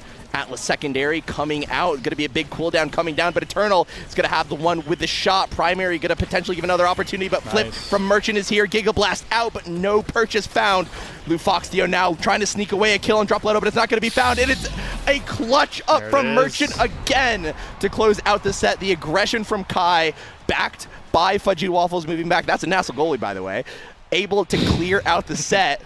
For Bozo Brunch, they're going to be the ones taking that MVP. I gotta say, I used to get asked a lot, and it still happens today when people are feeling like spreading some kindness. They always kind of throw around like, "Who's your favorite player to watch?" I feel like that's something I've heard a lot, and I always used to struggle with that answer. I never struggle with that answer anymore. It's always Merchant. He took a break from the game, and when he came back and tried to make Nassau with Mystic and Borg on his original landing team, I loved every second of it. I just can't get enough of this player because they know just, honestly, I would say even better than me. They know how much aggression to push. And I think that's a really difficult thing because if you don't have enough of it, then why pick the character with the gear? If you have too much of it, you low-key grief your team, like I do sometimes. So I just really like watching Merchant play because he has this wonderful balance of knowing how the tempo of the game is going and when he needs to click that spacebar. And I'm a really big fan of that. So I'm happy that he's not getting cowed by the fact that they're on Oni Village. And I really am a fan of, you mentioned it before, when you have a midfielder that's so defensively minded like Fudgy, he's doing a really good job of letting Merchant do that because that's something that midfielders don't really feel comfortable doing every time. Yeah. And I want to make sure I give props to Fudgy for that. Because as someone who loves that style, nothing is more debilitating than when your midfielder isn't ready to just sit back and let you take control when you have those resources. Yeah, and we even saw some of that there. Merchant for a second just taking on the midfielder role, playing that aggressive position. Fudgy just recognizing that, you know, in order to complete the triangle defensively, he's just going to walk back a little bit and use some of Estelle's very long abilities in order to provide that area of effect for his team. So that's going to allow that over-aggression. Again, look, Merchant just walking up passively, trying to find something, and Fudgy already understanding what he wants. Oh, okay. Great goal, though. Good dribble from Dropletto, but just all of that built off of this measured aggression from Merchant and followed up with the defensive instincts of Fudgy Waffles. Yeah, I almost had to. I'm glad you were kinder than me because I almost dropped a fat A-bab because he missed the goal. But I like that you called it a dribble because that's a lot nicer. But I'm allowed to say it because he and I teamed. So, W Bozo Brunch. Big fan of what just happened. I mean, Dropletto is such a storied player. What a great Luna ult, by the way, on top of that Delaire. Lufoxio is going to have both of his abilities up off of that Demolitionist proc. So if I'm him, I'm looking to secondary and flip, but he decides just on one, still has the flight. Eternal has a bit, not exactly the 1v1 he's looking for, but Fudgy Waffles being staggered means that they're allowed to kind of take control of the map in whatever way they want. Kazan known for his ability to kill confirm, now Fudgy fighting back, but there's the Luna Dash. It's such a powerful tool versus Kai because he doesn't have any hit stun in his kit unless he has Giga Blast. So if Luna just connects her dash, she has the strike reset, and Kai, if I'm being honest, really struggles to win that interaction because the best way to defeat that is with some hit stun. It's tied to his ult. Lufoxio doing a great job of making sure he confirms that goal. Evening of the series, a good adjustment from Bozo Brunch, but that doesn't mean jet lag's out just yet, and I think we're going to see more life as these teams kind of feel each other out more in their first game. Yeah. Again, Merchant just doesn't even care to take the eject button back, knows he's got a midfielder to catch him. He's going to be pushing up to Dropletto here, maybe looking to actually rotate back. No, who am I kidding? He's running up again. Patat now going to be on the defense, has the flip to work with. We're going to see, though, Eternal with possession of the core, going to have it sniped away by Dropletto, though. And again, neither team really wants to cede anything beyond the first barrier. Patat, with all the resources on this Atlas, is going to be very tough to get through it. And something I'm seeing a lot as well is the fact that Merchant is flying, yes, but he's doing a good job as well as applying damage while he does it, because in the first set, Brickbat, you might remember that it felt like all the kills were going to jet lagged. Now, it doesn't necessarily mean that Bozo Brunch is slaughtering everyone like an a la vintage Demon's Raw, but something I am noticing a lot is the stagger bars on jet lag seem to be getting lower than they were in the past. Look at Lufoxio, for example, this point. Yeah. And something that I think is really important about this Merchant play, and Fudgy letting him do it, is when he drops that barrage and a Giga to put the barrier down, someone's eating the damage. And I think that's really important because when you have that Zentaro as well, great save. Yeah. Damn. Or dang. No, damn, that was a good save. So I think that's just an adjustment that I want to draw attention to as well. As this goal is looking like it's going in. Beautiful, beautiful mix-up from Drop. I believed in my boy. I knew he was getting it done. A beautiful, beautiful Borg flick. We miss you every day, Borg, to make sure that set's going up 2-1 in the favor of Bozo Brunch, and they have scored a little 5-1 run, if I'm not mistaken. So this is a great adjustment coming out from them as Jet Lag's trying to find their footing again. Yeah. Agree. It just doesn't feel like Eternal has had that playmaking potential. Lufoxio has some good 1v1s. That was that 1 point in that 5-1 streak. But just no opportunity for the Kazan to really flex his stuff. The flip comes through, but look at all three members are back. Actually ends up getting it. But even, you know, if we had a little bit of better ping maybe here at this LAN, that would have been saved. But it unfortunately wasn't. And Merchant, again, just looking at an answer in kind, but we'll see who's able to actually keep possession of the core right now as Dropletto snipes it away with his flip. It's an excellent shot placement. That's one of those really tough spots as the goalie. Do you cover the near angle, do you cover the far, or do you cover Dropletto, and you just can't. Jesus. The mobility from the Zentaro is really tough to deal with, especially this Atlas has very little speed. He has a, well, you know what? I'm lying. No, okay, low-key, he's just a fat chud. I'm sorry. Like, this Atlas character is so good, but when the barriers are down, his efficacy drops like a rock, and it's something that, like, if there was a Mako instead, she excels more at the open barrier because we have the secondary, we have the ult, we have all her tools that stop the ball, but Atlas, if he doesn't have his strike shot and his primary is a bit of a sing duck, because the Expanse, without any creation trainings, doesn't really cover the open net, so a great placement by Dropletto, and we've seen his Zentaro many times. I've been on the receiving end of it, and it is quite good. Now, I want to draw attention to something very important. We're talking a lot about the core control. I'm talking a lot about energy. Atlas gets a fire up, which I'm a big fan of. He's not going to need to use his energy for too much, and the extra speed is going to pay dividends. And I think the reason why it's going to pay dividends, Brickbat, is because the Kai pushing up more is giving Luna a lot of trouble. Can't give him the 1v1s that we were mentioning before. So this fire up, if Potat's able to hold on to his energy, despite Dropletto kind of weeding him down there, is a big pickup, a really, really big pickup. And the last part is the team player on Luna is going to just add one more wrench into the core control equation that Bozo Brunch is currently trying to solve. And it looks like Merchant is a bit of a mathematician, but we're going to see if he's able to keep that momentum going as we get into this fourth set. Yeah. It's going to be very scary for a goalie as aggressive as Merchant to play against some of those core speeds that Lufoxio is able to bring out. So we'll see, but as of right now, it's actually going to be jet lagged a little bit on the back foot, and again, Merchant just no hesitation, walking forward, using his eject, not even using the eject button back, understanding that he can just walk back and taking that extra second. Again, that just mathematical aggression that Merchant is able to bring to the table is just so oppressive for the side of Bozo Brunch. And this is finally what Bozo Brunch wants. They want the core on the same side. They want the barriers on the same side, Brickbat, and the reason why is because now if they just simply pass the ball to the top of the mat, Merchant has a clear barrage straight from his goal to their goal, and that's a huge swing. For this team specifically, jet lag, not so much. Great defense, by the way. I just want to point that out before I nerd out more. Jet lag, not as much, because Atlas can't help. But if Bozo Brunch brings the ball to the top, all of a sudden the scoring pressure just increases so much, and Potat is not afraid of such matters. The fire finally proc. This is Eternal's time. He needs to try to burn the flip. Misses his Kazan dash, not exactly getting a damage applied, but isn't really going to do much. Fire up speed just wore out. Got a flip for their troubles, but really it's a flip for flip, and they lose a barrier, which Dropletto has plenty of tools. The Expanse has gone down, which means Fudgy's time to shine, but Merchant's going in first. Good clear from Lufox and Potat, but Fudgy still has all of the tools available to score. Let's see if he's able to do it, and he does. Dropletto coming in for good measure. Again, once that Expanse is down, you have that beautiful window of opportunity to make something happen. Fudgy Waffles with, I think this is his first S tier since in like 2 years. Yeah. I think this is the first time we've seen him in quite a while, and I'm really loving what I'm seeing here. It doesn't look like he's missed a step. This looks like, I mean, last we saw him, he was a goalie, but this just looks like the goalie turned midfielder that I know and love, who's really, really patient and really thinks about the game in a good way. Yeah. 100% agreed. And also just, they seem to be on such the same page. Like you mentioned, the minute that secondary went down, it was a laser light show in front of Matat's face. Like there's just so many things pointed at them. They're looking to gun him down. And again, we are in an open map position that is so deadly for Bozo Bunch. Mix-up going to be called out by Potat this time, but again, the Expanse is down, and how many opportunities are they going to have? Wow. I thought that was going to kill, but it wasn't. Fudgy. Toenails hanging onto the edge. Make sure that he keeps the point alive. A stealth moment. Yep, bang. The Vomit Comet comes through. Estelle says that every abilities, click them all. Something's good's going to happen about 8 times out of 10.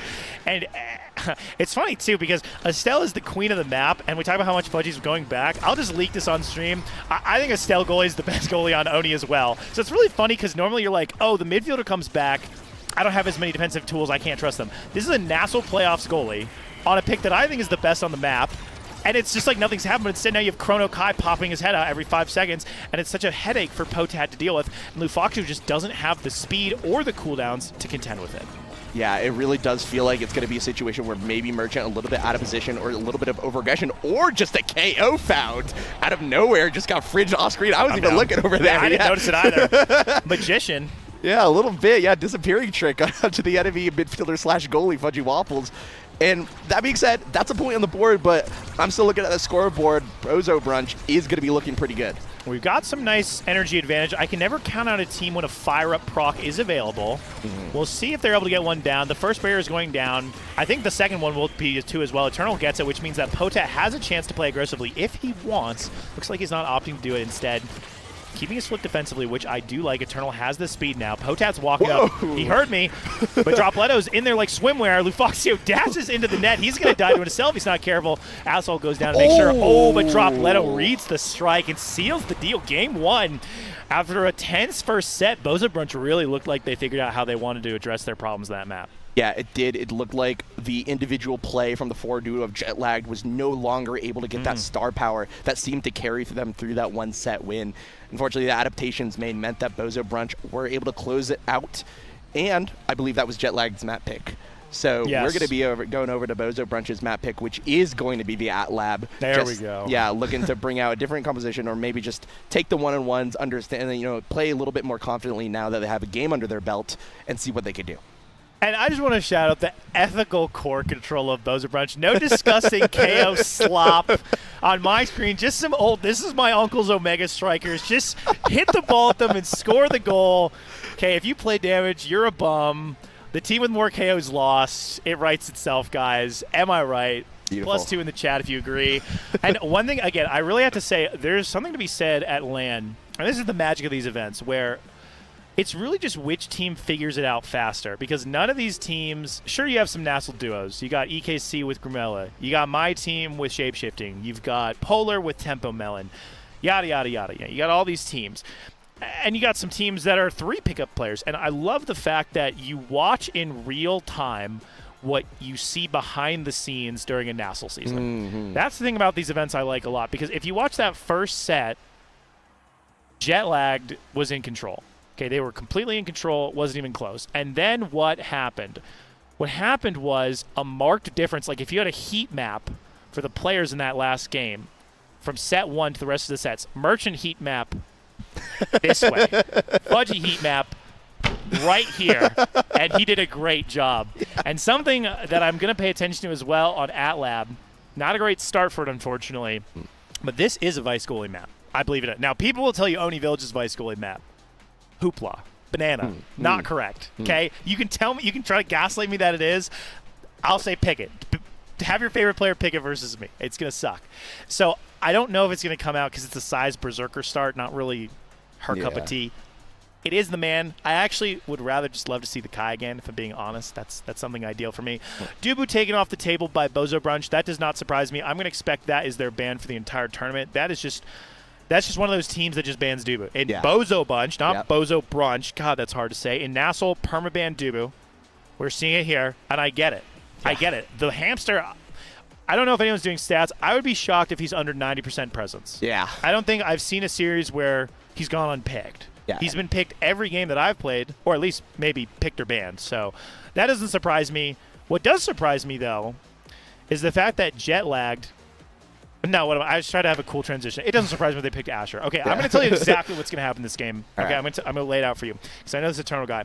So I was in a scrim, and Eternal, we needed a 6th, and Eternal got called up to the big leagues. Okay, I was on Mako, so already you know something's wrong. And for 25 minutes, this guy was on my self-censor. He was close to me the whole game. And I just pinged, you suck. So I'm going to tell you exactly what's going to happen. We talked about the heat map. I just want you to watch where Eternal stands for 85% of the game. Because I'm going to be honest. It's effective, and he's learned it from the GOAT Drop Leto, okay? Yeah. So it's a little bit of like take it inspiration from the master. Right, right. But we're going to see it, and I'm low-key going to maul a little bit about it inside. And something I do want to point out is that I talked all that game about Asher, right? I just waxed poetic about Asher. And then they picked Kazan. So I'm almost positive it's just Asher goalie, and I wasted everyone's time. So that's your analyst desk right there. You're welcome, guys. I'm $30 an hour. Make sure that you tap me in when you want more high-level OS interaction. Wait, one last thing I have to say. This might be Juno's first pick of the tournament. Oh my God, I've not seen this character at all. I think it is her first pick. This is a Fudgy Waffles favorite pocket pick. He picks this all the time. I don't like it here, but I'm happy to see her played because she's fallen off a lot and not a lot of favor for her, and I'm hoping I see some magic happen. We'll see if it happens. It's got a good forward matchup. It's anyone's game. And Potat's still on Asher, like I said, so I'm just going to pass it over to you in a little bit of shame. It's all right. I think we've got a good idea of what to look at coming into game number 2. I think a big, or a little bit of a different pick that I think is quite interesting is the Estelle Kazan versus the Luna Kazan, because you don't have that same mobility that the Luna Boost provides, and on top of that, right, the same energy pressure that the Luna provides. On the flip side, obviously more scoring, individual playmaking, that could happen, but on a team with Kazan with size, is that something that's going to benefit the team a lot? I think it will. On some Boomer lore, Nassel 3... Oh! I need a poise for that one. I'm loving that people are getting better at that, by the way. People have been working on that, and I respect having the balls to just do it. Like, right there. Like, but like low-key 0-0, you do it to feel, it's like a heat check in basketball. Like, sometimes you're Steph Curry, and you just pull up from the logo, okay? That was a heat check. I'm down with Potat. Like, low-key, you got to juice yourself up, because when you hit that as a goal, you're like, yeah, I'm good. I'm good. They weren't doing that in 2023, okay? Like, if Potat goes back in time to the first LAN, he's 9-0ing everyone on some aura. Nice flip, by the way. Yeah. The whimsy is flowing now. Eternal's getting this. I can feel it in my bones. Watch this. Ready? 5, 4, They got 3, it. 2, 1. Goal score. Flip it. All right, nice try. I'm going to pass it over to you now because low-key I just go crazy, Brickbat. Yeah, Tell me honestly, what's going on. Well, the game's happening right now. The shot comes through from Lufoxio. He's got to have a flip. He has something to work with, and he can play aggressively with it on this recovery nice start. Oh, Nice goal. But perfectly shot up by Dropletto. Patat a little bit too slow on the Asher to get there. You know, Pauldron's Asher not going to run too far, run too fast in those situations.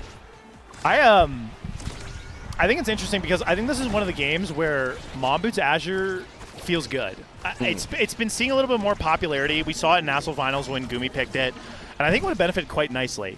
I don't think it's going to be a deal breaker, but when the open net is happening and you're against a Juno Zentaro, you're going to have to cover some space because they can move the ball vertically a lot, which not other forward pairs can do. Now, I mentioned that Lufoxio and Eternal can also do that, and this is actually a pretty historic pairing. This was actually a pairing that we used to run a lot in Nassau 3 for our losers run because Kazan loves doing his own thing. And then all it still has to do is hit the goalie or cover the out clear. So I like this a lot more than the Luna because the main difference here, Brickbat, is no one's going to be able to body block Piercing Shot. And that really is the whole difference, and it matters that much. So we'll see if it matters. Eternal's being taken down. That's the second death because of recovery drone. And Potat has all the control in the world to just make sure he holds his barrier and let his forwards get to work. Yeah, and again, a strike horror 1 against Dropletto as we enter into overtime. Fudgy Waffles with a flip. Look on that Juno pick. A little bit scary. We'll see what can come of it right now because it does look like the heat is dissipating a little bit. Oh, what a back pass. Love Beautiful. That. Heads up from both Merchant and Dropletto. Now Merchant's going to be running up with that flip. No, it's going to actually be Fudgy Waffles. I like that. Ooh, a little bit of a mix-up. That's a midfielder. That's still a forward. Can do things like that, and Merchant with a preserved flip, on top of having the confidence of just being able to be KO'd once on the recovery drone. I think all the clearance has been made for Merchant to do something that Merchant loves to do best. I also really like that flip because that's, I don't know how to describe it, sad boys. I don't know how to describe it, but that just feels like a LAN play. One thing about being at LAN, for people who haven't been here, great kill, is you're always kind of a little uncomfortable. You're kind of like, your brain is always like, you're not on your setup, the lights are bright, literally and figuratively, and it's also, I'm going to say it, hot as balls here, okay? So I'm a big fan of just kind of like chump set. Nope, almost. I love the aggression that comes out there because that, when you get to a certain level, there's a quote I always like from a Smash player that I heard once where once you get good, a bad play is just a mix-up. And I really like that idea. I'm a big proponent of that. So not to say Fudgy Slip was bad, but it's definitely not, I would say, quote-unquote, what people would think is best. And Eternal's going to tap this one in. Nice try, Merchant. Yeah. I see you, King. That was a good try. I was yapping, and he made a great play. So I'm a big fan of that. Eternal, make sure they're on the board. It never feels like Jetlagged is out, but it does feel like they're the ones climbing the mountain while Bozo Brunch is kind of sitting on the peak already. Yeah. 100%. I think that Jetlag, they made it upset to be here, right? Seed 13, I think. In the this is the fight for top 6. So they're a little bit kind of above their weight class right now, and it is showing a little bit, but they are holding their own. They can't be slept on. I think if Bozo Brunch do end up falling asleep a little bit, exhaustion can hit at any time at this point in bracket. I think Jetlag really can surmount and overtake. So a little bit of a scary situation for both teams still. Eternal, especially with the flip on low HP, I think a lot can happen here. We're going to see Fudgy Waffles already rotating back, going to force the flip. It's going to be blocked away by Dropletto. Eternal barely living away with his life for now, but he's off the map. I love Potat's heads up there on the Asherald. If it connected, it would have been a really big boon for them. He's going to have to use primary to save something, but actually he doesn't. I really like that. I think that was a bit of a misstep by Merchant and a great recognition from Potat that he had an up clear because he was going to have to be forced to use his primary if Merchant had barrage up, but he had no need. The barrier beam able to be saved. Literally Asher's most important tool by a country mile. Yeah, so useful, so applicable to every situation. Stuffs a Juno, stuffs Sakai, stuffs everything in the game. And it just can't be overstated how well Potat is playing this game. Oh, I like what he was going for. It didn't work. Merchant with a Giga Blast doesn't exactly get it. Oh, it's a LAN special. Here's the thing. Both teams have it. So you just got to be the team that tilts less. Sure. So it's really bad, but at least you can live in the hearts that the other team has to deal with it too. So hopefully no more of that happens, as this is a really pivotal point. If Jetlags lose this and they lose the first set, you don't want to give a rapid fire to a team like Bozo Brunch with the Juno Kai. Yeah.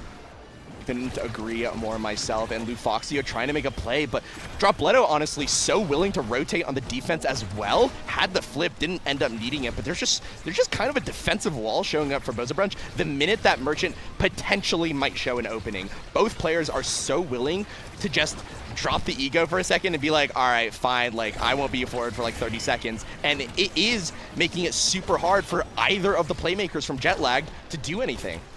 I'm a really big fan of this too because we've been seeing some melee dominance, and this is exploiting the one weakness of melee, is that they can't do that interchange. I mean, you can.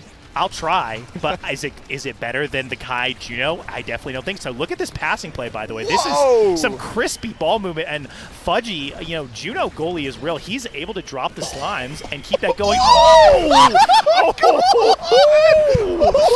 Oh, these boys are feeling it. That was so crispy. Holy fuck. Dude, I'm down. Legit, that goal bumped our broadcast up to PG-13 from PG. It was that good. It was that good. Students, don't listen. Yeah, that was that was sick. I'm so glad none of my students know my identity online. Thank God. But that was crazy. And like you mentioned, that's so unlucky to the rapid fire dropping down in this draft. That's going to empower Fudgy Waffles to do more of everything. Be aggressive. Be defensive. Be whatever he wants to. Be more damage if he really wanted to. On top of that, Chrono Boost on the Kai is something that Merchant has salivated over, I think, in multiple drafts so far this tournament. I think this is a super big pickup for Bozabrunch and a really scary set for Jetlag. And I think we're going to see the dividends quite away because as soon as Fudgy uses every ability, watch. Legit back to the net. Like, he's going to do that, and the second he's able to, Merchant is going to fly. But unfortunately for them, Jetlag has something to say about it because we've been talking a lot about Bozabrunch. But on the side of Jetlag, Lufoxio is making sure things are getting done. They heard what we had to say. They heard us pop off. They're like, dude, this caster, screw these guys. Like, where's our HUD? Yo, good job, boys. W-Jetlagged. All right, here we go. I like this. This is what LAN is about, too, where it's just like these players. I mean, you have Bozabrunch, which is 3 Nassau players. Jetlag doesn't have a single player that's been in Nassau. But I'm watching a competitive game, and Eternal's probably about to get the next one. Not exactly, but still has the flip. Well done to keep possession of the ball, especially through, I'll say, the packet loss. You know, it has to be commended because it's not easy to keep control of that ball. Whoa. Zon indicator moment. Whoa. A little bit of your guess is as good as mine, Brick. A little bit of patented Denver server chaos here. Eternal not going to have the ability to grab that core, but a very scary situation nonetheless. Again, all 3 members of Bozabrunch back in force for the defense, and with the mobility, they're going to be able to play and mix up on Asher. Patat a little bit too slow on the defense means that it's going to be an open net for both teams. Merchant, he's flying up with that Chrono Boost to flip from Dropletto, going to be intercepted by Patat, and a 1v1 is here. Fudgy Waffles, though, able to get onto it with the Juno. Eternal, good strike war win, but it's not going to be enough for an offense to start. Patat is going to have to make another very scary save, getting even scarier here in overtime and with a packet loss. But Eternal is able to find a little bit of stability. It can be an explosive play in a moment with this Estelle on the field. Potat able to comfortably clear for now, but it's into the hands of Dropletto. Where is he going to send the core? It's actually not going to happen just quite yet. Merchant able to get the core forward. Dropletto trying to intercept the lazy clear from Potat, but it's actually, whoa, finds it into his hands again. Really, really unfortunate, but that is going to be a close point to the Bozabrunch.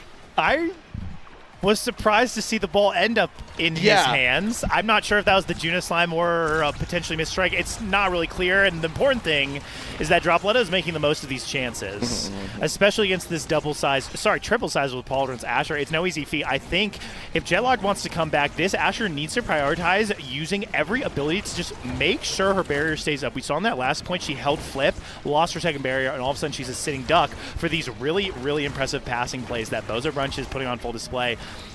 And I think that needs to be the change she needs to see in the world. Lufoxio able to get through with Eternal, but a good save making. Oh my God.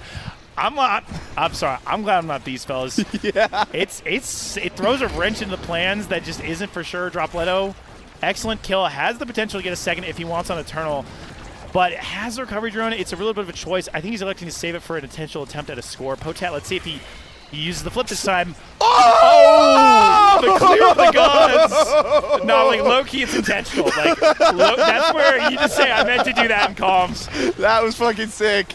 Hey, that guy's going to be in Europe. Watch out for that, man. Eternal, though, is the one to watch out for. He has a scoring opportunity, but not able to find the defense. Is pixels away. Dropletto, though, actually staying up this time. A little bit uncharacteristic, maybe representative of the pressure that Asher's putting on him. Oni's blade comes through. Merchant's going to rubber band. It's a little scary. Flip comes out. The ball is going to be here. If your goalie's not going to be able to save it, your midfielder certainly will, as a lot of punishment is going to come out onto Dropletto. Overtime is scarier by the moment. This is still classic Juno overtime. Merchant with the sides able to reach onto it and time, and the connection is not able to handle the heat right now. Patat trying to get the core forward. Dropletto looking to hover on a clear 1v1 opportunity, not just quite there yet. Eternal just looking for that opportunity. Lufox maybe not able to find the clear where Patat could earlier. And this is just a very, very scary situation on all sides. You never know when it's going to explode. Dropletto able to find the KO onto the midfielder. Patat going to hold for now, but the barrier beam not big enough on the triple sides. Asher, the point, rough. Not necessarily any of the players' fault, rough, but it does go the way of Bozo Brunch. Hey, and I'm going to be honest, both teams have it. So you just, I mean, I'm going to quote my good friend, 2004 Lexus GX470. Play better with more. Yep. Play better with more. That's unfortunately, like, this is one of those moments at LAN where whoever loses is going to mold, and you just got to decide to be the guy that wins. So whatever team is able to keep the mental and not get affected by it, I promise we'll do better than the other. So we'll see if it comes to fruition. Merchant Fudgy stalling out so Dropletto burns the recovery drone. We'll see if that ends up mattering in this point. Nice bounce, make sure it gets in. And Eternal stills his flip, uses it, but doesn't quite connect. That was an important tool to list. Lufoxio has all the tools to succeed. Merchant has no barrage. Pushes up, does not care. Fudgy in the 1v1 versus Eternal. Able to clear it out one time. Potat back and forth with Lufoxio. Juno Slime's running perfect interference. Lufoxio still has his blink up. Decides not to use it yet. While Fudgy Waffles just ping-pongs the ball with Juno. What a wonderful character. Yeah. While Potat, excellent clear out from the side. Not afraid of it. Eternal.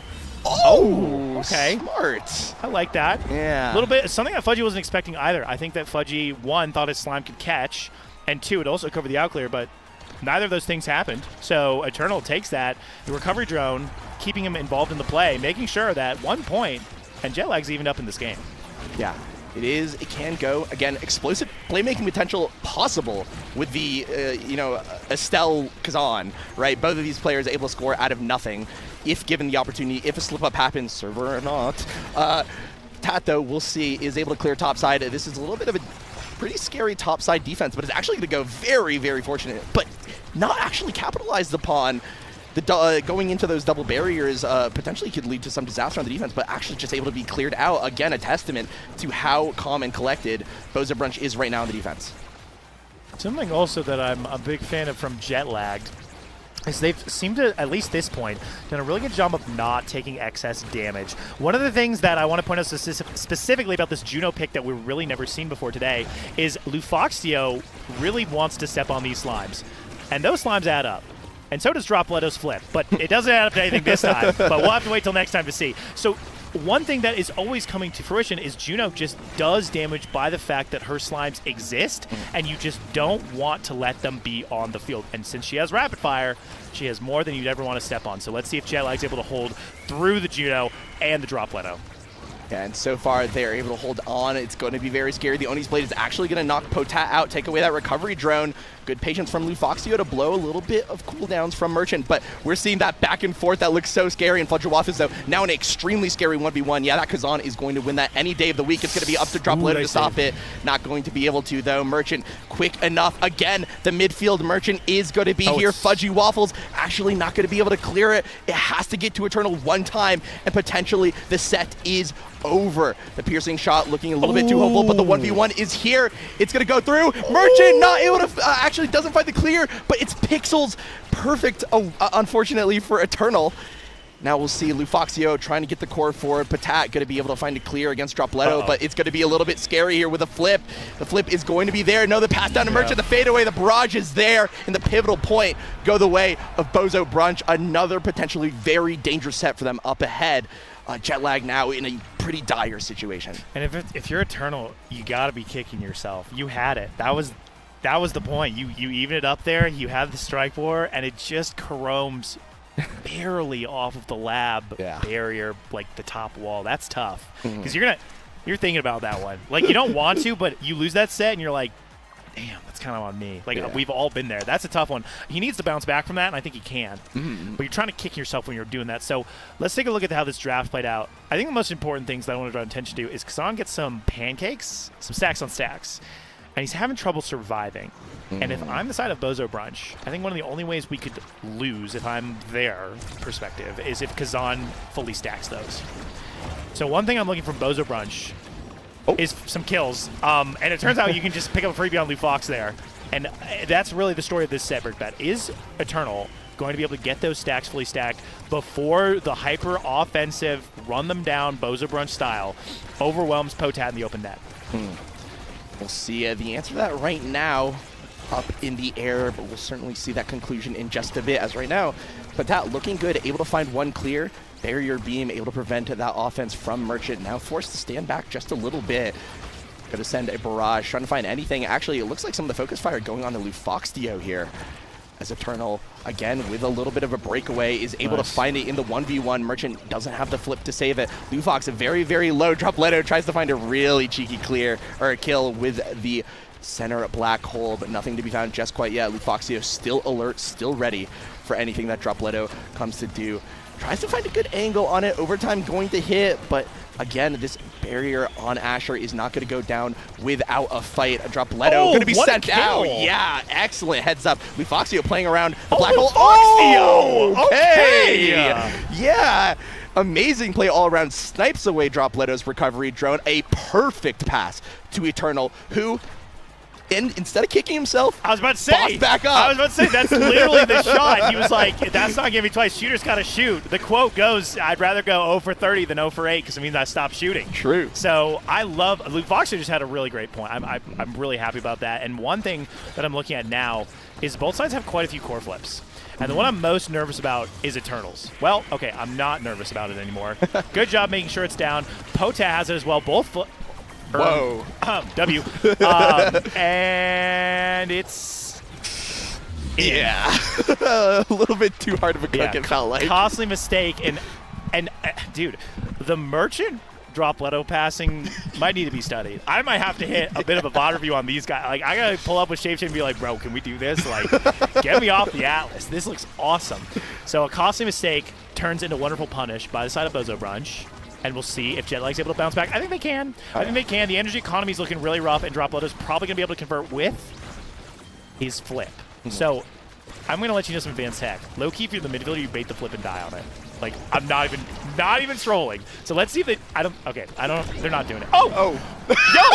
Yo! Now watch. Potat is going to hold in the power play, and he's going to come back. I've seen this before. I'm telling you. And then he's back. No problem. Bang! Yo, am I tapped into the comms? Hello? Yo, Jetlag, good looks, bro. That'll be $50. That's a crazy pull. That's a big drop on Eternal, though. The recovery drone going to go down. But off this very genius play from Lufoxdio, they're not able to hold the laser light show a little bit too strong. As piercing shot almost snipes away Fudgy Waffles, but overtime's going to be here. Dropletto's going to have a 50-50 shot, and that's a perfect placement against Potat. And even though things went pretty damn well, Eternal was able to find a 1v1, able to find the play. Lufoxdio, again, excellent play, able to bait out the flip. Amen. That's what I'm saying. It was good. And it went all their way, but Bozo Brunch able to boss up and still win regardless. And now it is going to be life point, tournament life point for Jetlag. They have to make something happen now or never. Potat forcing out the flip from Merchant, which I like a lot. Opens up Eternal's offensive options as the power play could begin. Stays alive. No power play to have yet. Lufoxio trying to cover for his staggered forward, but one thing is when one forward staggered, that means 3 forwards on the side of Bozo Brunch could appear, and here they go. 1, 2, 3.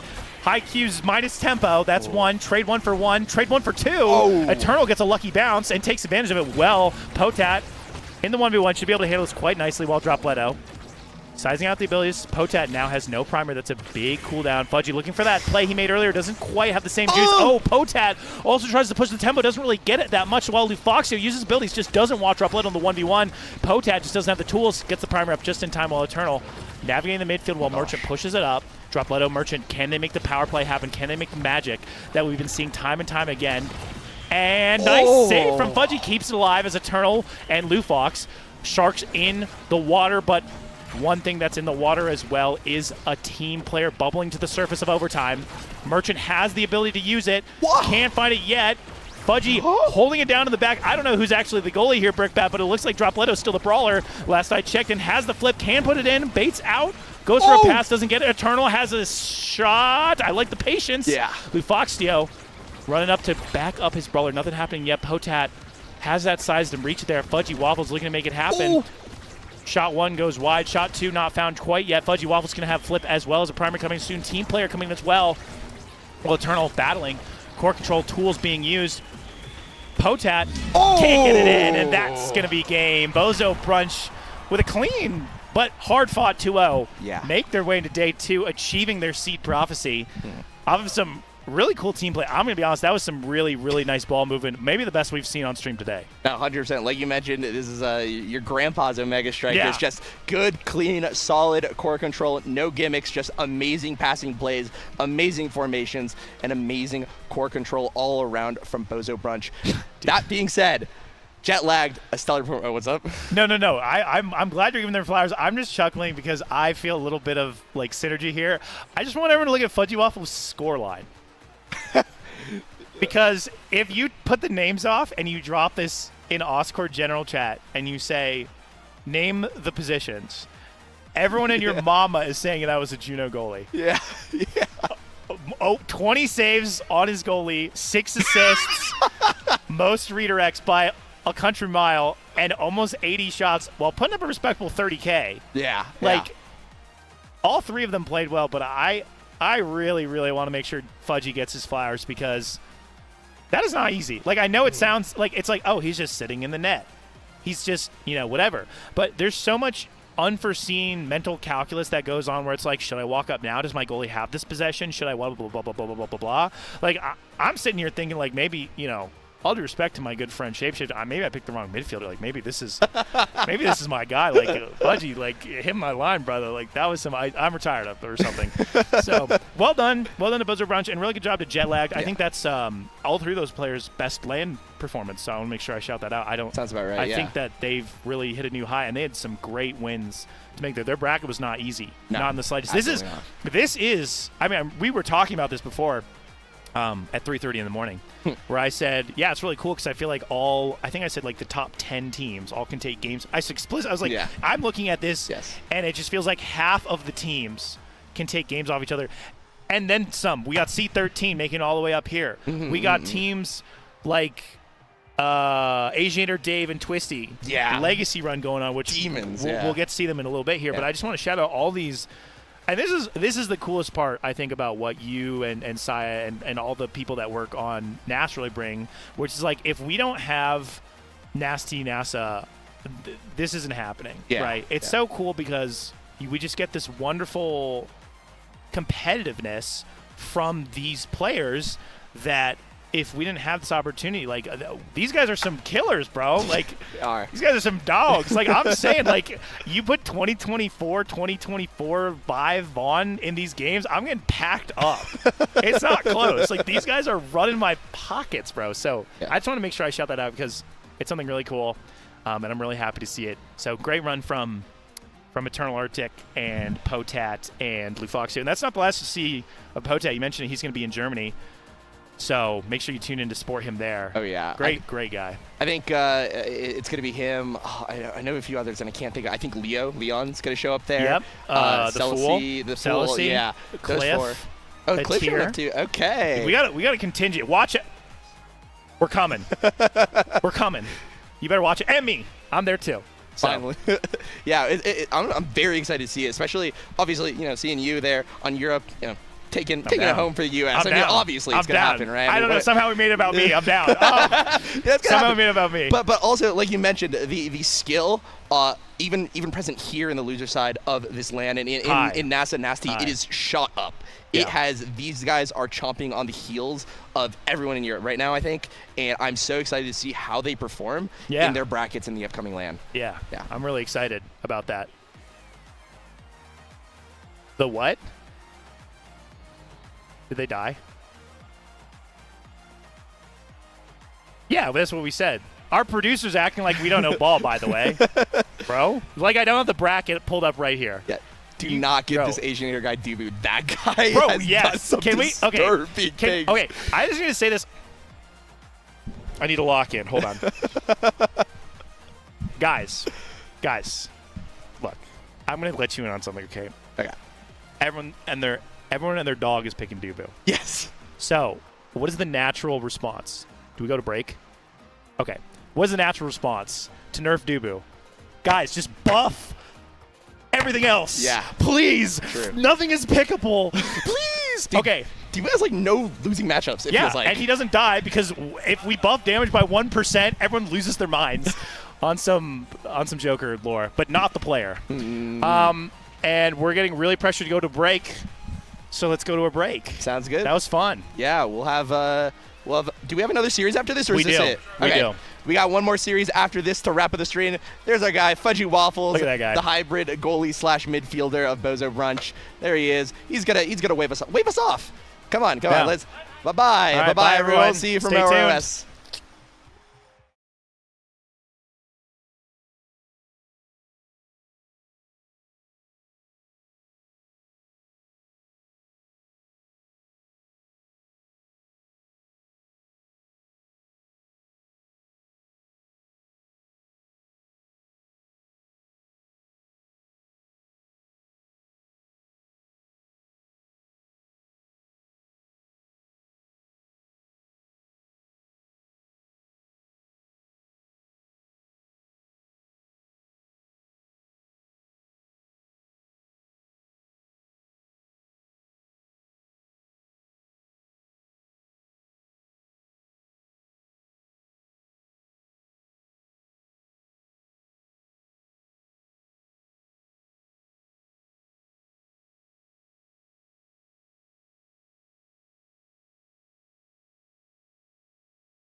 Oh my God, what's going on, Omega Strikers players? Today we're not playing any of that.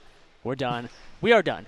There's And no more Omega Strikers. we're actually canceling the rest of Reach the Summit 2. It's not like anyone cared that much because we have a real game. And I love this intro. I'm Zyoshi64, joined by Ratman Rob. Rob, tell me. No, I'm not doing this bit. That's Penguin Brothers we're looking at. Yes, I'm it the is pink one. Penguin Brothers. He's the green one. We're the Penguin Brothers. Mm-hmm. Tell me about this game. Penguin Brothers Zyoshi64 may be the greatest game ever made by What the streets are saying. mankind. Yep. It is certainly the best arcade game from Japan since ever. And Maybe. it is a 1v1 platformer. It's probably the best way I could put it. A mix between platforming, Bomberman, and cunning. What's cunning?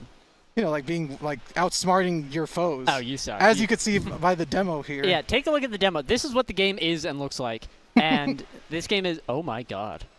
This game is awesome. Oh, they're playing the co-op single player mode. We're not playing that. This game, Oh, there's a co-op single player mode? Yeah, this game's, for some reason they thought that they had to attach a single player campaign into Penguin Brothers. But there's a reason why they're brothers and not just a solo endeavor. right there's two of them. In all the cutscenes, that guy's blue, but he's very obviously green here.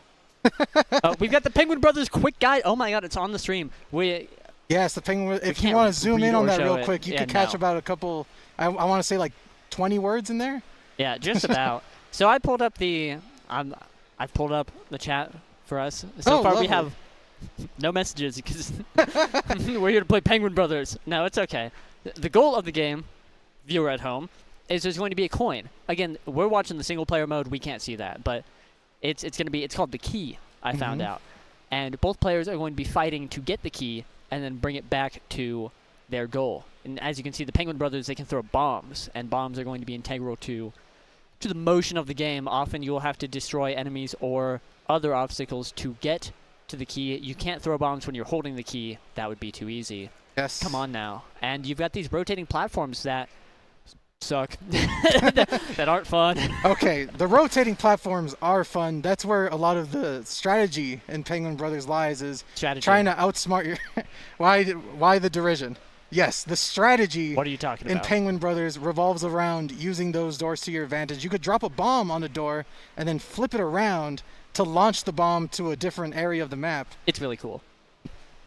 That part is good. And here we see, I don't know. It's gonna be Saya versus. I'm gonna pull up the bracket. It's gonna be that Saya might be like, versus useful. EDA Phoenix. EDA Phoenix. That is Yeah. a name I haven't heard in a very long time. In Omega CCL was Strikers. a few months ago. Oh.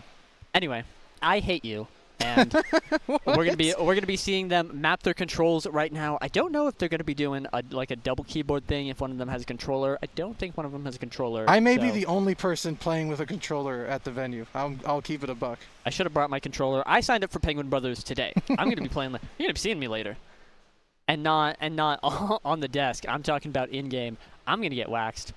Well, maybe with that attitude, but I think you didn't do that bad against me, and I have the second most hours at the venue at a staggering, 6. You're a sad So- man. Anyway, I've got 10 minutes in the game, so I'm looking forward to it. It's a fun game. It's fun. I'm excited about the grand developments of the Penguin Brothers scene and how far we can push this game. And we're gonna find out it's not very. Another thing to note, dear viewers, all 5 of you, is that there is a million maps in this game, There's so many. and maps. there's no map select. So whatever map, Buckle up. there's themes. Every set of Penguin Brothers revolves around a theme. It could be, as this pause screen right here, they're in Iceville. In Iceland, Mm-hmm. not to be confused with Greenland. Exactly, which is more icy for some reason. What they don't want you to know. There's the space map that was here earlier. There's a jungle map. There's all sorts of different areas. This is the mermaid. Yeah, that's a mermaid. Don't worry about the start screen. Nobody worries about the start screen. I'm worried about the start screen. This is where you insert your coin. You'll see we have 4 credits already. You can actually use this map to kind of see the different themes in the game. There's the snowy This mountains, is the world there's map. the city. The factory? Yeah, the factory. Not a fun place to be at. I'm guessing that's the factory space is place. the conveyor belt one, right? Yeah. I don't like the factory. I'm But sorry. as you see by the screen, there's the 2-player co-op at the top. That is stupid. They're and holding then the hands. 1v1, the only mode that matters, the one that they should just have at the front of the game. A mode that'll put some hair on your chest, if I Oh, might be here so we go. honest. I And think we're starting. we're getting into game here.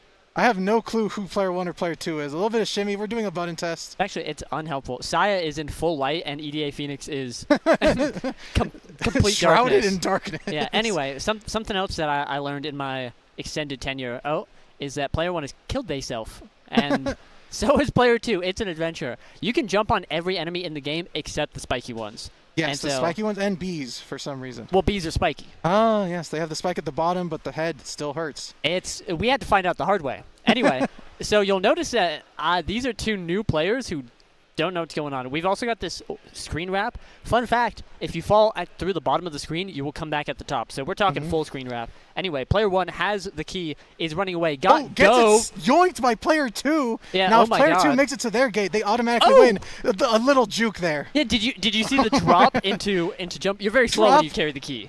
Yes, you're incredibly slow. So sometimes what players will do is they'll drop the key, and then they'll throw out their bombs and whatnot to try to set up a new play. Now, when you get the key, you earn 5,000 points. Yes, talk about that. And if Bust the it down time for runs me. out, the game just goes down to whoever has the most points.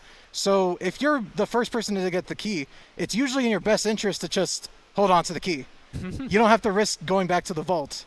However, the second player now must go after the key because the only way they can win is to take the key back to the vault, because taking the key back to the vault gives you an instant win.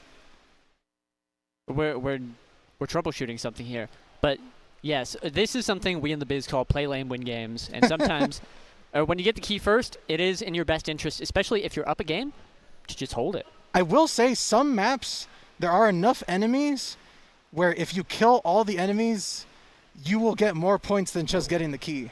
And that's interesting, and this is what we call we're running it back. And Yeah. this is what I we think call. it was like a button test. I see. Oh, because I was gonna say neither of these guys are going for the key. What are we doing? But I assume it's also to familiarize the players with the game. A lot of people. We have 13 signups. Most people have not played the game, so a lot of learning. Yeah, as you saw, player 2 just killed A themselves. lot of learning. You can pick up the barrels if you jump into them and throw them. Yeah, and those are the evil barrels, so they do an explosion. Oh, the evil barrels. Yeah, what you'll notice is that this game is very whimsical. Yes. There's a lot of silly things in your way. Like, for example, those bomb enemies, when they explode, well, obviously, they explode. Just so wise. Here, player 2 has See, now the player- key. Player He's 2 getting has bombed. made a great blunder. They trapped themselves into that spot.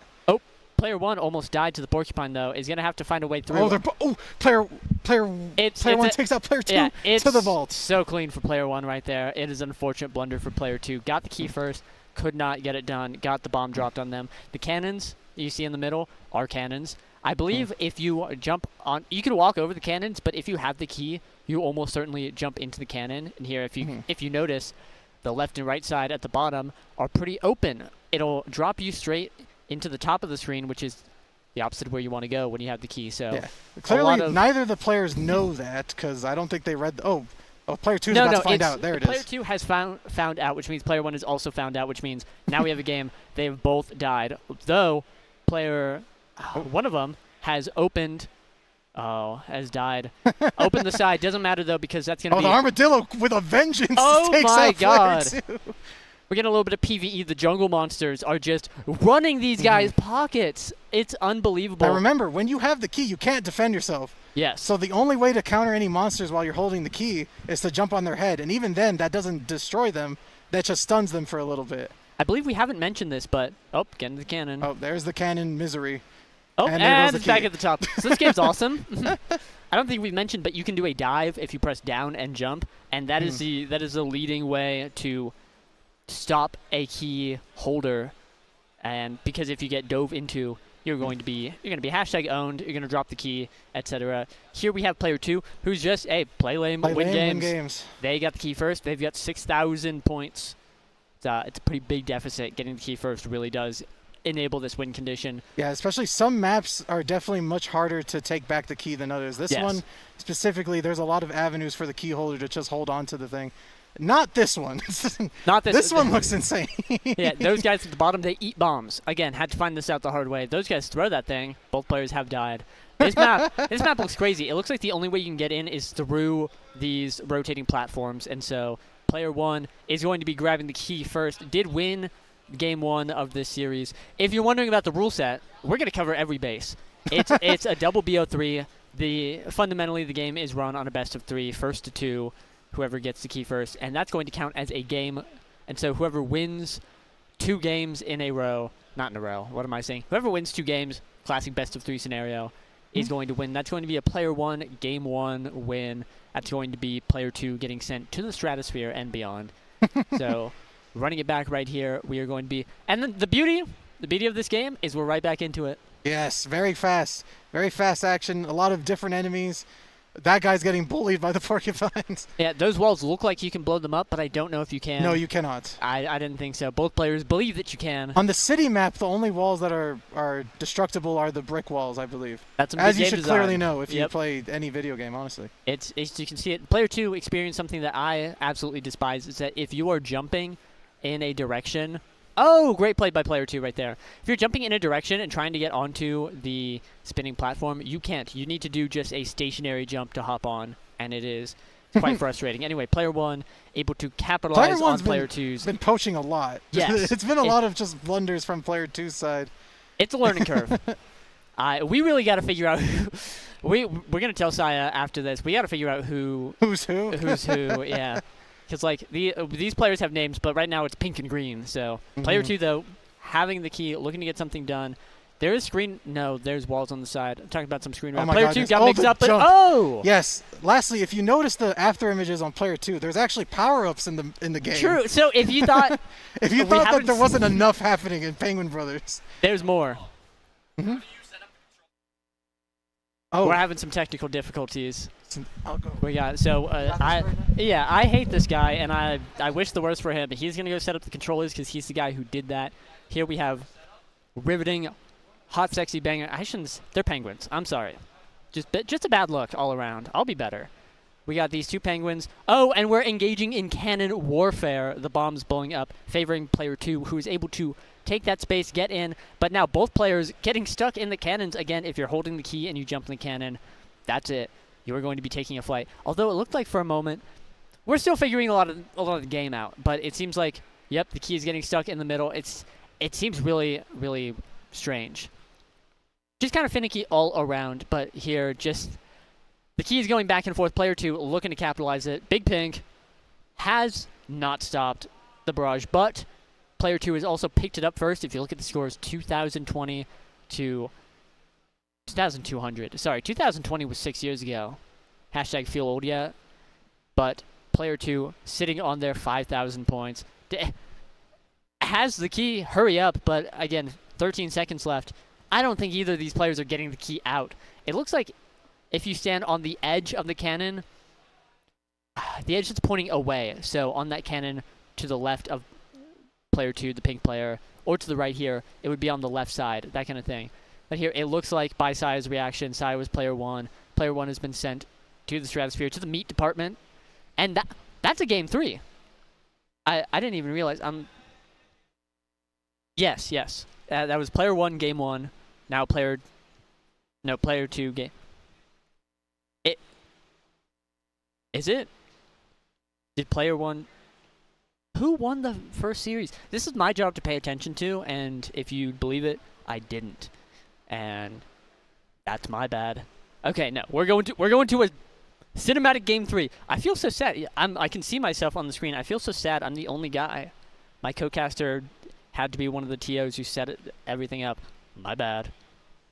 Sorry, my fault. Anyway, both players locked into their rooms here. Great time to yap about nothing because they have now broken out. Seems like player 2 has the advantage. Player 1 might go for a poach. If you flip the platform while someone's on it, yep, you can steal it. You can flip them around, steal it. Unfortunately, nowhere to go but through Pink right here, who threw 2 bombs. Now the right side is open again, player 1 has that 5,000 point advantage. That is big money right there. Player 2 has a lot of points from playing the game, but again, player 1 has swooped in and capitalized off all their hard work. Although a little bit of a throw of the key and of the game, almost. Player 1 dropped it, but then player 2 accidentally has died, and that's looking like an easy player 1 victory right there. A big poach, and unfortunately player 2 is almost able to stop him, but not quite. Right here, it looks like you're going to have to go through the middle. There are 2 breakable walls, and you can break them with the cannon. Today I learned. So that's going to be player 2 with a big point advantage. And look, the key's going right in. That's a swift, clean game. Less than 10 seconds, I think. 10, 20 seconds. How long is the timer? That was a 19-second match. 21? But now we're going to an awesome Game 3. Rob is back. This is Game 3. This is Game 3, Game 3. Game 3? It's Game 3, Game 3. Oh my god, I need to lock in. Yeah, show up. Show up for me. We got the bees. You're going to want to watch out for the bees. And the UFO that goes electric mode, the or the players slime have man. figured out the intricacies of the platforms. Yes. And we're seeing Oh my goodness. player 1 seems to be Okay, so a look meta at player 1 savant. score. Yes. It's 5,000 right now. So How? even if the second player got the key, it wouldn't matter. This is the other win con I was talking about. Well, yeah, how'd that happen? They just killed like every monster on the map. Oh my So now god. but But second player takes 2, the key player 2 anyway! is shiced. It doesn't matter. Player 2 is going to be stealing it right under the 12,000 point player 1. An awesome Game 3.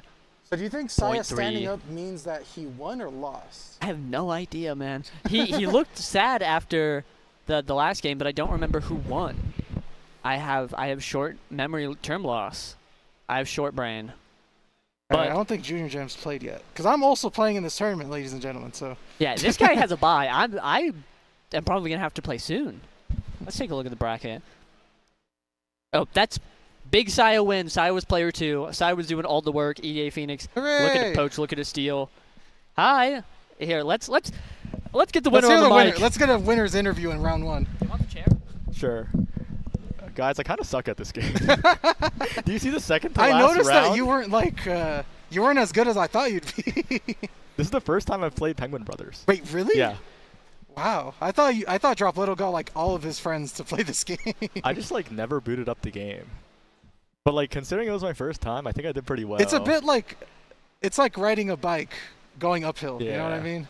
I'm also like a fast learner. hmm So how did you feel playing Penguin Brothers for the first time? Do you feel like the rush? It's an incredible game. it is quite good. I never felt like I lost because of bullshit. You know what I mean? That's a crazy thought. To have, That's a crazy thing to say about Penguin Brothers. But like, I'm sure if you asked Ian about losing to BS, I don't think he'd have the same opinion as you. well, the fact that I won kind of benefits a lot, you know? The stream's going right now, Yeah, Brickbat. the stream's right now. Yeah. This guy doesn't know the magic of a fully static broadcast screen. No scene switches to mess with. Everything's here. We got Risha Summit 2. We got 2 player cams, one of which is incredibly dark. Why is that player cam so dark? Wait, now it's changed.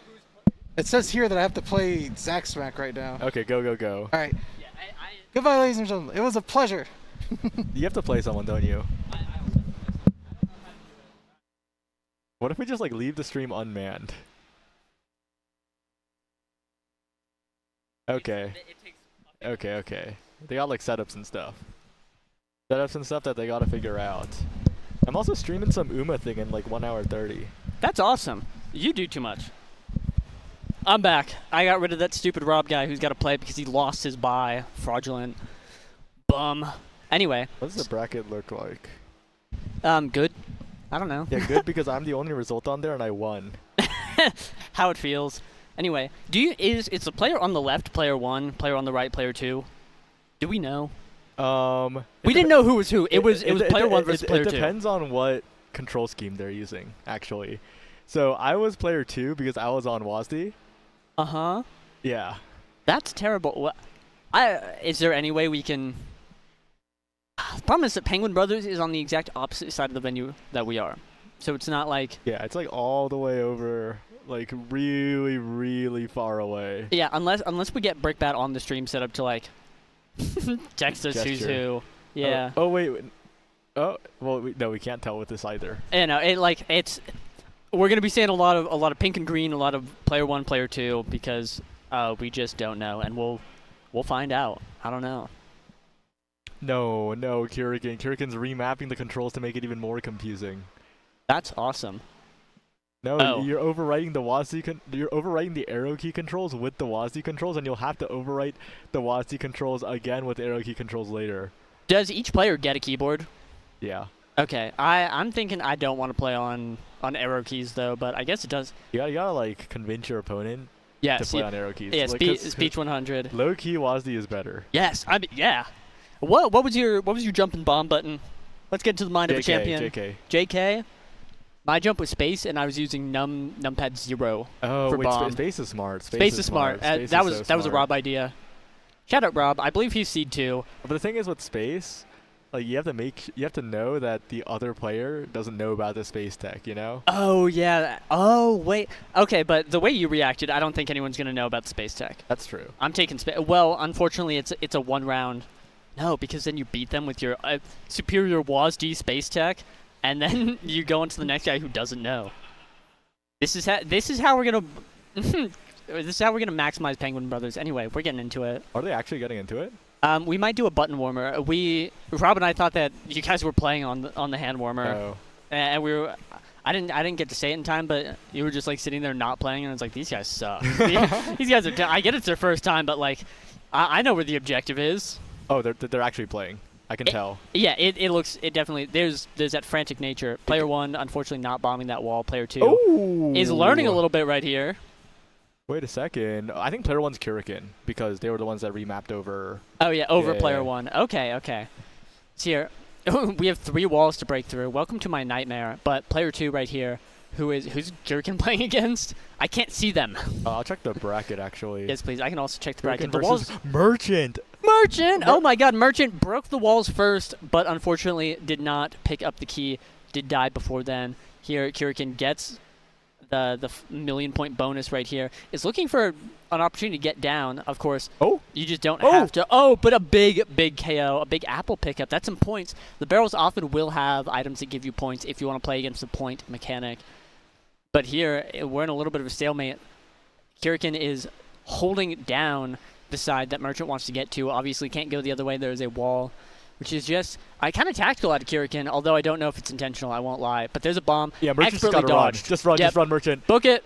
No, wrong side. No, No way. No. Oh. Wait, was that the button? No. What? Someone pressed. Huh? First button. Now Okay, but- Kurikan is in super hell, but There we is go. going to Okay. make it through right Okay, there. so, yeah, that is definitely Kurikan Yeah. on the player 1 side. Merchant had it and I- jumped yeah, over the goal. that's so sad. Okay. Drop. If you can hear this, you need to coach Merchant that you need to go to your own goal. I'm upset. That was such a Merchant win, but here Merchant has the key. Is almost there. Gets killed. Kurikan dropping the key though. It's running away. I believe those yellow platforms are jump pads. Yep. Kurikan executed in the streets. Merchant dodging his own bomb very, very carefully. Ah! Merchant, though, scary situation with the bomb. Power-up revealed. That power-up replaces your bomb with a projectile right there. It does not kill you, but it does stun players. You got to jump. Oh, you got to jump in the middle, but it's such a tight jump because you got to get that verticality. Yeah, you can't be too directional on that jump. If It's you're so frustrating. I hate it. But the thing is, Merchant can play for time here. Having picked up the key first, Merchant could just start spinning on a platform. Yep, just 40 seconds. Ah! Oh, but there's... it's going to land. Oh, and Merchant fell. But Kurikan fell. Oh, my God. Moving up. I don't know if either player is able to get to the top. Oh, but that might be... Oh, welcome to the shenanigans. No, not able to make it. You have to jump through that middle platform. And now I think this is a Merchant win because he has the key. And again, he can just play... You can just play defense. He has the advantage. There's no reason for him to aggress. I think he still wants it. You can see the fire in his gameplay, but... I don't think it's going to matter. We're going to go to time here. They're going to go to a round 3, and keep in mind, this is best out of 3, and unfortunately, Merchant not going to be making that final jump, but still winning the round, still staying alive. I'm a little scared, because Merchant clearly has the openings, right? Oh my God, big flip. Hit the keys in the middle. The Merchant. Oh, and Akurikan's playing this one faster. Gonna get the key here? No, they're trading bombs. They're slowing themselves down. There's the key. Oh! There's the key. Did not pick it up and has died. Both players died. Kirikan died first, which means he's going to be having an opportunity to get there faster. The key is on the left side, though. And oh, the self-bomb. Oh, no. Merchant making a break for it. Gets the key first. That is such a big advantage. Obviously, though, again, I don't know if the players know about the point advantage win, but is looking to get it there. A little bit of platform shenanigans. Gets killed. That is disastrous for Merchant here. One more opening for Merchant to defend here. Yep. These platforms are scary and gets flipped. Oh my God! And he gets doesn't flipped. flip in time. That's going to be Kirikan winning game 1. So close. You know that there is a how to play Penguin Brothers on the right. Yeah, but is that all the important information you need? It is quite literally all the important information you need. I mean, on the stream. I read the document. It is all the important information. Well, the players see more than the stream, right? Yeah. I'm just saying for the stream because they don't have access to the document. Well, low-key, the first 2 lines are like the only thing you need. If timer runs out, player with higher score wins, and 5,000 score given the player to find. I've been explaining this the whole time like a bum, like a loser, and it's on screen. That part's important. That part's very important. We saw Merchant take a game here, but now going into game 2, seems like Kirikan has killed himself on accident. Merchant here getting some points, clearing out the enemies, but both players now have died to the spiky guys in the middle. You have to bomb them. I don't think that you can. You might be able to squeeze through, but that is such a risky maneuver. And Merchant looking like going for it there. You could again. This is a guy that plays with so much passion. You love to see it, but here, jumping. We've got ice physics here. You see the acceleration. That's going to be a bomb killing Kirikan. The ice and the acceleration seems so difficult to deal with, and again, we're seeing you need the vertical jump to get on the platforms, really, really putting these players through the ringer. But you can't flip through right there. It's too dangerous. You have to flip through on the outer side of the platform and at the right timing to not get instantly killed. I think Merchant has understood that. Is playing a lot slower here, aiming for the outer edge. He does get it, but doesn't get the timing. Doesn't get the timing. And you can just bomb the guys. I don't actually know if the throw will make it. Maybe this is intentional. And both players are even in points, actually. Bombing one of these guys would be an incredibly tactical play to just get the point advantage in these last 10 seconds. And Merchant understands it, so does Kirikan. Gets the point advantage, but Merchant picks up the key, and with 3 seconds left, someone's pausing the game. The rage pause. We're checking the input settings really quickly. Merchant with a demon clutch right there. Beautiful. Oh my God. He needs it too. He is currently down in the set. Oh, Kirikan has killed himself once again. No. Yeah, you can jump right through there. Oh my God. But how do you get out? The point advantage once again secured by Merchant. Both players are going to die right there. But Merchant is getting these.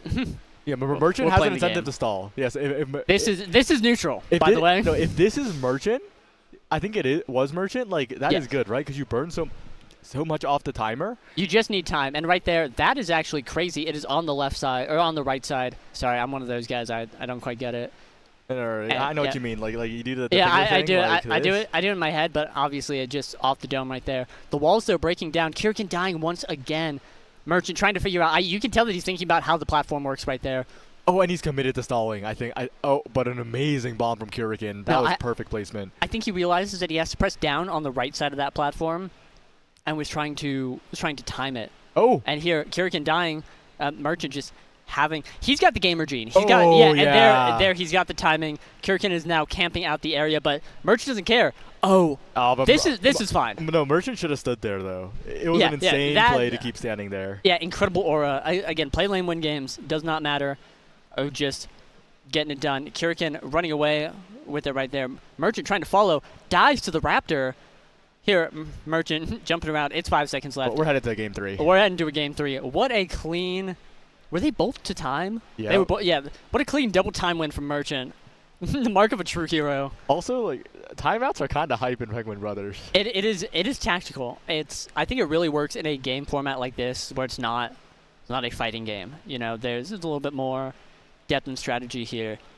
And unrelated to this, I realize I'm gonna have to play soon. I really want to go to the bathroom. What if you just leave right now? Nah, I'm gonna wait out this series, and then I'm committed to the grind. Make no mistake. I'm a Penguin brother till the day I die. Do you see that bomb? It just like crossed the screen multiple times. Oh, I didn't see that. Did you see Kirikin jump into the cannon and drop a bomb mid-flight? That was awesome. That was awesome. Here, though, Merchant, realizing that he's got a bomb, he bombs the big bomb. He bombs the bomb guy. The bomb guy blows up. He's And booking it. another first touch for Merchant. It's so important. And he's right next to the cannon, unfortunately. Or he's right next to his door. Unfortunately, the cannon is going to be...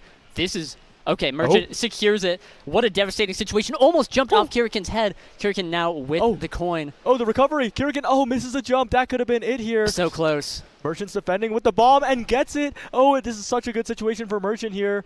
The coin stuck in that little crevice and is now trying to slowly make his way over to the platform. I gotta watch out for the bombs, but Kirikin respawning now leaves an opening for Merchant to perhaps make a play. Perfectly dropped by Kirikin. This might be his win. 23 seconds. Oh, and those bombs are so scary.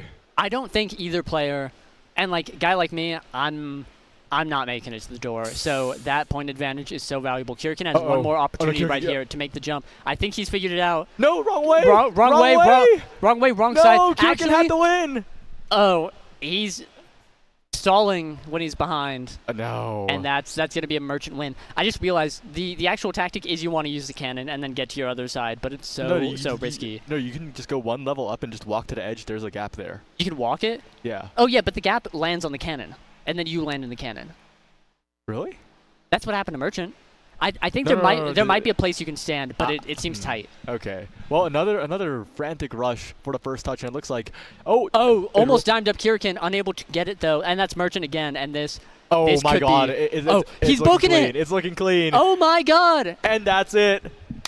Well played to Merchant right there. I feel like we watched a man just learn and develop so much game sense in the entire time, and we're talking about stalling the whole time. He's since the beginning been going for the door. Yep.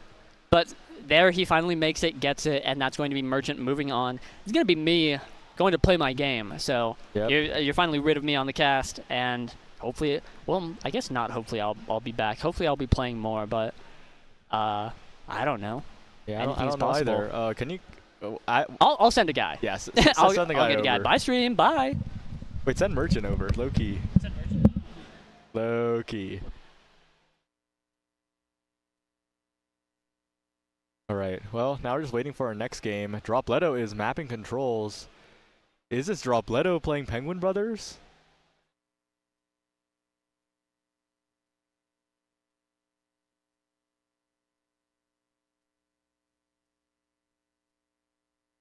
Awesome, we have secured Merchant. And there's a whole crowd of people over there. They're running towards Penguin Brothers round something. Some kind of side event. I'm alone. This is the first time I've been alone on the stream in forever. We got Ratman Rob versus who? Gotta check the bracket. Ratman Rob versus Zaxmac. And Ratman Rob, the second highest seed in this bracket, I believe. I think so. Yeah. The second highest seed in this bracket. That is a player to watch out for. And I've just realized that Tsuyoshi is fighting Weston and the winner faces me. So, a lot of familiar names here. And I can't wait for Merchant to be here so I can, like, cheat. You know what I mean? Instead of having to think about things to talk about by myself, I can just, like, ask him questions about his previous round. That could be so good.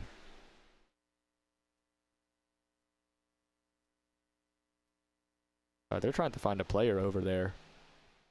Hi, Brickbat. Can you hear me, Brickbat? Okay, he hates me. You know, Penguin Brothers reminds me of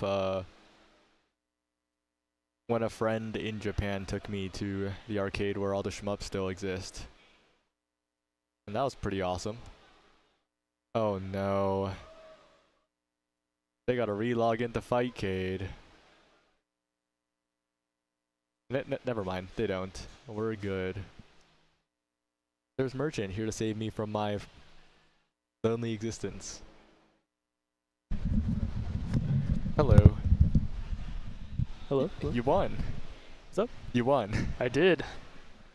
Talk me through your mind, because this was my first time playing Penguin Brothers. Yeah. Was it your first time playing Penguin Brothers? I played one game against Drop. He was kind of teaching me. Okay, okay. So that was my only experience. What happened round 1? Oh man, I don't even remember. I think he just got me with a couple too many bombs, and he had the possession. I don't know. But It was tough. I was a little rusty. we saw the adaptation kick in though, 'cause you got really, really fast. Like you were just rushing for the key. Hmm. Yeah, I think I was just trying to hold it as long as possible because I didn't think either of us were going to be able to actually, like, get it into our slot thing. Yeah. But yeah, I think that's how I won most of those points, was just having more possession. And I think that just goes to Kurikan kind of just self-destructing Yeah, a couple too many times. it's really easy to self-destruct in Yeah. Penguin Brothers. And, you know, there is a guide. If timer runs out, player with higher score wins. 5,000 score given to player who first touches the key. Oh, first touches. I didn't know that. This guide is pretty good. I think probably Drop should have read that before. It's like on, it's like on the side of the screen. So who do we have playing right now? It looks like It's a Zack Smack versus Ratman Rob, and I don't know who is who, but I feel like we'll know very quickly because this Rob guy loves playing Penguin Brothers. got Oh, did you see I that? did see that. Just fell from the sky? I'm trying to tell, like, Who's who? if I can just tell based off experience if the skill expression kind of shows itself. So I'm assuming Rob is the. Oh, okay. Ooh. Starting to think. Yeah, I green can't is tell. Rob, I right? can't tell. Yo, Rob, can you hear me? Which color are you? Okay, well, even if he could hear us, like, he can't actually tell us. So that wasn't very smart. Oh yeah, this map. I actually Oh, I think pink is Rob. took me a while to realize you can actually fall through the floor and you come out the other side. Yeah, it is incredibly useful. Okay, looks like he's just kind of holding it. Who is who? I'm gonna I think message. Rob is green. I'm starting to. You think Rob's green? I think he is, because I think I was player 2 and I was sitting on where Zack Smack's sitting right now. But it's control based, you know. I was player 2 and I was sitting where Rob's sitting. Oh, really? Okay. Yeah. Oh, I have no idea. Oh, but that was a confident That drop. was yeah, that drop. I don't know how he timed that. That was giving me a lot of trouble. Those purple spiky things. And green could just like stall out the timer. Has the point Exactly, yeah. advantage. 30 seconds left. Just jumping over these bombs. Oh, pink grabs it, but I don't think pink has realized that the Oh. slide button is a committal but very powerful tool. As that either. I'm just. Oh, it build a coin. Oh. Oh! Wow, that bomb That was smart. perfect. That was smart. He's stalling it. And that's curtains, right? Not enough time. That's going to be green taking it here. 2-0. And I think, yeah, I think Ratman Rob is... Rob looks a little too happy to. Yeah, he's too happy to be barbecue right now. Wait, Zaxmack, come back, come back. You can still win. Let's see, any other progress in the bracket? Junior Jam has 2-0 to Altair Poke. Are you in the bracket as well? Yeah, that was the first stream match. Oh, nice. I Who did beat you play? EDA Phoenix 2-1. Who do you play next? The winner of Zyoshi and Weston. But apparently this Zyoshi individual has played a lot of Penguin Brothers. That's So I'm a bit afraid to fight Ian. But again, it looks like Ratman Rob is off to another fast start. I missed it. I didn't even see when he got the coin. Yeah, I just looked at the point total and like pretended I saw it, you know? Okay, so it's based on. Is it based off points? Yeah, it's based Like off points, but okay. the coin gives 5,000, and it's really hard to get 5,000. I see. Okay, like getting the coin first gives Yeah. 5,000. The So if you're winning on points, but the other person has held the coin longer. holding the coin longer doesn't do anything. Oh, that doesn't do anything. Yeah. Okay, I don't know why. I thought just having longer. No, possession. but I get it though. Like in these types of games, like there's usually like possession percent whatever. Yeah. Yeah. That's kind of how I was going about it. Oh, okay. Looks like he's. trying to stall out, but player 2 is behind. Zaxmac needs to play for the goal. Needs to go all in here. What do you actually do here when? Oh, but the slide doesn't actually knock out the opponent. It just steals the item. Oh, this Ratman Rob guy is having too much fun just spinning. Oh, if he got it there, that would have been a crazy upset. Yeah, that would. Ratman Rob on player 1, 1 round away. And this is a really fast drop, right? You go through the center, down, the bottom, yeah. And oh my goodness. This is a ridiculous lead. Do you think Zaxmac has what it takes to steal away the coin and run? Oh, he got it. Oh, just spinning around. Still has some time to play I with. think he can drop through. Oh, the unintentional cannon. Did Rob know that and place the bomb there? I don't think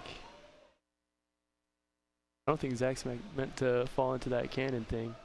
Oh, the fire breath. It looks like a prop. It doesn't look like it actually does anything. That's true. Everything in this game looks like a prop.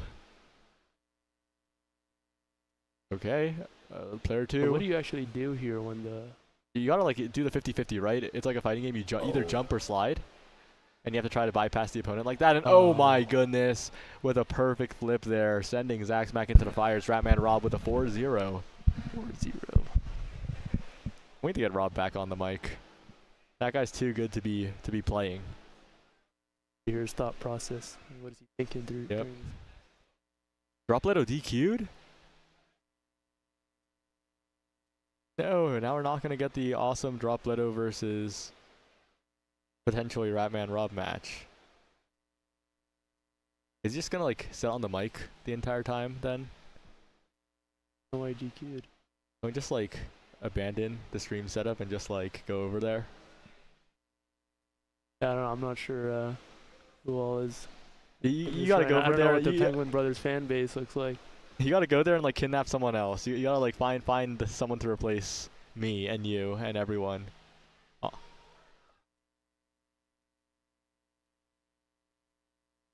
Yeah, we should be over there if anything, doing this. Yep. Let's talk about something that's not Penguin Brothers. Top 6. Yeah, it was kind of surprised, honestly. I think we got an easier bracket than some of the other teams, thankfully. But it was tough though. Yeah. But that last game against Eternal Potato. Lufoxdio. Yeah, Lufoxdio. Yeah. That game we were as in form as we could get. Like there was that one play, you know the play. Yes. It might have been the best to ever have been done in any tourney. Oh man, the stars just aligned perfectly. Drop just knows he's ready for the dash whenever one of us has the core. But yeah, we're playing EKC next, I believe. Been trying to game plan. Not sure. Worried they saw that last game and then they're kind of trying to play around that, because that comp that we had right there, that was probably the best. That's like we're all in most comfortable, especially on like Oni and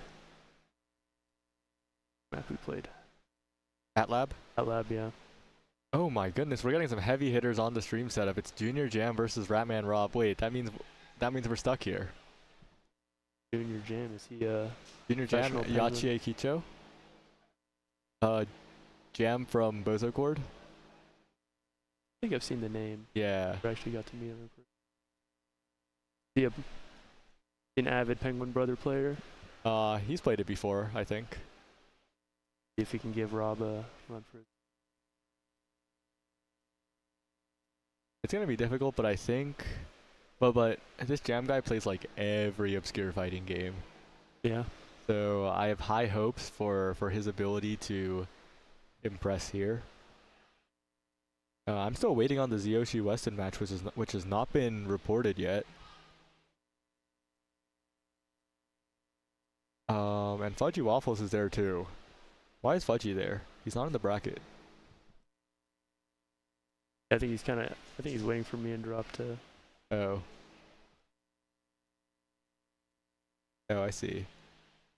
Oh. Oh, we're the problem. Our box is there too, yeah. What? All right, let's see. Oh yeah, they're getting right to it. This Whoa, is not okay, a button that- check. Wow, they killed those so quickly. They definitely know. Ah, who is who though?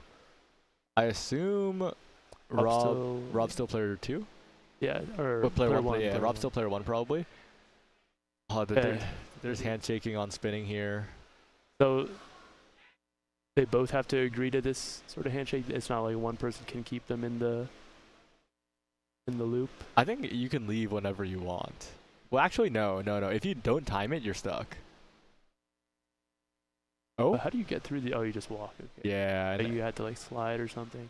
That's a really good bomb, though. That buys so much space. And the slide. Oh, no, but the ice slide goes too far. But he's back. Gets back in time, but almost in time to snipe. But no, not quite enough. And is that Ratman Rob? I think These spinners are messed up. my first time seeing these. Oh, What are 3D spinners doing in a 2D game? Yeah. But the first touch goes to Junior Jam, and that is incredibly valuable because That's true. No, I think here's getting my to the goal defense. is so difficult on this map, right? You have to mine away at the top side. Yeah, that's what it looks like.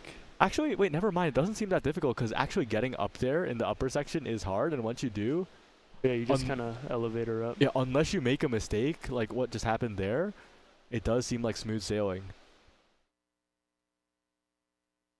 I don't know why he's throwing it into this Oh corner. no! Oh, I think you can break. Yeah, you can break the outer walls. The floor there. Oh, he just. Oh, but with the bomb just sending it to no, it gets sent nowhere, falling all the way down. Oh no! Misinput. No, but that's still fine for Pink, right? It's in such like a weird place, so it's hard to get back. But wow, the movement! Wait, how did he Ratman get Rob there? just Oh. jumped through everything. I blinked and he was at the top floor. What is that, Rob? I still can't tell. At this point, if they look like they know what they're doing, I'm assuming it's Rob. Right, just setting up on the cannons, not dying. Oh. How do you? Oh, you have to jump into the. Yeah, I think I played this map in my round. Jump into the cannon, but not jump inside the cannon. Whoa. Okay. Wow, the movement from player 2. But even better movement from player 1, getting there first, and again, How did like he get past the purple dragon? I don't. just like jumped. I Just think. jumped over it. Yeah, because Rob was taking time to like get the kills, right? Oh. Uncharacteristic death there.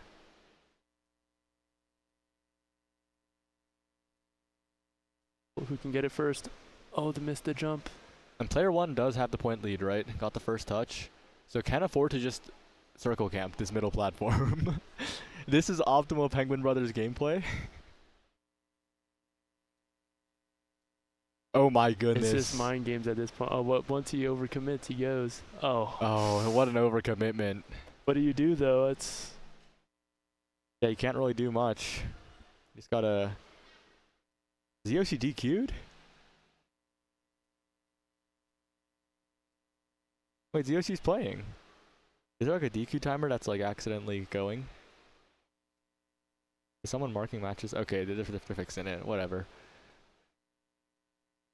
Ain't got first touch, first blood. Yeah, it's easy to get into like that section there, but it's looking quite difficult to get out. It's looking quite tedious. Oh, that's scary. Oh, That Pink bomb got it. Yeah, that bomb was not very good. Is this just dribbling. dribbling the coin? It's gonna take a while to extract that coin from that corner. Oh. And they're playing so safe too, so the bombs are just stalling. Oh wow. Wait, this is a huge opening. Junior And Jam. Pink defend. Green's looking really good here, but needs to get down. Oh, gets into the cannon, but that's Whoa. fine. Breaks the wall with getting hit by the cannon, but I think Pink likes this position. but Green has the Oh, point Green lead. has the Yeah, point Green lead. has the point lead. Why So did I think Pink wait, touch on it? so Green could just go up and stall instead of needing to go down. So Green, knows that. Looks like Green got on lock as long as he just holds it. Yeah, and broke that platform, which means this is a perfect circle camp. Like, it's really hard to do anything about it as long as green does the right plays, and it's looking very correct here. Oh, you can put the bomb in the cannon. I didn't know that. It's 1-1. Wait, no, it's 2-0. It's 2-0. Oh, Rob's green, right? I think Rob's green. I'm gonna have to wait for the results to get reported because I honestly could not tell. Because both players were playing pretty well. Yeah, no, definitely.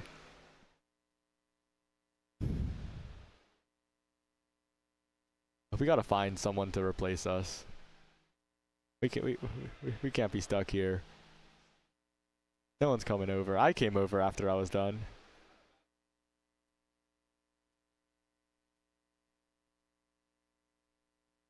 Yeah, it's. What are you up to today? Sure, I think probably get dinner after this. I think a couple people are coming over to the B&B. I think Bells mentioned it. Go with the flow kind of guy.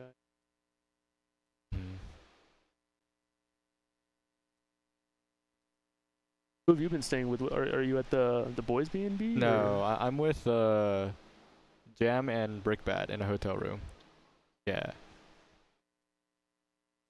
It's nice. There's free breakfast. Oh, that's so. Yeah. Continental breakfast is the best part. But I don't know. It's nice to not have to worry about transportation because there's a shuttle. Yeah. Very, very convenient. Yeah, our B&B is like 20-25 minutes away. Okay, so it was Rob, 2-0. Favorite. Yeah, I heard that one group is staying like 2 hours away or something. Or like 1 hour something away, and I'm like, you're gonna book a B&B, you can't book it that far away. Wait, yeah, why? I don't know. I don't know the details. I just heard a rumor. Maybe it's not even true. They're just standing there. We need help.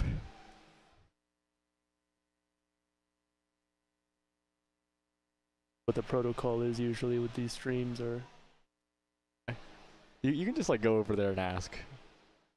What if we just like leave? What? What? Just leave. I don't know. Is there any opposition to that? I don't know.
Hello, everybody. I'm back on the cast. I'm Ratman Rob. You might have seen me dicing everybody up now that our wonderful TO Dropletto has dropped out of the tournament, much like his name. I'm probably the favorite to win this thing. Play lame, win games, they would say. Right here, we've got our game over screen. Everybody's setting things up right now. I've been kind of like the resident controller fixer on the stream so far. What else? Oh, we've got our wonderful Dropletto running tours over here. Let's see if he'll join me on the cast.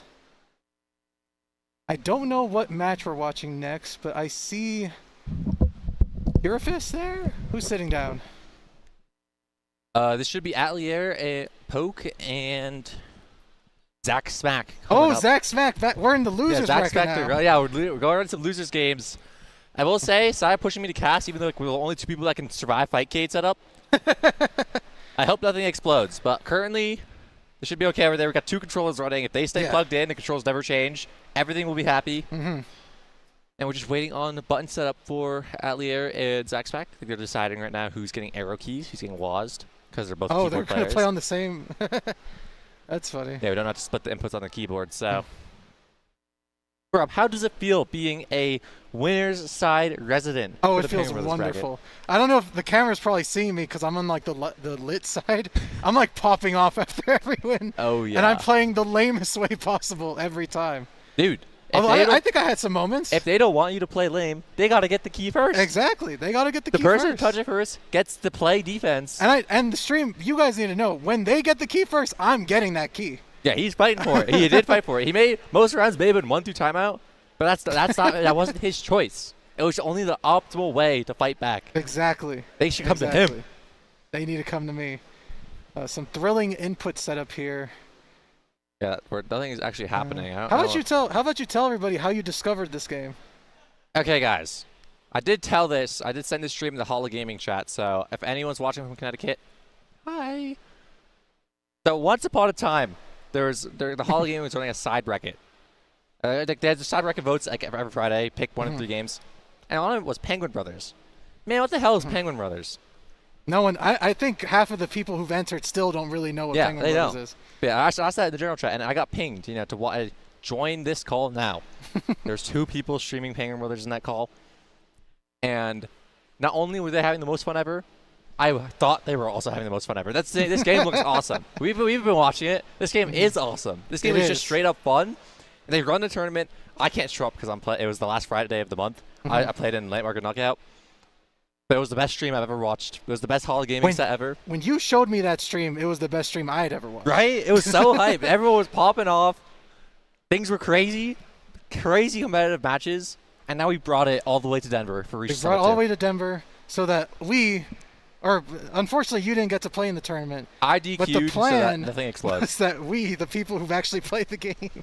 Yeah, the plan was to get us a dub. fun. Yeah, don't tell them over there, but this has all been orchestrated by me and Rob to get our chips. All right, I see our players all the way down there, sitting down. They're figuring something out. Yeah, hopefully they don't need us. They could, but we'll never know because we're casting. They'll figure it out, I've done my trick like enough times at this point that maybe it's been osmified. Oh, they have not. They're not figuring it out. I see this guy in the tech support stance right now. Okay. Boom. Oh, he has a controller. A joy button just got set. Come on. This is what I need to say over there, by the way. Oh, and now they're gonna try to. Okay, Cakes did watch you set up controller very well, so close the game, reopen it. There you go. That's the strat. Love Fightcade. Very strange. You test a game, it logs you out, and if you relaunch Fightcade, it just logs you right back in. Yeah, and then logs the other person out somewhere. Boom. Ignore the copyright notice. Facts. Please work. Please There work. we go. There we go. They don't need us anymore. Okay, we don't really. What are they trying to map to the start button? I don't know. Because they must be trying to map some Look, whack if you're on a stuff. controller, there's 4 face buttons. There's coin, start, which you're not going to use, then jump bomb. That's it. We just set them all to the face buttons. We don't have to get creative. Okay. There we go. Progress. We're finally Love to see it. Love to see it. I've really enjoyed that my tech support background has really helped with making sure that things run somewhat smoothly. Yeah, I appreciate it. I've never had problems with Xbox Game Out Pro because I don't have it. So, because Brickbat was talking about it, because when our first run of the game, we were trying to set it up. He's like, drop it. I just cannot get this controller thing to connect. And I was like, dude, it just worked for me. I don't know what to tell you. It was Xbox Game Bar the entire time, probably. Xbox Game Bar, the bane of my existence. Yeah. Really annoying for it just depends on what Windows update you're on. Honestly, every once in a while, whoever's working on that thing, they'll just be like, "We need to push Game Bar." Yep, we're going to push some random ass game bar setting. It's going to be on by default. I've never actually seen the intro cinematic of this game. Dude, this game's got some crazy art. I mean, I don't know, you've been watching. The loser gets launched into space and then sold to a butchery. It's crazy. It's crazy. And here we go. We're in the icy mountains of Ice Mountain. Yeah, I believe we're just going to be getting into it. I don't think there's going to be a button check. Yeah, just hanging out. Immediately dead. They're both dead. Yeah, okay. I believe Allier Poke is our pink on the right, and on the green is Zaxpac. Zaxpac, you've just defeated in winner's side recently, but there's been prospects going around saying that Zaxpac might got this. A little bit more time to scale, and he might be able to take over this bracket. Oh, and he got the timing. You know, steel sharpens steel. You know, when he plays against, like, the best, he's going to get better. Because that's the only way you can get better, is by playing the best.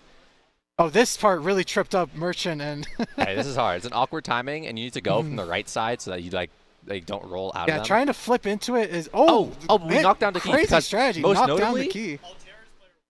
Okay. Altair's player one. Okay. Altair's player one. Okay, so most notably, I'm just going to throw it out there.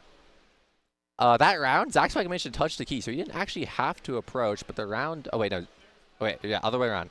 Okay, pink one is Zaxpac, who is already up around and has the key, rushing all the way down, trying to find his way back to his base. But he's got the time. You know, he's just stalling out.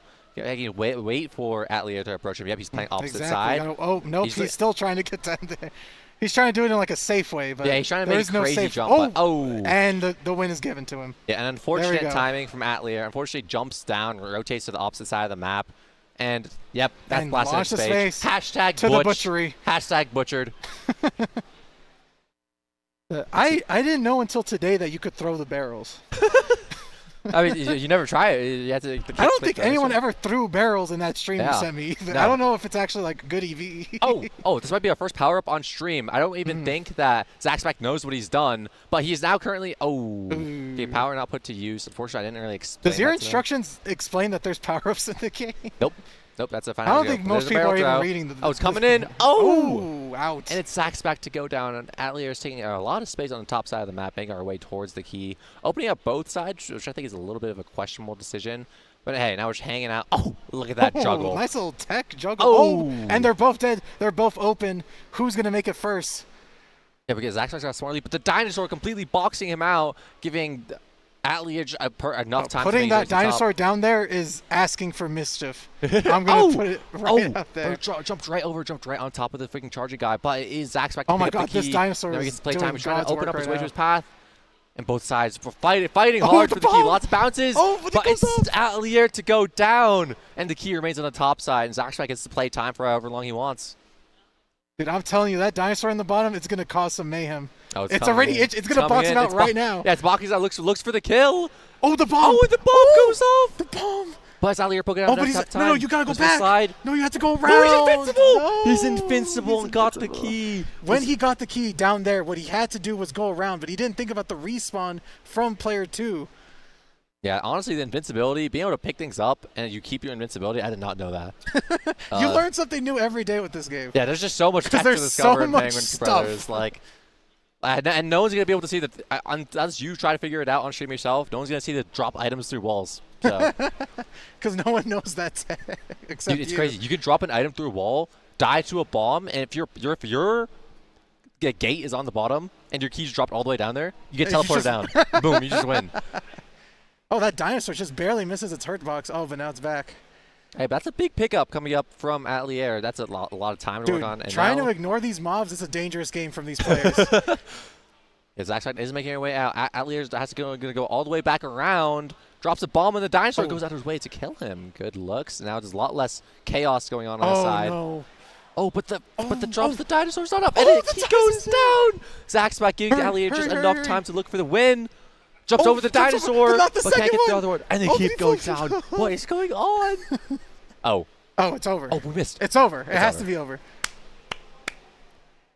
And Atlier Poke taking advantage of the chaos of all the dinosaurs on the bottom side. What is this map? I've never seen this map in my life.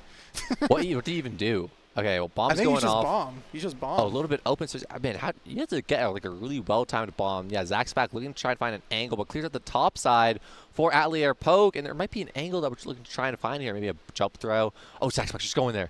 Looks for the jump over the mob and is just not able to find it. Can you make that jump from those two platforms? I think it's a little too far. I don't know. Oh, you can! An expert hop coming out from Allier Poe, and just immediately finds his way to the win. There we go. Bringing us to a 1-1 score. We got a heater series on our now. hands. Losers round 1. Losers round 2. Yeah. This winner go home now. Do or die. Yeah, the loser sent to the butchery. Yes. They're going to go down. Right after getting sent to the stratosphere. Yeah. Terrible things happening to the loser Penguin brother. Now, this city map gets interesting right now because of the teleporting from left to right as opposed to up and down. Yeah, you can teleport through the cans by just walking through them. And everything in the game does do that. So it's not just like the Penguins. You know, there's monsters walk through, they'll walk through, you can toss the bombs through there. And we got Zaxback just hanging out, trying to decide which side he wants to go on, waddling his way over. Chooses Takes the left. long way around, but Now there's two porcupines waiting for him. Trying to figure out which side I want to go on. Oh, my God. The monster's flipping the platforms themselves. Oh, but jumps over the slide. But the slide from Allier Poke steals the key right away. Look at him pop up. And the box just keeps Zaxback from dashing through him. Wonderfully played from Allier Poke. Oh wait, this is what I want to talk about. The other gimmick of this map is the traffic light platforms. So when they're red, you can't flip through them. Only when they're green and yellow can you actually flip through them. Yeah, so if you get a bad timer on these, but it's not even gonna matter. Wow. Dominance. Yeah, impressive performance from Allier Poke. And do they know that's game, or are they going to keep... Yep, yeah, we're standing up. And that is it. Cake's sticker shown, flashing his trophy of dominance. Oh, I got it. Okay, and then my beautiful caster Ratman Rob is off to go fix the controllers because he is the only person who knows how to do it. Nice. Oh, welcome, new caster to the block. Are you? Oh. Okay, no, that is already like that. Who cares? Yeah, they're calling me the newest caster to Penguin Brothers. Yeah, we're picking up a ton of heads for this game today, and I was able to watch it. Busy casting this game. How did your game against Weston go? It went pretty well. It was Weston's first time playing, and I was really excited to see some new talent blossom. But I have 10 minutes in the game, so it went pretty Unfortunately. Quick. Hard work always triumphs over talent. That's what the people say, and it's mostly I'm the people, and I'm saying. Yeah, you weren't able to watch it, but we had a crazy heater game. I just watched that. I was talking to Saya, who was my next round. He's forced on controller duty right now. He said, "Who do you think's gonna win?" I said, "Who's pink?" because Zaxback was a game ahead, and he explained that he looked a lot more comfortable, and I agreed. But then Altair just pulled on. Insane. Atelier, something clicked in his head. Atelier. The penguin gears started turning. He felt like a brother. Yeah, he was a penguin brother for us all, and just took over the game. He made like all the way, especially that last one. Yeah. Like the second to last one, like there was a scramble right in front of the two gates, and he took advantage of the box. You can't slide through the box, which means once he got over it, it was wraps. At that point, it was already up for him. Very well played. Yeah. I really liked his game. I'm looking for that was a losers round too. I checked the bracket, so that means that he's gonna be moving ahead. We got a lot of motion in the lower bracket here. Gonna be exciting to see, but I actually don't know what game we have next. We're doing older stuff. Yeah, I don't quite know what we're looking for right now. I'm gonna pull up bracket on my phone real quick. Yeah, let's power rank the players. Yeah, so you haven't played Saya yet, right? Yeah, no, I have not. Yeah, so we have the Saya Z Yoshi match coming up. Saya, not as much time on this game, but a lot of time watching it. Yep. Probably of everyone here, other than me and maybe Ratman Rob, has the most hours watched because he's been there for a lot of our VCs where I'm like, guys, you have to try this Penguin Brothers game. Please play out of Denver. So it could be a heater coming up. And of course, 10 whole minutes on the game. Possibly 15 now. 15 now. Yeah, let's get one thing straight. I am moving different, and I'm looking forward to it. I still have a lot of trouble on the platforms. I'm not going to blame myself.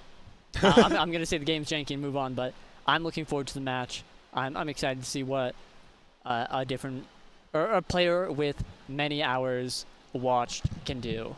Now, I want to say that probably you and Saya are also up, by the way, because there's no other matches that we can run. Oh, yeah. Wait, the loser side, we can run up Weston versus EDA Phoenix. That sounds kind of hype. It is. Yeah, EDA Phoenix, hasn't watched the game at all, but he has heard many stories from me about Penguin Brothers. That's why he's here today, Wonderful. running it up. And now I think I am actually going to investigate who's going to be up next. I can hold it that's down. Brickbat that's in charge of that, so I gotta make sure things are running. Yep, hey, sounds good. Alright, well that guy's peacing out. It's just me now. Hi gang, I should pull up the stream chat.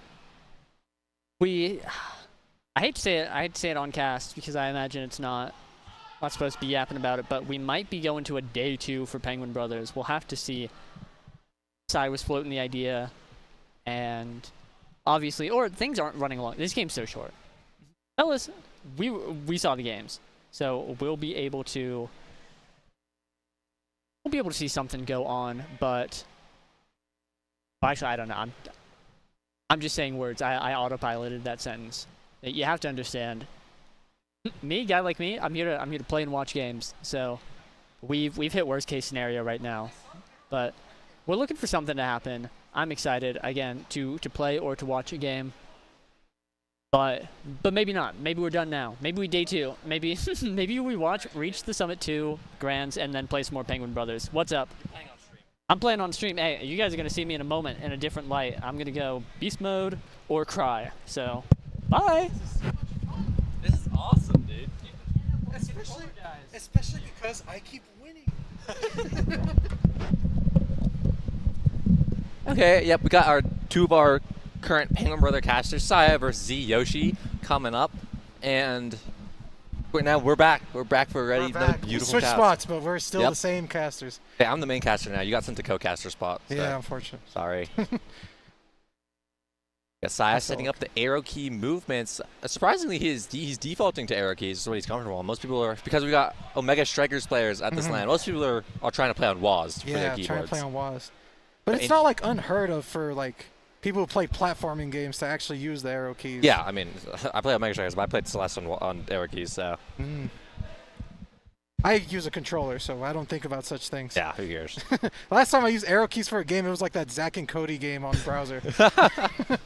What other games would I use arrow keys for? I don't know. Even like when I play Fire Emblem on my PC, like I have a setup where I control everything with just my left hand. Like WASD, all the buttons, like 1, 2, 3, 4, like left and right up there, and it's pretty chill. That way you could like doom scroll on the other hand. Yeah, actually, I could do whatever. I could literally do whatever I want. Scrolling through Discord. I don't know. Eating chips. Eating chips is pretty chill. Yeah, it is pretty chill. Got Ian in the void on our left. Yes, we've got very like evil lighting for player 1. Oh, and here's the tech. Log back into my cave. Reset it. Come back. Steal the set from someone else. It's like an old car that you just keep pushing along. Keep turning. Just keep turning. I'll turn on eventually. Oh, quick! So I don't know which one's doing it, but we're quickly checking out the dock. You know, seeing if there's anything that we need to know. Which I made, by the way. If you couldn't tell, in about like 7 minutes, put this thing together. Yeah, highlighting the very important detail: player with the highest score at timeout wins. And picking up the key gives you 5,000. Probably the most important thing to know in this game, because being able to just having the option to not approach is too big. It is very big. It's like any like fighting game, really. At the core of things, that once you get the life lead, you don't have to approach. Yeah, they should come play to you. lame. And now that being said, usually I'm okay with that. In some maps, it's kind of fucked up. Some maps, it's like impossible. Like especially those maps where there's just a long platform. Yeah, like a with long 2 lane. openings, like you can't lose at that point. Yeah. Unless you throw. We got to throw in all our credits. I don't know if Yoshi's balance controls. Okay, nope, we're ready to go. Ready to go. We're going into our match. Sai got his serious face on, and we're on the ice map. He wants this win. Another ice map, the ice mechanic. Probably one of the more annoying ones. Slippery floors, as you're used to in an ice map. Every video game ever, low traction always feels a little bit bad to control. But honestly, especially in Penguin Brothers, because as much as I love this game, yeah, it's got janky controls. That's part of its charm, of course. But when you add on low friction on top of that, it'd be really hard to find do this properly. But I will say, something weird I've really seen these players implement is that the bombs also have no traction on ice. Yes, You can send them. they start moving. You can like the bombs, the keys. You can send anything just flying if you find a way to get them a little bit of momentum. See, like we were talking about, it is just so hard for the person who doesn't have the key to get it back on this map. Hey, we got a little bit of scramble going on the platform.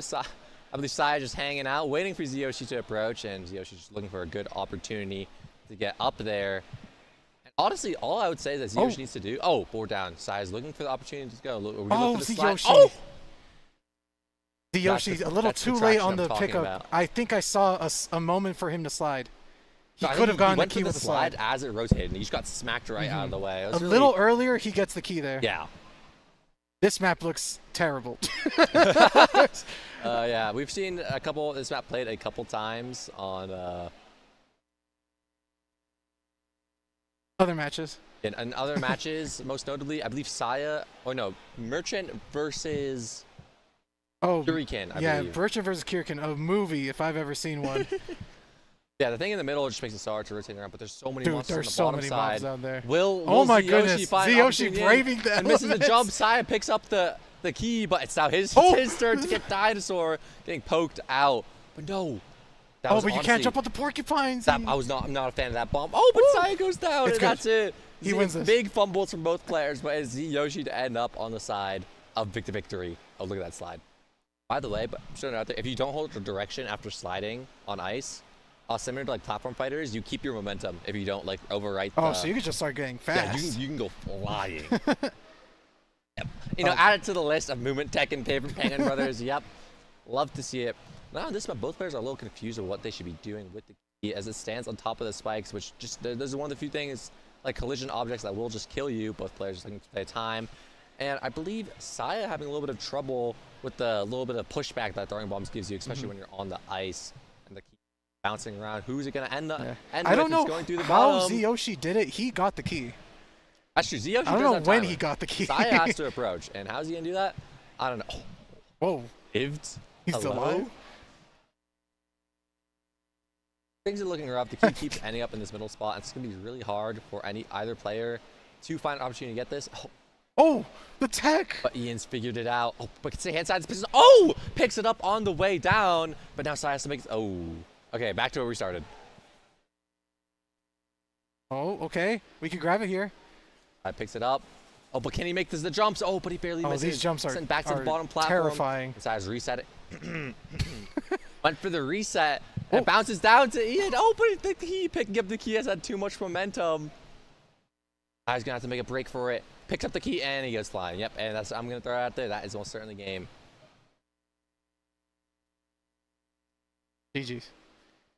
Impressive attempts coming out from Saya, especially like picking up the key off the ledge there and then still making it off the drop. That was pretty good. Unfortunately, we did not. A little adjustment from Saya. He's changing his jump button from spacebar to K. Maybe that was the problem the whole time, adjusting his C. Yep, it's going back to character select, changing your color. Yeah. They get a quick mental reset, and we're on the factory this time. Another very gimmick-heavy map, with the main gimmick being the moving platforms. Oh, those robots are nothing to mess with. While going on a platform that pushes you forward is pretty chill, but when you have to go back, when it's pushing away from the direction you want to go, that is when the platforms get extremely hard to deal with. Because you're forced to you either barely move when you're going up them, or you have to perma spam jump. It makes it really easy to read what you're going to be doing, especially if you have the key on you. Yes, all of these things are true. These two pretty evenly match, if you ask me. Hey, it is. Yeah, it's 0-1. Yeah. Saya barely managed to get the jump, but there's the slide, and now it's outside playing defense. But he jumps up. I will say, the key falling to the top side after that jump, that's really big. That was very fortuitous. He gives him a lot of time to work with, a lot of time that he doesn't want to have go away. And it's gone away. Yep.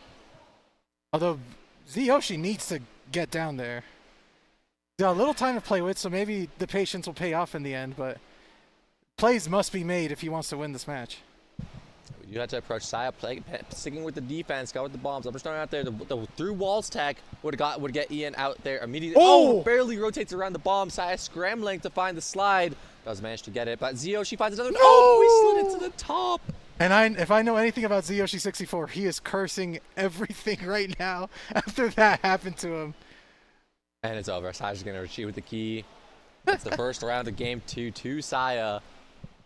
It's Penguin Brothers. This is Penguin Brothers. Oh, but this is an interesting map because both keys have a really close, or both gate spawns have a really close spot. And also, I'm gonna throw it out there. If you don't know how to make this jump really easily, we might have a little bit of trouble making this. It's a little awkward. Yoshi but trying Sion did to find a make solution where you could just jump into the hole and make your way to the top side. Oh, Ian with an interesting strategy. Now is going to yoink Saya's path that they've opened up. And it works! Yeah, taking advantage of all the space that Saya made and is immediately able to just go exactly where, pick up the key early. And now it's up to Yoshi to make whatever play he wants here. Making it to the top side. And I will say, I do see a very strong victory option from Yoshi. This is extremely hard to make it down, but there's a very strong option. So you know when you rotate off a platform, you can stay on top of it for a second? Yeah. The rotating platforms applies with it. But it doesn't flip which way it pushes you. So if you're on the rotating platform, you flip to the side to run over, you will end up right on top of your gate. Wow. But they can't hear us. They can't hear us. They have no idea. Even though you told me, I probably still wouldn't be able to do it. These guys just don't see in the moment, you know? But we are now 1-1 in score. Oh, we got the yo-yo enemies. These guys are the most annoying bastards ever, by the way. These guys are so hard to deal with. They just put so much space on the map that you kind of just can't like interact with. They're very gross looking. It's just like hands with eyes. Walk around like ill. Like Pan's Labyrinth. Oh, but one's walking around. This could be. Yoshi needs to be careful around that cannon. Time, waiting for that bomb went. Bomb looked huge. What? It's because it exploded like in midair with the cannon. Okay, though, Yoshi has the advantage. Can just play defense here. Play lame, win games. Yeah, Saya has to find a way. Saya has to find a way through this monstrosity of the top I mean, that is barrier. looking extremely rough to play around. And I'm just throwing it out there. What I think Saya needs to do right now is put the key down and just take some time to kill the monsters up top. Because what these guys kind of working together with Yoshi to just completely box him out, we're not going to be making any progress. Well, it looks like he was approaching it. Whoa, Yoshi accidentally opening up a way for Saya to get back in this game. Falls down as well. This could be it, but no, we're both sides are scrambling on the bottom. And now we're both trying to hold each other hostage. Yep, keeps the flips, forces Saya back down, but it gets locked, but we missed the jump. And now it's somehow Yoshi to pick up the key. And tops into the cannon with for the the iframes. You get iframes from the cannon. You won't die while you're being launched in there. That is it. Yoshi taking it 2-0 over Psyduck. And honestly, a good-looking victory from him. That guy right there, he doesn't just have 15 minutes played anymore. He's got 20. Yes. He's a dangerous player. I played him a couple of times before the tournament, and he did get some wins off of me, which is terrifying. Right? Like this guy's learning as he goes. Things are not going to be looking good for long. No, not for long at all. All right, who are you taking over? Okay, I should probably go check brackets. What's this? I lost the port priority 50-50 drop down on the ice spike level. That shit was messed up. I guess because we both did the exact same inputs, right? We walked and then we dropped onto the spikes to get the coin, right? Oh my goodness. Oh, and he got it. Yeah. 1-1. I was wondering, when I was watching it, I was wondering how the heck did he actually get like the points on that one? Because I didn't even remember anyone actually grabbing it. Now we know it's poor priority parent, but it just keeps getting better, just like daylight.